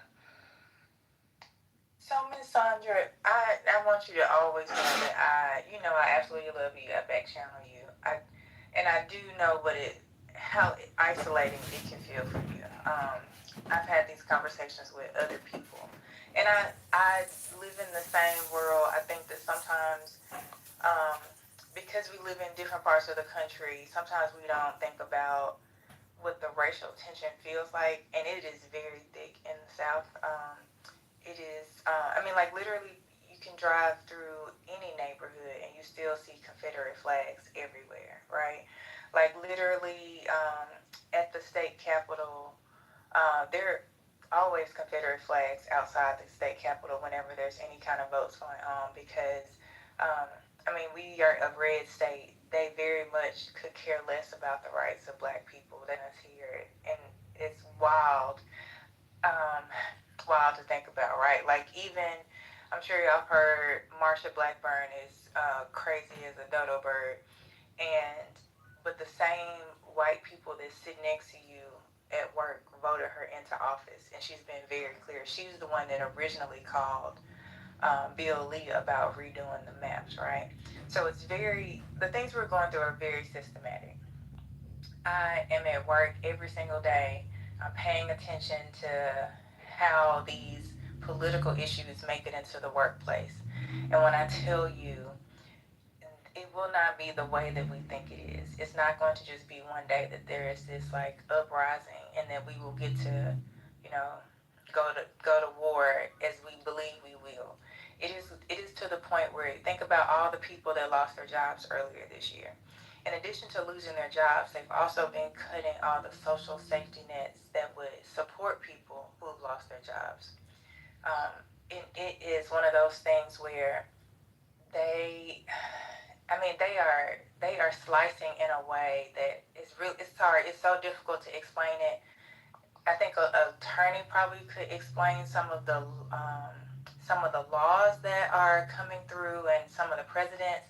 But like literally, when I'm getting briefing from our legal team, It's so deep, and it's just like you can't stop it. It's just like all of these things were like a ripple effect or a domino effect, and I think that we really have to talk to people about how they're going to help and support at the local level, how they're going to try to get their local um, bodies to help stop the bleeding, because it's just not going to be what sometimes people believe with this. We'll just need our guns to protect us. I agree, and I understand what you're saying, and I'm not saying that that is the only thing that we can do. I'm just saying because I was raised in a family that didn't believe in God.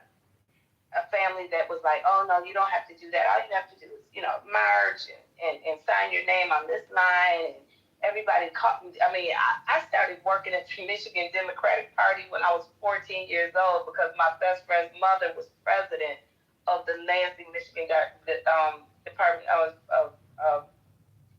I'm sorry.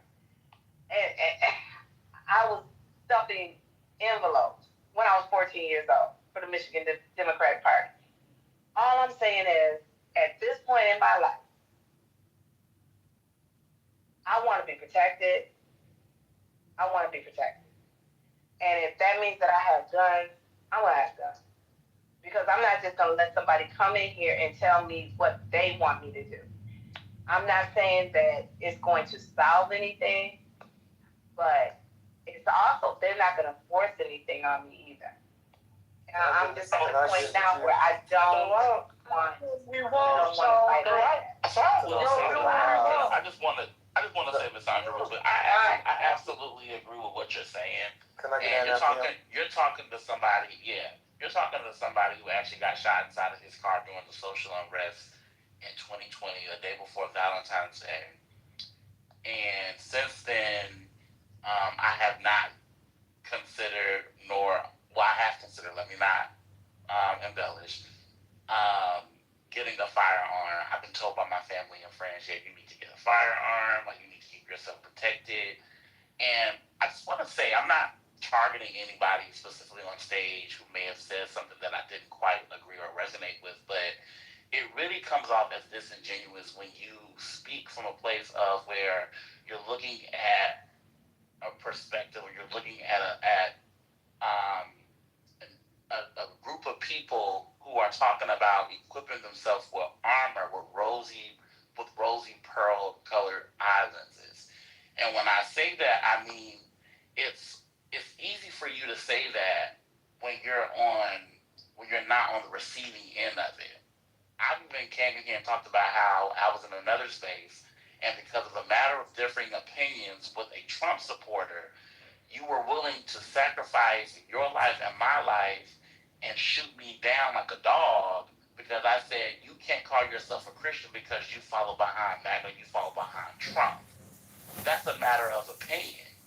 I don't see anybody from the left, unfortunately or fortunately, who have threatened anybody's lives that I know of on the app talking about I'll blow your head off if you don't vote for AOC, or I'll blow your head off if you say anything about my first black president. I have not heard that. So it just comes off disingenuous when we hear certain individuals say, well, you trying to encourage other people to get themselves armor or to equip themselves with guns as if that's going to solve the problem. No, I think it does no one any service if we ignore the fact and we act in a sense of oblivion to believe that we're not living in uncertain times. We are living in uncertain times. I do intend on exercising my right and becoming armor with some form of protection. Not because I'm trigger happy, but we are living in times where so much so people are able to dox you, find you where you're at, and when they say that they're going to shoot you and kill you, they're ready to shoot you and kill you the next day, and they're showing up at your home. So I just want people who may not quite understand where some of us are coming from, where we talk about where we want to become armored, we want to strap ourselves up, be mindful of what type of things we're dealing with, what type of, situations, conversations, arguments, disputes, or whatever have you. Be mindful of what type of slack, or whatever you want to call it, that we're receiving on the opposite end. Because whether anybody wants to agree with it or not, and Ms. Sandra kind of spoke to this, they've been preparing for barbecues like this since the inception of this great country. And they're preparing for the greatest barbecue of all time. Even when the election was going on, they were talking about it being the Civil War. So for those coming on stage or maybe in the chat talking about, hey, there ain't no need of talking about trying to equip yourself with guns. Like guns gonna solve things. It's not about solving anything. We're living in uncertain times. They just said there's gonna be a civil war. We're just preparing for it. And I just want to clarify something. Sorry, Daryl, I know you want to. Hurricane, I know you want to speak. Just give me a moment. Just in case anyone thinks, well, you're in Canada, so it's not the same situation. I understand at least not right now. I actually can't say that because I know you guys don't keep up with Canadian politics or what happens here, respectfully. So you don't actually know what it actually is like in Canada. Not to the same extent as the States, I will say, but we do have our own problems. And if you think for any minute that there are not pockets of this country, especially where I am now in Alberta, that are not full of just pure white people and are racist as fuck, I'm going to let you know Canada's not that much evolved and above everyone else, okay? So again, I'm in Alberta. There are places that they would literally, like, call you out your name in front of you and not feel anyways. But obviously I live in major cities, but I'm not naive or gullible enough to think that nothing would ever happen, considering there are Trump supporters in Canada. Explain that. So if you know, say, that you're in a position where you can and be literally outnumbered, etc., you don't want to. I'm not going to walk around naive and thinking that I live in this ideal world, ideal country, and nothing will ever happen, especially as a woman. Anything that happens, it happens also to women first immediately. So no, I'm not in any kind of pure safety. So please don't be misunderstood of where I'm coming from, okay? Now I'd like to go. Kaz, please go after Daryl. Daryl actually has been holding on. You can go after Daryl, please. Thank you. And then after that, I guess we'll give Rumpus a chance to play his clip, and then we can jump back in because it kind of sets everything up. Okay, so only thing I want to say, I live in Texas, and I joined the Texas Army National Guard during the Operation Iraqi Freedom. And I remember one of my colleagues who was working on White House detail when during Barack Obama's second term, I had this bright idea to take my family to D.C. because I just wanted to see the White House because the bombers were there. Fortuitously, the Smithsonian opened up that same weekend. That was like late September of 2016. While I was there, I had the opportunity to go to a lot of the memorials, but one of the ones, every memorial has a bookstore at the bottom of it.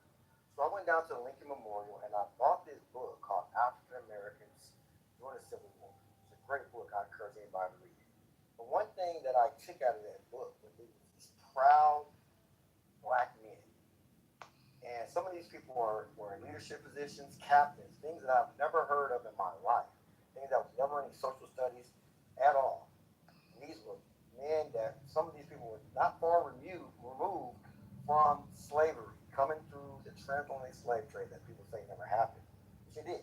Okay, this is what I've noticed. What I noticed about the people that were there, these were very proud people. These people were fighting. These people were fighting on the side of the Union to kill, and they were sanctioned to kill any Confederate that stood in their way. Right? So this is what I'm saying. The battle, if there ever was a battle, is not going to be fought by ourselves. We have allies all over this planet. So this idea that 13% of black people on our own is foolish. There is a lot of people, brothers and sisters, that are Christians, Muslims, atheists, that know right from wrong. And if this fight was ever to happen, which I doubt it will, because the Civil War that did happen had the most U.S. casualties in any conflict in U.S. history. That's the Continental Army from like going back to all the Indian wars from like the 1600s throughout even to present day. Nearly 1 million people lost their lives.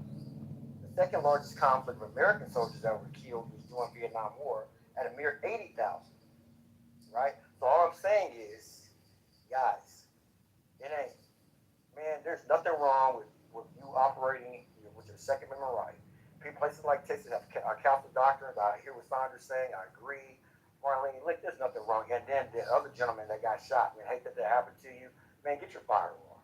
I'm not saying that you got to go out there guns a-blazing, but if somebody bring that smoke to you, dead they fucking ass. And don't and be willing to die for what you believe in. There's nothing wrong with that. That's not saying you're some crazy black, disarranged black person that wants violence and choose violence. That's bullshit. What that's saying is, motherfucker, I'm gonna take you and the motherfuckers with me.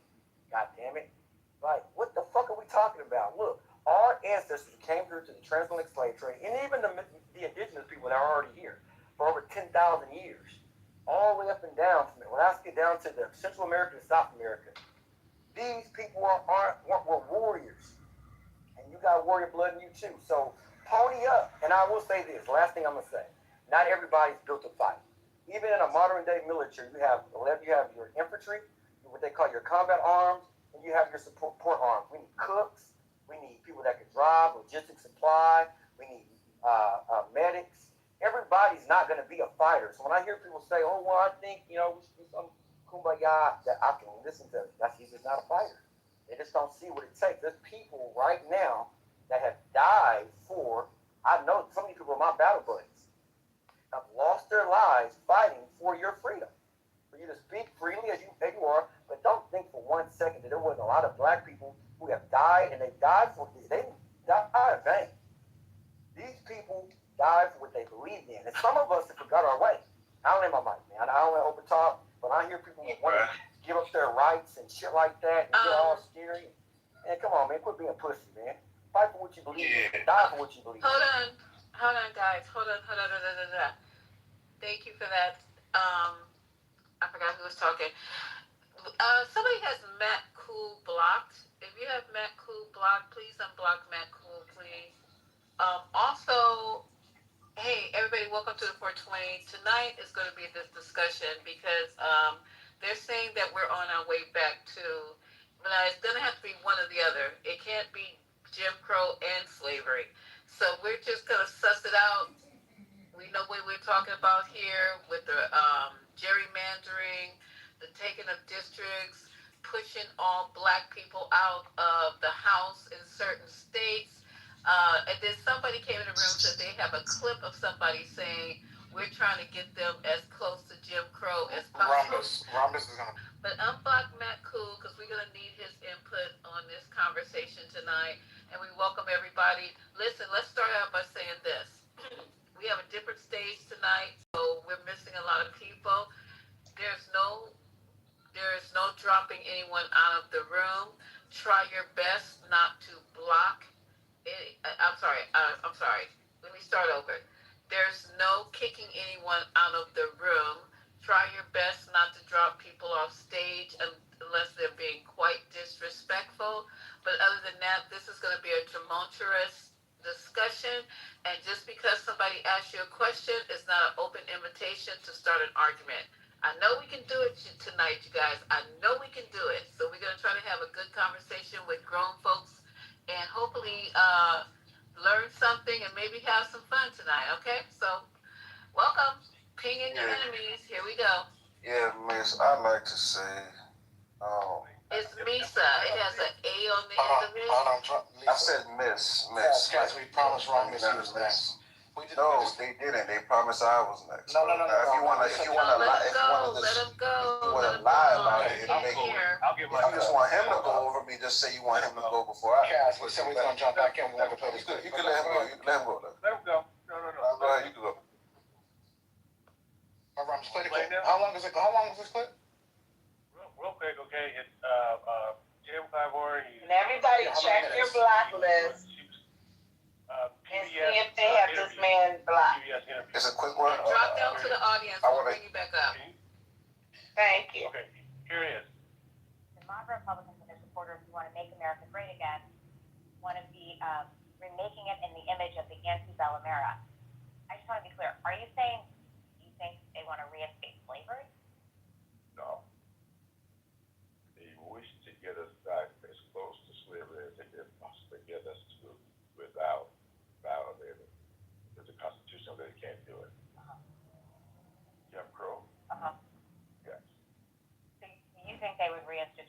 pro or fake news? Absolutely. And I think the Supreme Court is well on the way to doing that. Remember, all of this started with a Supreme Court decision called Dred Scott. That's what defined and laid the foundation for all of this stuff. And then we got the case called Plessy versus Ferguson that established separate and equal. Well, of course, Okay, I'm gonna stop right there now. Now, just think about that. Now, I'm gonna play this one thing about Nick Fuentes. He just released this, and he's far right, and he's pretty much trying to articulate his values and people that think like him. And this is even more disturbing. So let's just hear it. This is about what they're willing to sacrifice. Yes, what they're willing to sacrifice in order to have their white nation. Listen. I think absolutely anybody, especially anybody that watches my show, would prefer that we undergo another Great Recession or Great Depression if we could be in a white country. Anybody that watches my show would certainly prefer that we undergo a Great Depression or a Great Recession if it meant that we could have some semblance of a white country. Everybody knows that. No, it's not about economic opportunity. We would all prefer to have a smaller house and maybe a smaller TV and a smaller backyard and a smaller car. And maybe we eat out less than we did before. By that I mean restaurants. And I don't mean box. Not like Tucker, another favorite of Tucker. Mine's out of the gutter. We would all prefer to have less, and then we'd have more white neighbors. We would all prefer to have less stuff if we could have more society, more coherence, more of a social fabric. And that comes from familiarity. That's where family comes from. Familial, familiar, like each other, talk like each other, like each other. Okay, so that was it. So I don't think it's carnage, but I do think it's definitely a push out, push away, a relocation, and it's just going to be a disenfranchisement at the most, for sure. But I think it's carnage. Yeah, man, it's so crazy that first of all, this is a good thing. I don't know why people are saying slavery is coming back or Jim Crow. These people are insane, fear-mongering people. There's not going to be a civil war between black and white people. I don't know why people even think that would be a possibility in today's time, that there's no way for that to happen. There's a lot of factors at play here, right? A black Republican has the seat still. So it's like people are mad about this, but they're not mad when the Democrats have all blue and Republicans have no seats. I don't hear, what's the opposite of Jim Crow? Democracy? What the fuck? Nobody cries when the Democrats do it, but now they're crying Jim Crow. Jim Crow what? In the next 10 years, Jim Crow is coming back. I've been hearing Jim Crow is coming back for years, bro. Where is it? Come on, bro. Y'all need to chill out with this shit.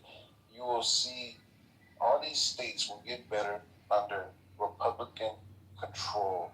And, we're headed towards good things. I sprayed that chair. I sprayed everything in it. Yeah, I appreciate it. You too, brother, Frank?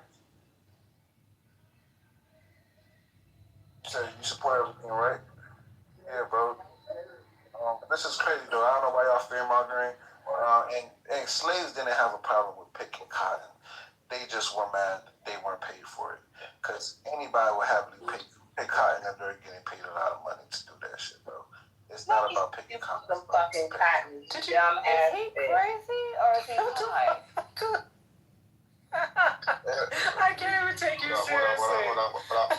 You think slaves had a problem with picking cotton? They had a problem because they weren't paid for it. You think if they were being paid to do this? Yeah, what's up, everybody? That I want to see you pick some cotton. I ain't talking about the flag. I'm talking about you. Let me see you pick some cotton. You dumb fucking bitch. Whatever. Let me see you do it. You tell me how happy. You tell me how happy you are picking some fucking cotton. He's just speaking is true. And then when you do it, why we gotta hurl all the insults? because I love working in the garden. I love working. Excuse me. I love working in my garden. I love planting my food. I'm not attacking. I'm just saying that's what you said. That's what you said. And I'm just saying I love working in my garden. I love picking my tomatoes and my peppers. You let me see you pick some fucking cotton and tell me how much you like it. Tell me how much you like it. I tried. Lisa, there are black people There's today three picking cotton. people talking at one time, and Well, he was talking and she interrupted him. I did, and then I heard you in the background as well. I did. I interrupted. Okay, so be ridiculous on mute though. Helping when you start. Somebody talking. needs to spank me. So I need a spanking. So let me get this out, you guys, and I'm gonna just say it one last time. This is gonna be a difficult discussion. Everybody's gonna have different opinions, and I don't care. I welcome it. But what we can't do, because everybody in the audience did not come in here to hear people argue. They came in here for the topic of the discussion. So one person at a time. If you want to retort to what that person said, just say, excuse me, I like to retort. And that's it. But we're not going to be like 4, 5, 6 people offline. I'm telling you. I don't want to drop people, but I will drop you. Okay, so who was talking over, I think it was Cass. Responding to Sandra? He left. He's not even here anymore. Or somebody dropped him. Okay, don't do that either. I'm not kidding you. You guys just totally disrespect me on a regular. I asked you not to drop people off the stage because I'm not stationary and I can't be bringing people in while I'm trying to drive. Okay? So, I didn't drop him, Lisa. I talked over him, but I did not drop him. I know you didn't. Okay, you guys, go ahead and enjoy the. There's only 4 mods, and it wasn't Lisa, and it wasn't Sandra, so we did Marlene. No, it was not me that dropped him. I was having too much fun laughing. It was just ridiculous. Yeah, this is crazy. Okay, so go ahead, baby cakes. Yeah. It wasn't me. But let's just go back. So he that was funny. That was funny. Yeah, I don't even know what to say. But it really was funny. No, but hold on, Darryl. He did say there was people who, if they were getting paid. There are people that were getting paid that wouldn't mind. There's people that pick up garbage and pick up trash on the highway. Let's just go with that, right? But like the fact that the way slavery was instituted, like you think that these people really was doing it even, and you know how much they were getting paid? Like we were talking about getting paid, like they were not getting paid a living wage. My family just just made $1 million selling 60 acres. In 2026. Yes, hold on. Okay, we're talking about. But you gotta understand, man. My family immigrated to Tipton County in Covington, Tennessee in 1904. Okay, my great grandfather had over 1,000 acres of land. What I'm saying is, my grandmother, who was 86 years old, picked cotton, and her parents picked cotton too. Like, come on, man. Like, why we gotta do all this extra stuff just because you don't like what he said?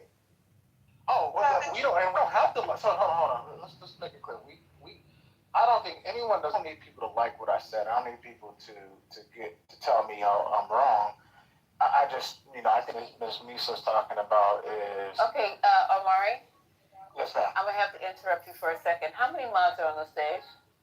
1, 2, 3, 4, 5. I just got somebody a second. I know you did. Did somebody leave who was modded? Yeah, it was a Haitian. Wow. Okay, so Cass got kicked out of the room. Oh. Okay, so I will start this room all over again and have just 1, 2 mods on the stage. I asked nicely not to do something, and then it got done anyway. So that's crazy as hell. I don't want to have to start the room over because I'm driving, but this is what I gotta do, y'all. And there's a lack of integrity because there's only 4 mods. Haitian wasn't even a mod at the time. There was you, Lisa, Omari, Sandra, and Marlene. Those are the only mods. Haitian was. Hold on. I modded Haitian, so yes, he was a mod before he left. He came up, and I modded him. Was he talking when Cass was talking? Daryl, you may not know this, but mods can actually see the activity in the room via the clipboard at the bottom. Okay, so can you see who kicked Cass, you guys?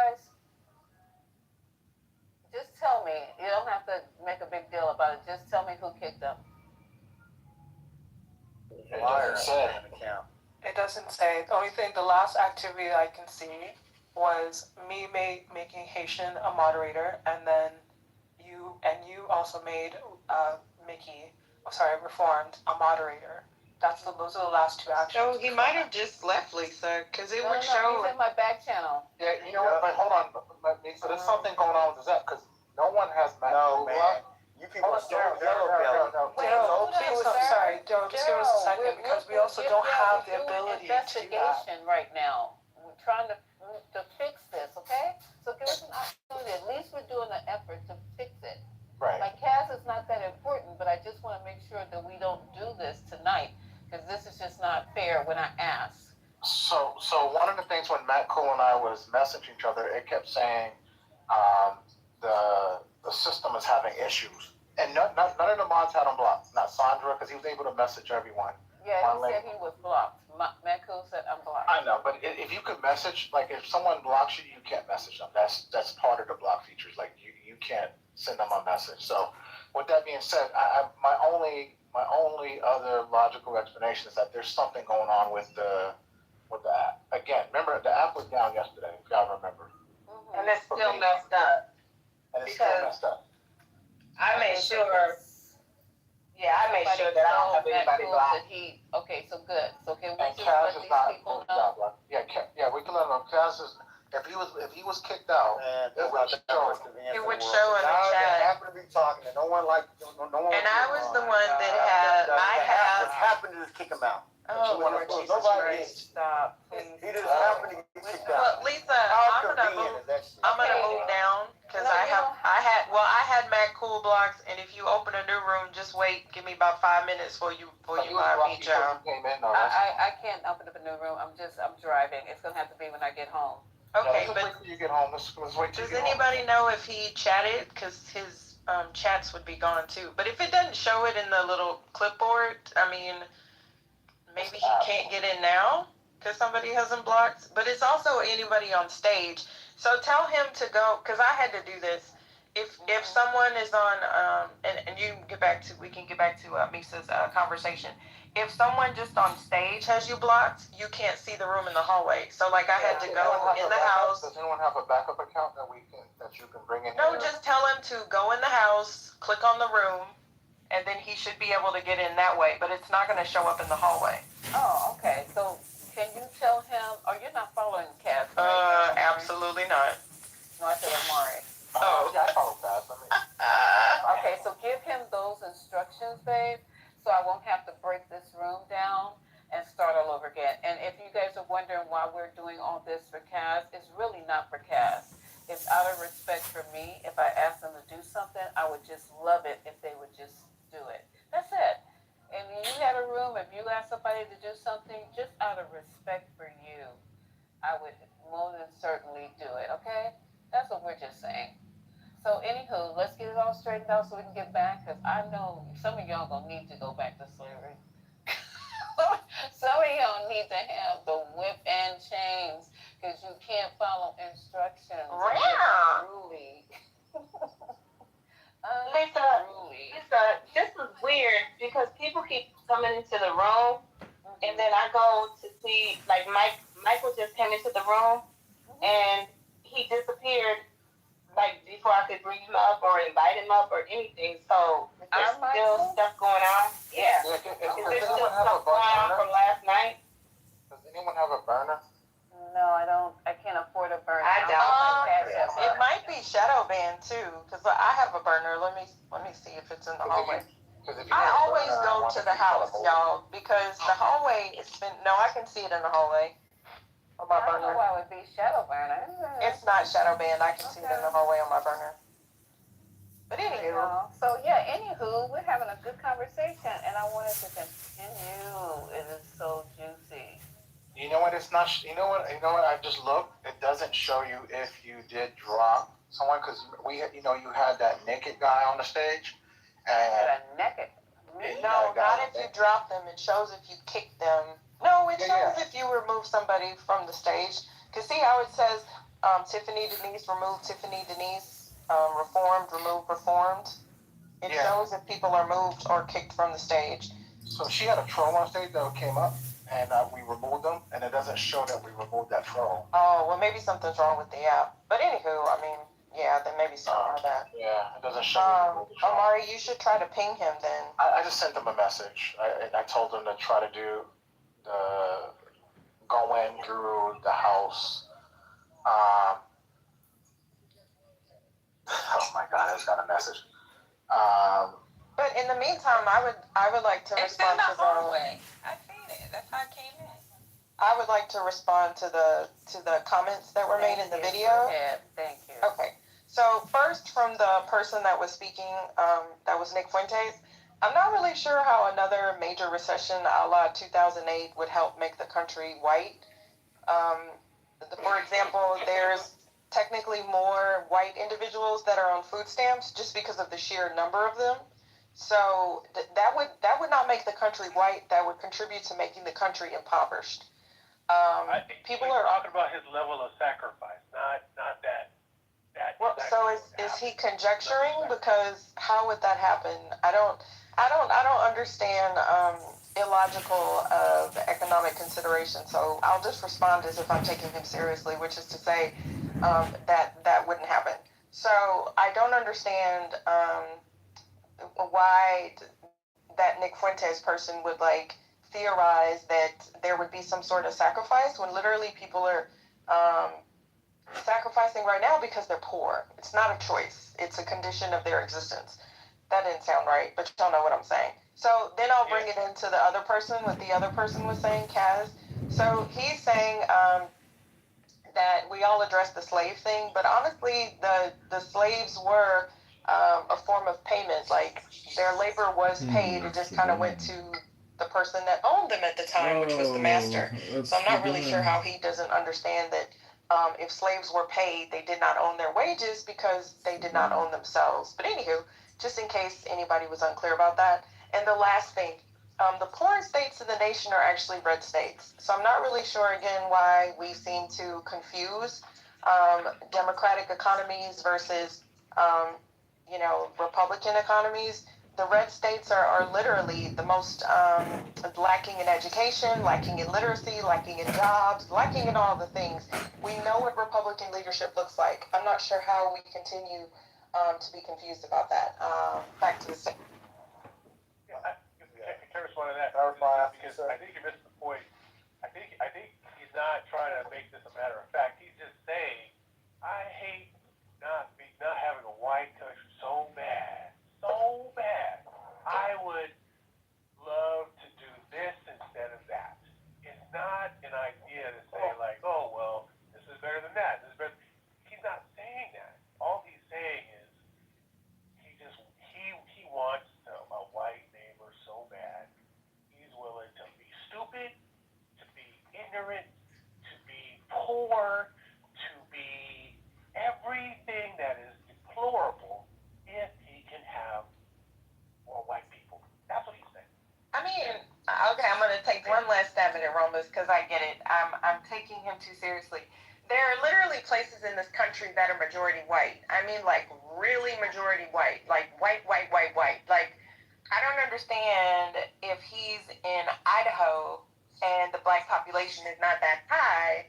If he wants a white nation, why can't he just take his ass to live in a country in Montana or something? So that's all I'll say there. Like, Nick Fuentes, like, just the way that he framed it would let me know that they need minorities and immigrants, because that's a really stupid theory. That's all I'm saying. Anyway, I'm done. I agree with you. And not only that, I live in Texas, right? And actually, Texas is a red state. It's the second most populous state in the country, and it's a red state. And then the most populous state would be California, and then followed by New York. So those are your three biggest states, then Florida and Georgia, whatever, right? But number one and number two, right? It's going to be California, which is obviously very blue. It's what, like 54 electoral votes, and I'm not quite sure we have. I think like 38, if I'm not mistaken. But anyway, I digress. The reason why I did want to say this, when I'm in Dallas is a very cosmopolitan place, right? I live in a predominantly white neighborhood. Right?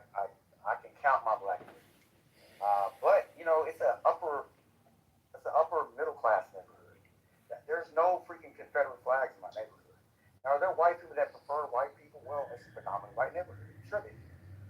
come out and bust a grapefruit? Probably not. Because that's why. Because they're working. They're working a lot of hours trying to get their kids to top schools. Whether you here in Dallas is probably going to be UT Austin or maybe Texas Tech or A&M. I mean, they're living real lives. I remember when January 6th happened, I was just like, you know what, let me take a peek out and see if there's any white people, doing anything crazy. I don't know, maybe got a freaking. I'm sorry, is this addressing either my rebuttal or the original point? I'm not even responding to your rebuttal. Oh. Because you basically said that you don't take it seriously. And I knew you didn't take him seriously, so there was no need to respond. I'm kind of speaking on the overarching about the Nick Fuentes guy, so I'm not even responding to you at all.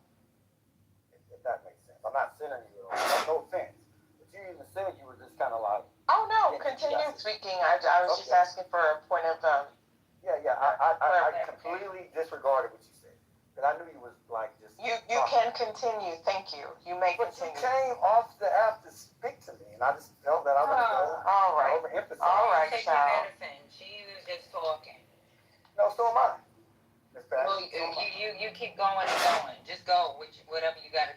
Well, she interrupted me, and I lost my train of thought. Right, and she did it on purpose too. I can assure you, you're not that special. But continue, please. Ma'am, neither are you. Two of us. You're not that special either. All right. Well, you actually had nothing. Okay, Jesus Christ. You had nothing to say, but you said something. But you had nothing to say. Do you talk to the white people in your neighborhood like that? I'm talking to anybody like that. I'm not scary like you. You're scary, not me. You're scared to die, not me. You think the white people are gonna kill you? Ma'am, shut up. You sound like a fucking retard. But you actually are one. Off to the goo he goes. Wait, is that him in his PTR, y'all? I don't care. Bye, Felicia. Oh my God. Oh, to be talking like that. But I really was asking. You gotta go over.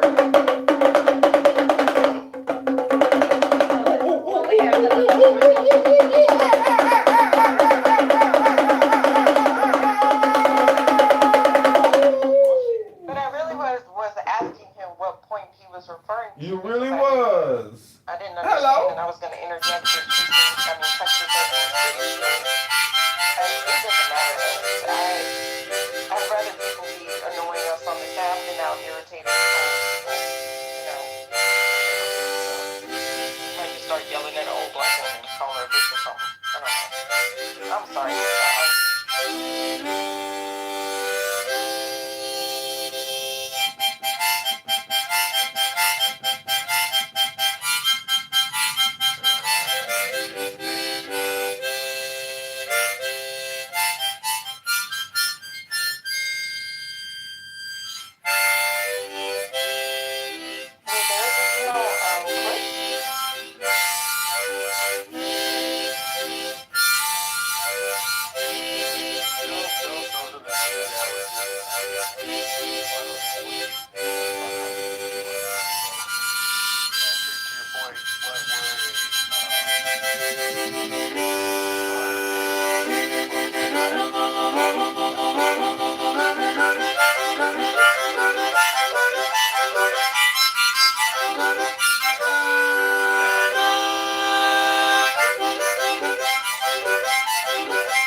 Already have a vestige of a modern day Jim Crow. Didn't we just witness that just in the last couple of days that the state of Virginia had a statewide vote and then it was shut down, and then we find out that the Supreme Court shut it down? Didn't we just witness Tennessee months before primaries literally say that they're going to remove black districts, and we're literally removing duly elected people out of office? Isn't the same thing happening in Louisiana? was Jim Crow not actual legislation that was put in place? It was not just sentiments. It was not just MAGA. It was actually legislation. Wasn't a core part of the Voting Rights Act struck down, having pieces of legislation that have been in place for over 50 years been struck down. So I would wager that we are facing a modern Jim Crow, and this president hasn't even been in office for 2 years. So what else is going to come? That is the question, but I think that we are going to respond, and I think now we are catching up to understanding, how this is being happened, how this is happening to us. I think that we're at a point now where we're about to get activated, and the strategies need to change because they change. We need to change with the strategies and come up with new creative strategies. So, Robert, tell us, what do you see? You say we're catching up, so what do you see coming down the turnpike since you know what's going to happen? I don't say that I know what's going to happen. I think that we are going to be in a position where we're going to have to sit back. How do we take this shit down? Clearly, they have moves. Clearly, they came with a plan. 2025, they came with a fucking plan. So, Rhombus, 1 second. So, Rhombus, I asked you a question because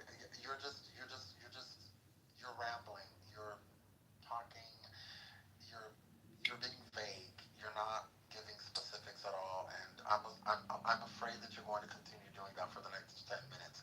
That's why I asked you what you see coming down the turnpike. If your answer is I don't see anything yet, or I don't know, then that's your answer. But I don't need we need to sit down and strategize. We just need to get ready. That's not saying anything. Okay, so let me. It's okay to say you don't. It's okay to say you don't know. It's okay. Okay, to say you don't know. I did say that, but what I'm suggesting is we are going to start early. Republicans, and I mentioned this months ago, the Republicans started breeding these monster Republicans, these right wingers, since elementary school. They have had them in programs, in clubs, making speeches. They started early. And what I mentioned a long time ago is, when are we going to start to do that? I think we have a reason now to do that, to start fucking in elementary school, right? While we're fighting now, we got to build. To start what in elementary school? To start what? Building some coalition, building some training, something to keep our ability to vote at the top of the list of things to do. I think civics, certain civic things started maybe in high school. I remember in high school we really started to learn about government. Other than that, it was like social studies, talking about history. I think we need to start talking about making a change, understanding what our positions are, knowing how to support it, being in volunteering for registration. Who's the fucking elementary school. Who's the we? So you say we need to do X in elementary school. Who's the we? We are the opposition party. Wait, so we have elementary schools How dare run you? by Democrats. Dare you? I'm saying we don't How have dare a you? plan. Only take them serious. Really, really start teaching it when they're about to graduate high school. That's way too late because the other side. And you're still talking about the Democratic Party when you say we. Let me be specific. I think it's not just the Democratic Party. I think it's anything that's not a far fascist right. Y'all gonna get this fool off the damn stage.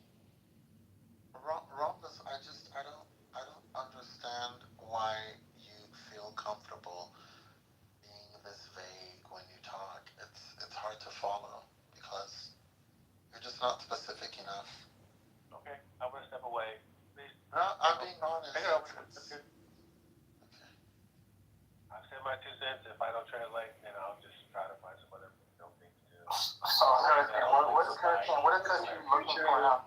Hurricane, what is that? Oh, go ahead. Just tell him how the Sisha speak is true, and that's good. Yeah, Hurricane, what is it that you are specifically looking for him to respond and which, like, what will satisfy you?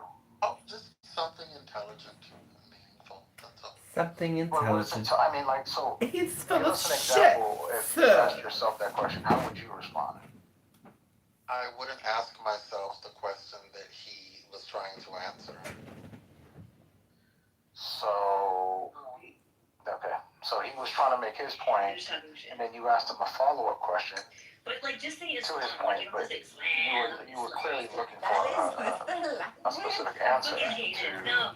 No, bro. It's Islam. to People respond. say Islam. Like, what the... You know, I saw Narja's. I saw a woman dressed like that today, but even over the full thing, she had a second one just in case. So it's like a Muslim JIC.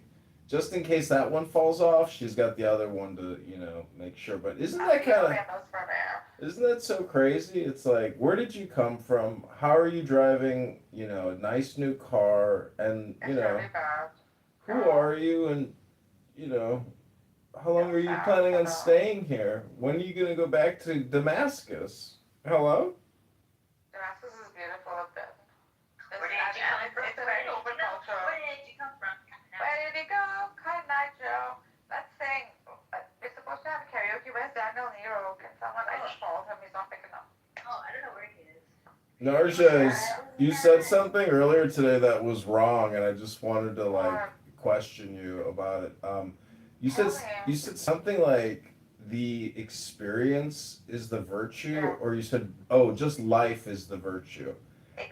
Existence is no. You said existence is the virtue, not a virtue. A virtue. Oh, it is a virtue. So there are many virtues. Do you think? Many virtues. Do you think the other virtues supersede just mere existence?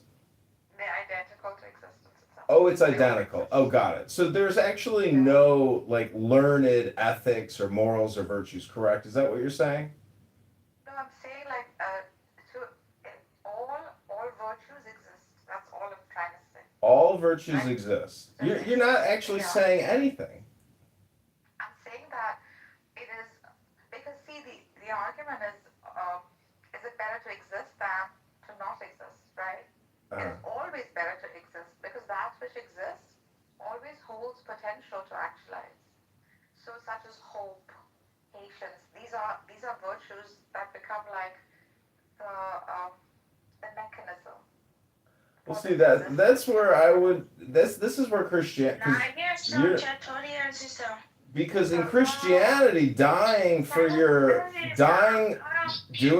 shut up.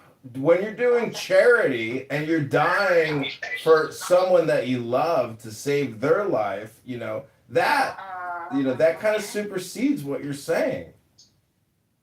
Why you're so sensitive? Because if you made a pleasant sound as opposed to the racket that's coming out of your mic, I wouldn't be objecting, to the sounds that you're emitting. John is a very, very lonely man. He's a very lonely man. He's intimidated by. No, I'm just asking. Are you okay with my voice or not? Because I think it's good. It's exceptional. yeah. I'm just saying, what you're saying, Narjas, is kind of it's not the full. Because maybe I'm not understanding. But you have to look at my Instagram and then you can talk with me. You want me to look at your Instagram, then I can talk to you? Oh, joy! Joy now! Oh, joy! Yeah, that's what you say. Okay, thank you.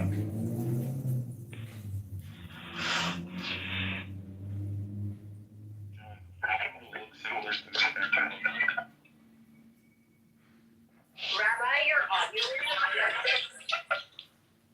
yeah. Yes, whatever. Your audio is also shit. Miguel Baba, دست خودتون ولش کنین، اینقدر جریان بازی در نیارید. همینو میگه دیگه. چه کاری، حالا جریان بازی در نیار. اوکی، من میام میشینم خونمون، شما بریم باز خودتون اشغال کنید. Can you speak American, please?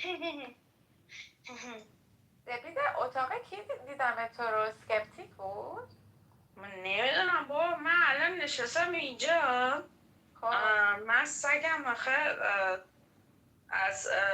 از توی دامپزشکی گرفتمش. بعد اومده بود همینجوری داشت یه جورایی به دوست من مثلا عشق و علاقه نشون میداد. بعد من گفتم خدایا من اینو نگرفتم اینجوری باشه. بعد یه جورایی خرط و خر شده میشم. من سگم همین الان بردم برای راه. آره همین الان سگ من یه جوری چسبیده بود به این ازگر. مثلا من اصلا میگفتم خدایا. بعد اصلا یه جوری مونده بودم که خدایا اصلا سگ من اصلا احتیاجی نداره اینجوری باشه. ولی اینجوری شد دیگه، چیکارش کنم. حالا بذار بخیر، شاید دوا چیزی بهش دادن اونجا. اوکی، بچه ها یه ذره حرف زدن، گفتم جوابشونو بدم. دست پرندم داری سپیده؟ آره. جوتی دارم. الان اینجا اگه خاموش کنم، همه چی خاموش کنم، میتونه بگه که سپیده. بعد جدا از اون سپیده رو میتونه بگه که برش کن. بچه حرف بیادبی نذارم، برش کن. بیخیال. نه بیادبی آخه، بیادبی. بگو بابا. چی میگه کس؟ بیادبی رو برش کن. کس خول چی میگه اصلا؟ نه میگه که ریدم دهنت. بارو بابا. Okay. Hey, Flo, can you tell them you're like reading the Hanet, please? I'm just literally asking him. خیلی بامزه. What the fuck? این چیه به من زنگ میزنه؟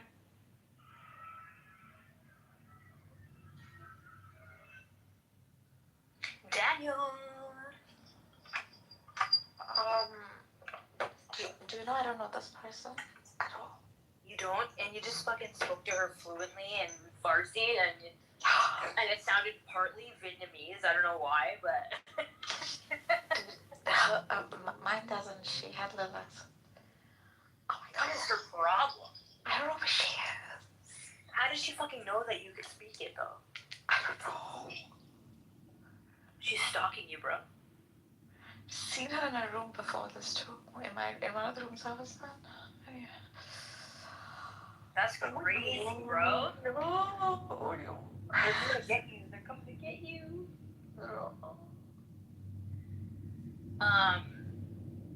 Should we sing? Yeah, I'm just putting clothes on. Hey, Daniel. Hey, sweetie. Daniel, why aren't you speaking? He's been up to school for school. He's been up to school. Wait, nurses, I got a question for you. Do you think the IRGC is hiring, meaning like because they've killed so many of them, like they're not putting out job solicitations to Iranians? They're like, hey, we need to recruit you. Join today. I mean, they are, right? Absolutely. Hello. You know what? That could be possible. Really, I think so. I mean, if the U.S. was engaged in a major war, they would be soliciting for soldiers left and right. I mean, they would have a draft. Like, where is the draft in Iran?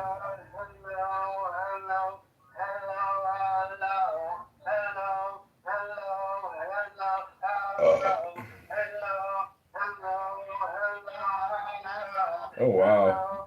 Good one, Nero. I know that song.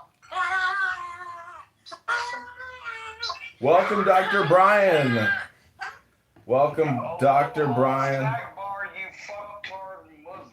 Welcome to Liberal Elite Intellectual Democrats.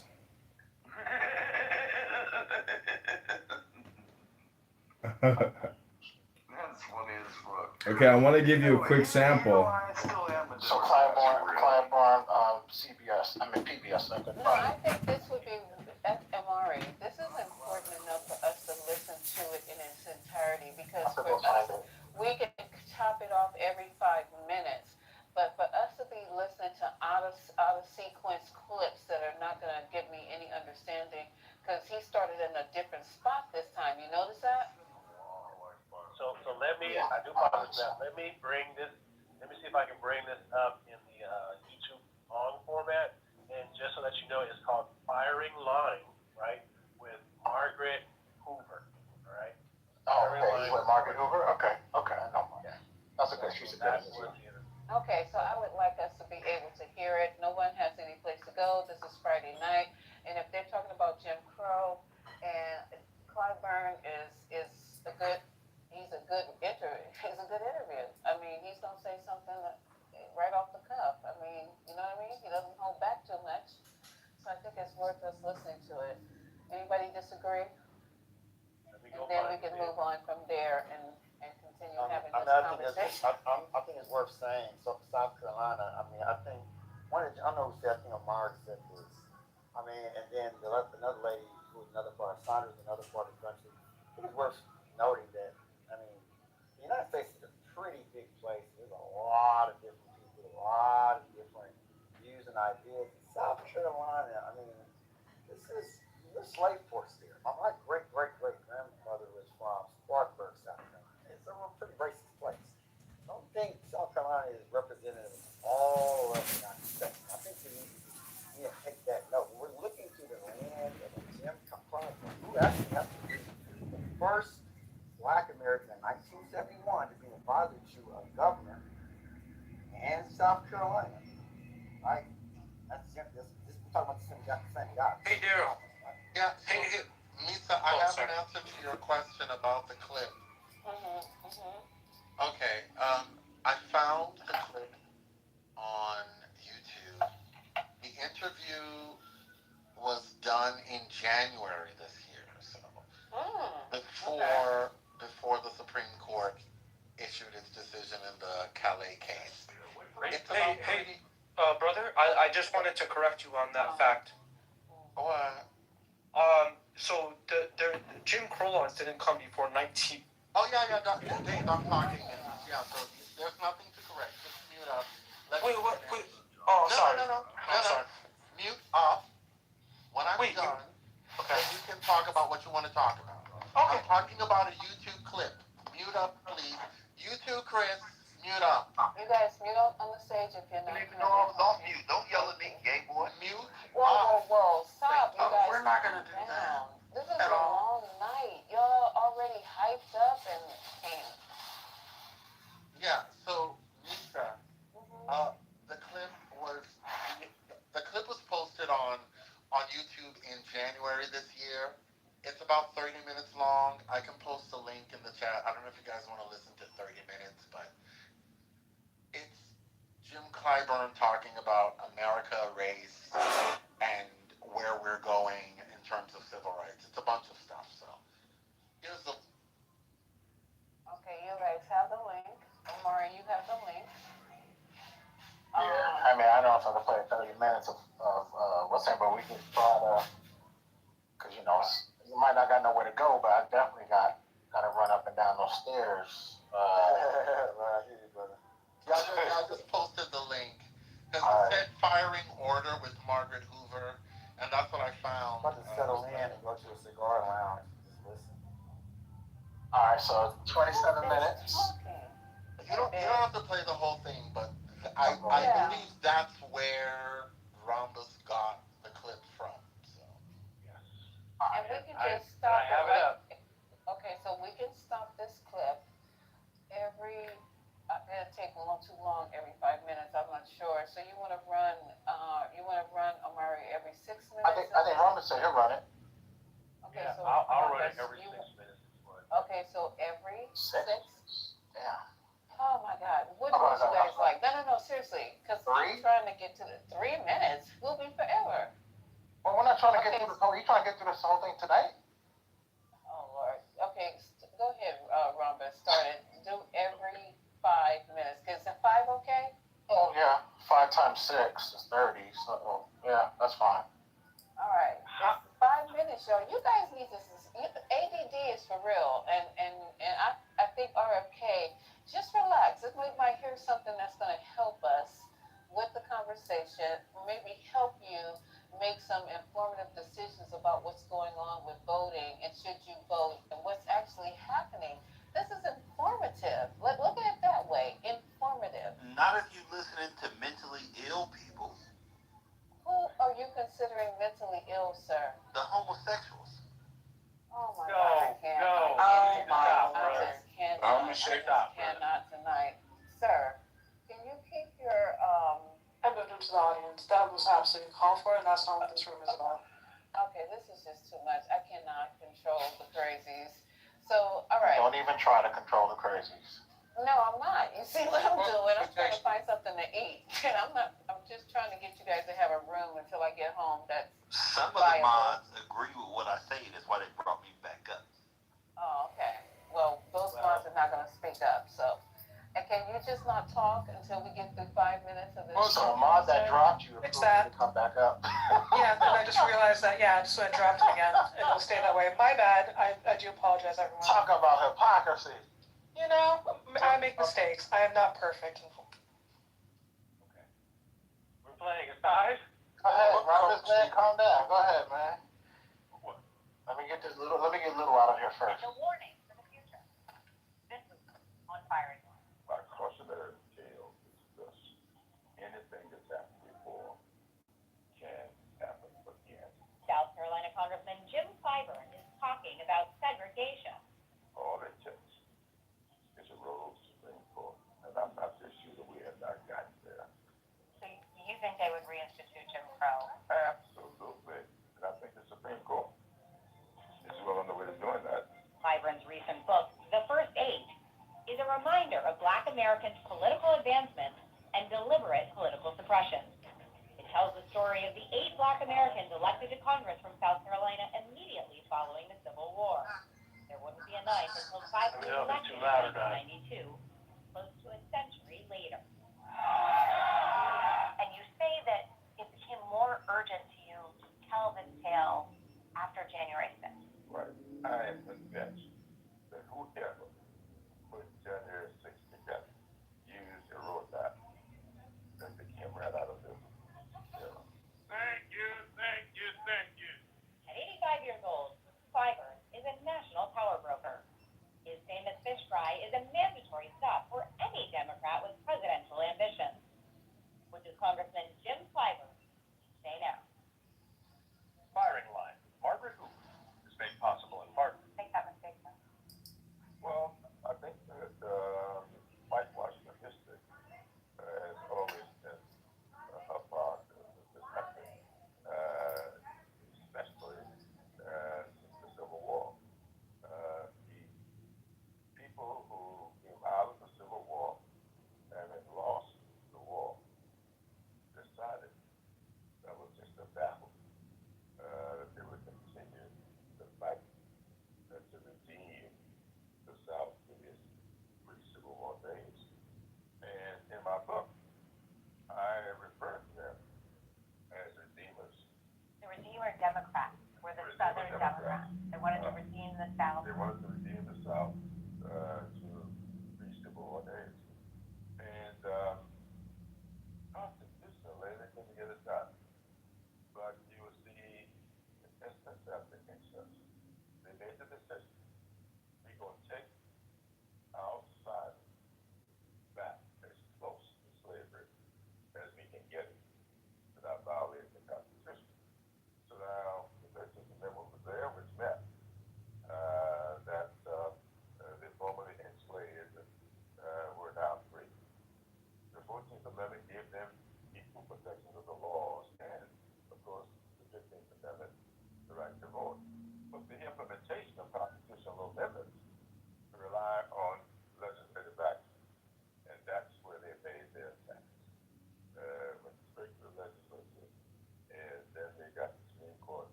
history is very important. Should not just be informative, but it should instruct.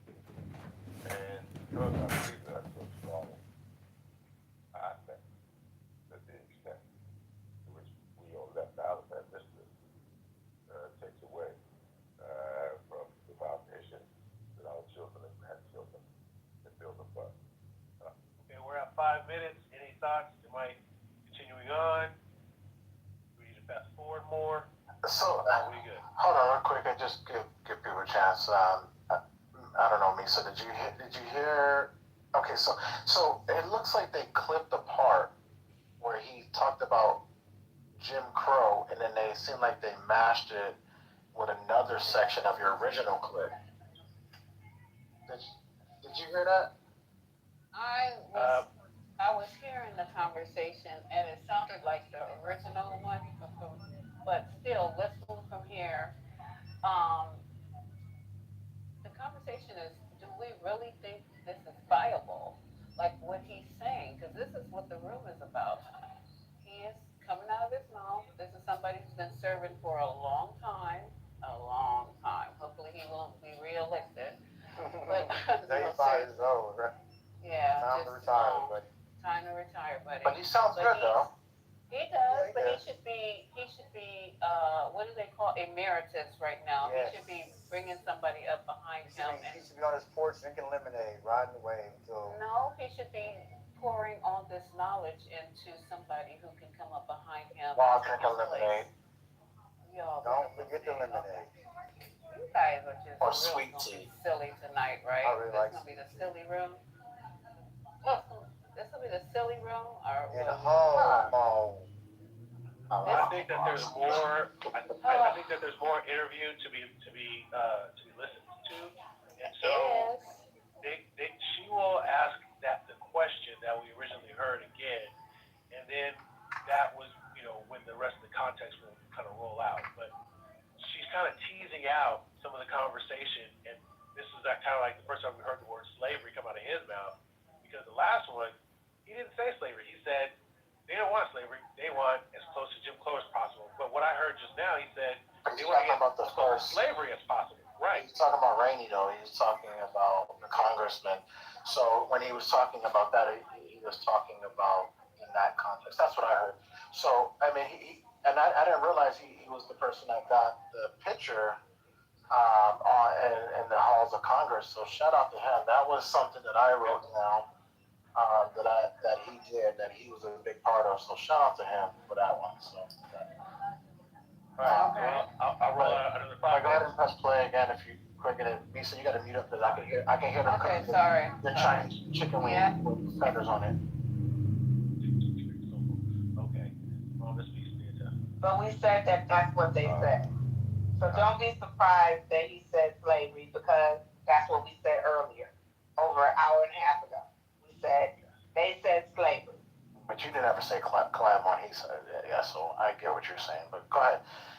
But he didn't say slavery and the Republicans trying to bring it back in that sense, though. So you're still distorting it. But go ahead, Rhombus. We're here. I have grandchildren. I've got a little great granddaughter. I think it's important for her to know who she is and from where she came. Robert Smalls was one of your first dates. Was born enslaved. He became a Civil War hero. Right. You call him, quote, the most consequential South Carolinian who ever lived. Yes. Why? Because he was. What did he do? Right.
men and to remind this next generation of our history?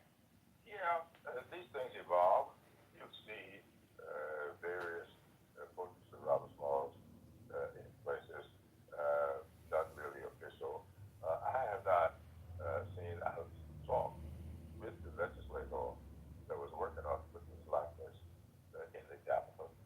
He represents people that happens to be a Republican. And his thing to me was, Robert Smalls was a Republican. Well, all 8 of these people We're were Republicans. Republicans. Well, but this is My because mother and father were Republicans. But this Republican Party today, it's a little different. it's a little bit different. It's a little bit different.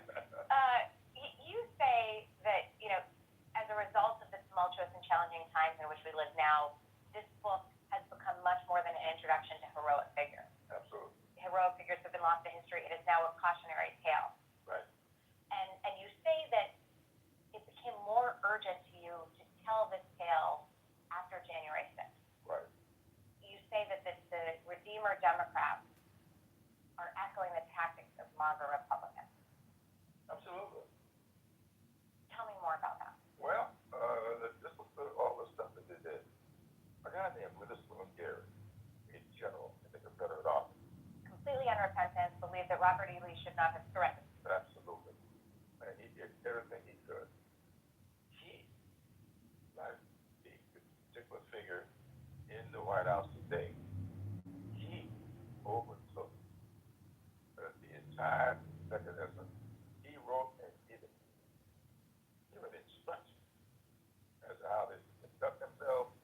And one of the things he instructed them to do, always wear a red shirt. The red shirt. Today, red caps. He instructed them, rifle clubs, Ku Klux Klan, use violence. Proud Boys said, you can look at what's happening today, and if you want to know what all this is about, you can get a nice, concise understanding from this book. So are you saying these tactics echo the past? Absolutely.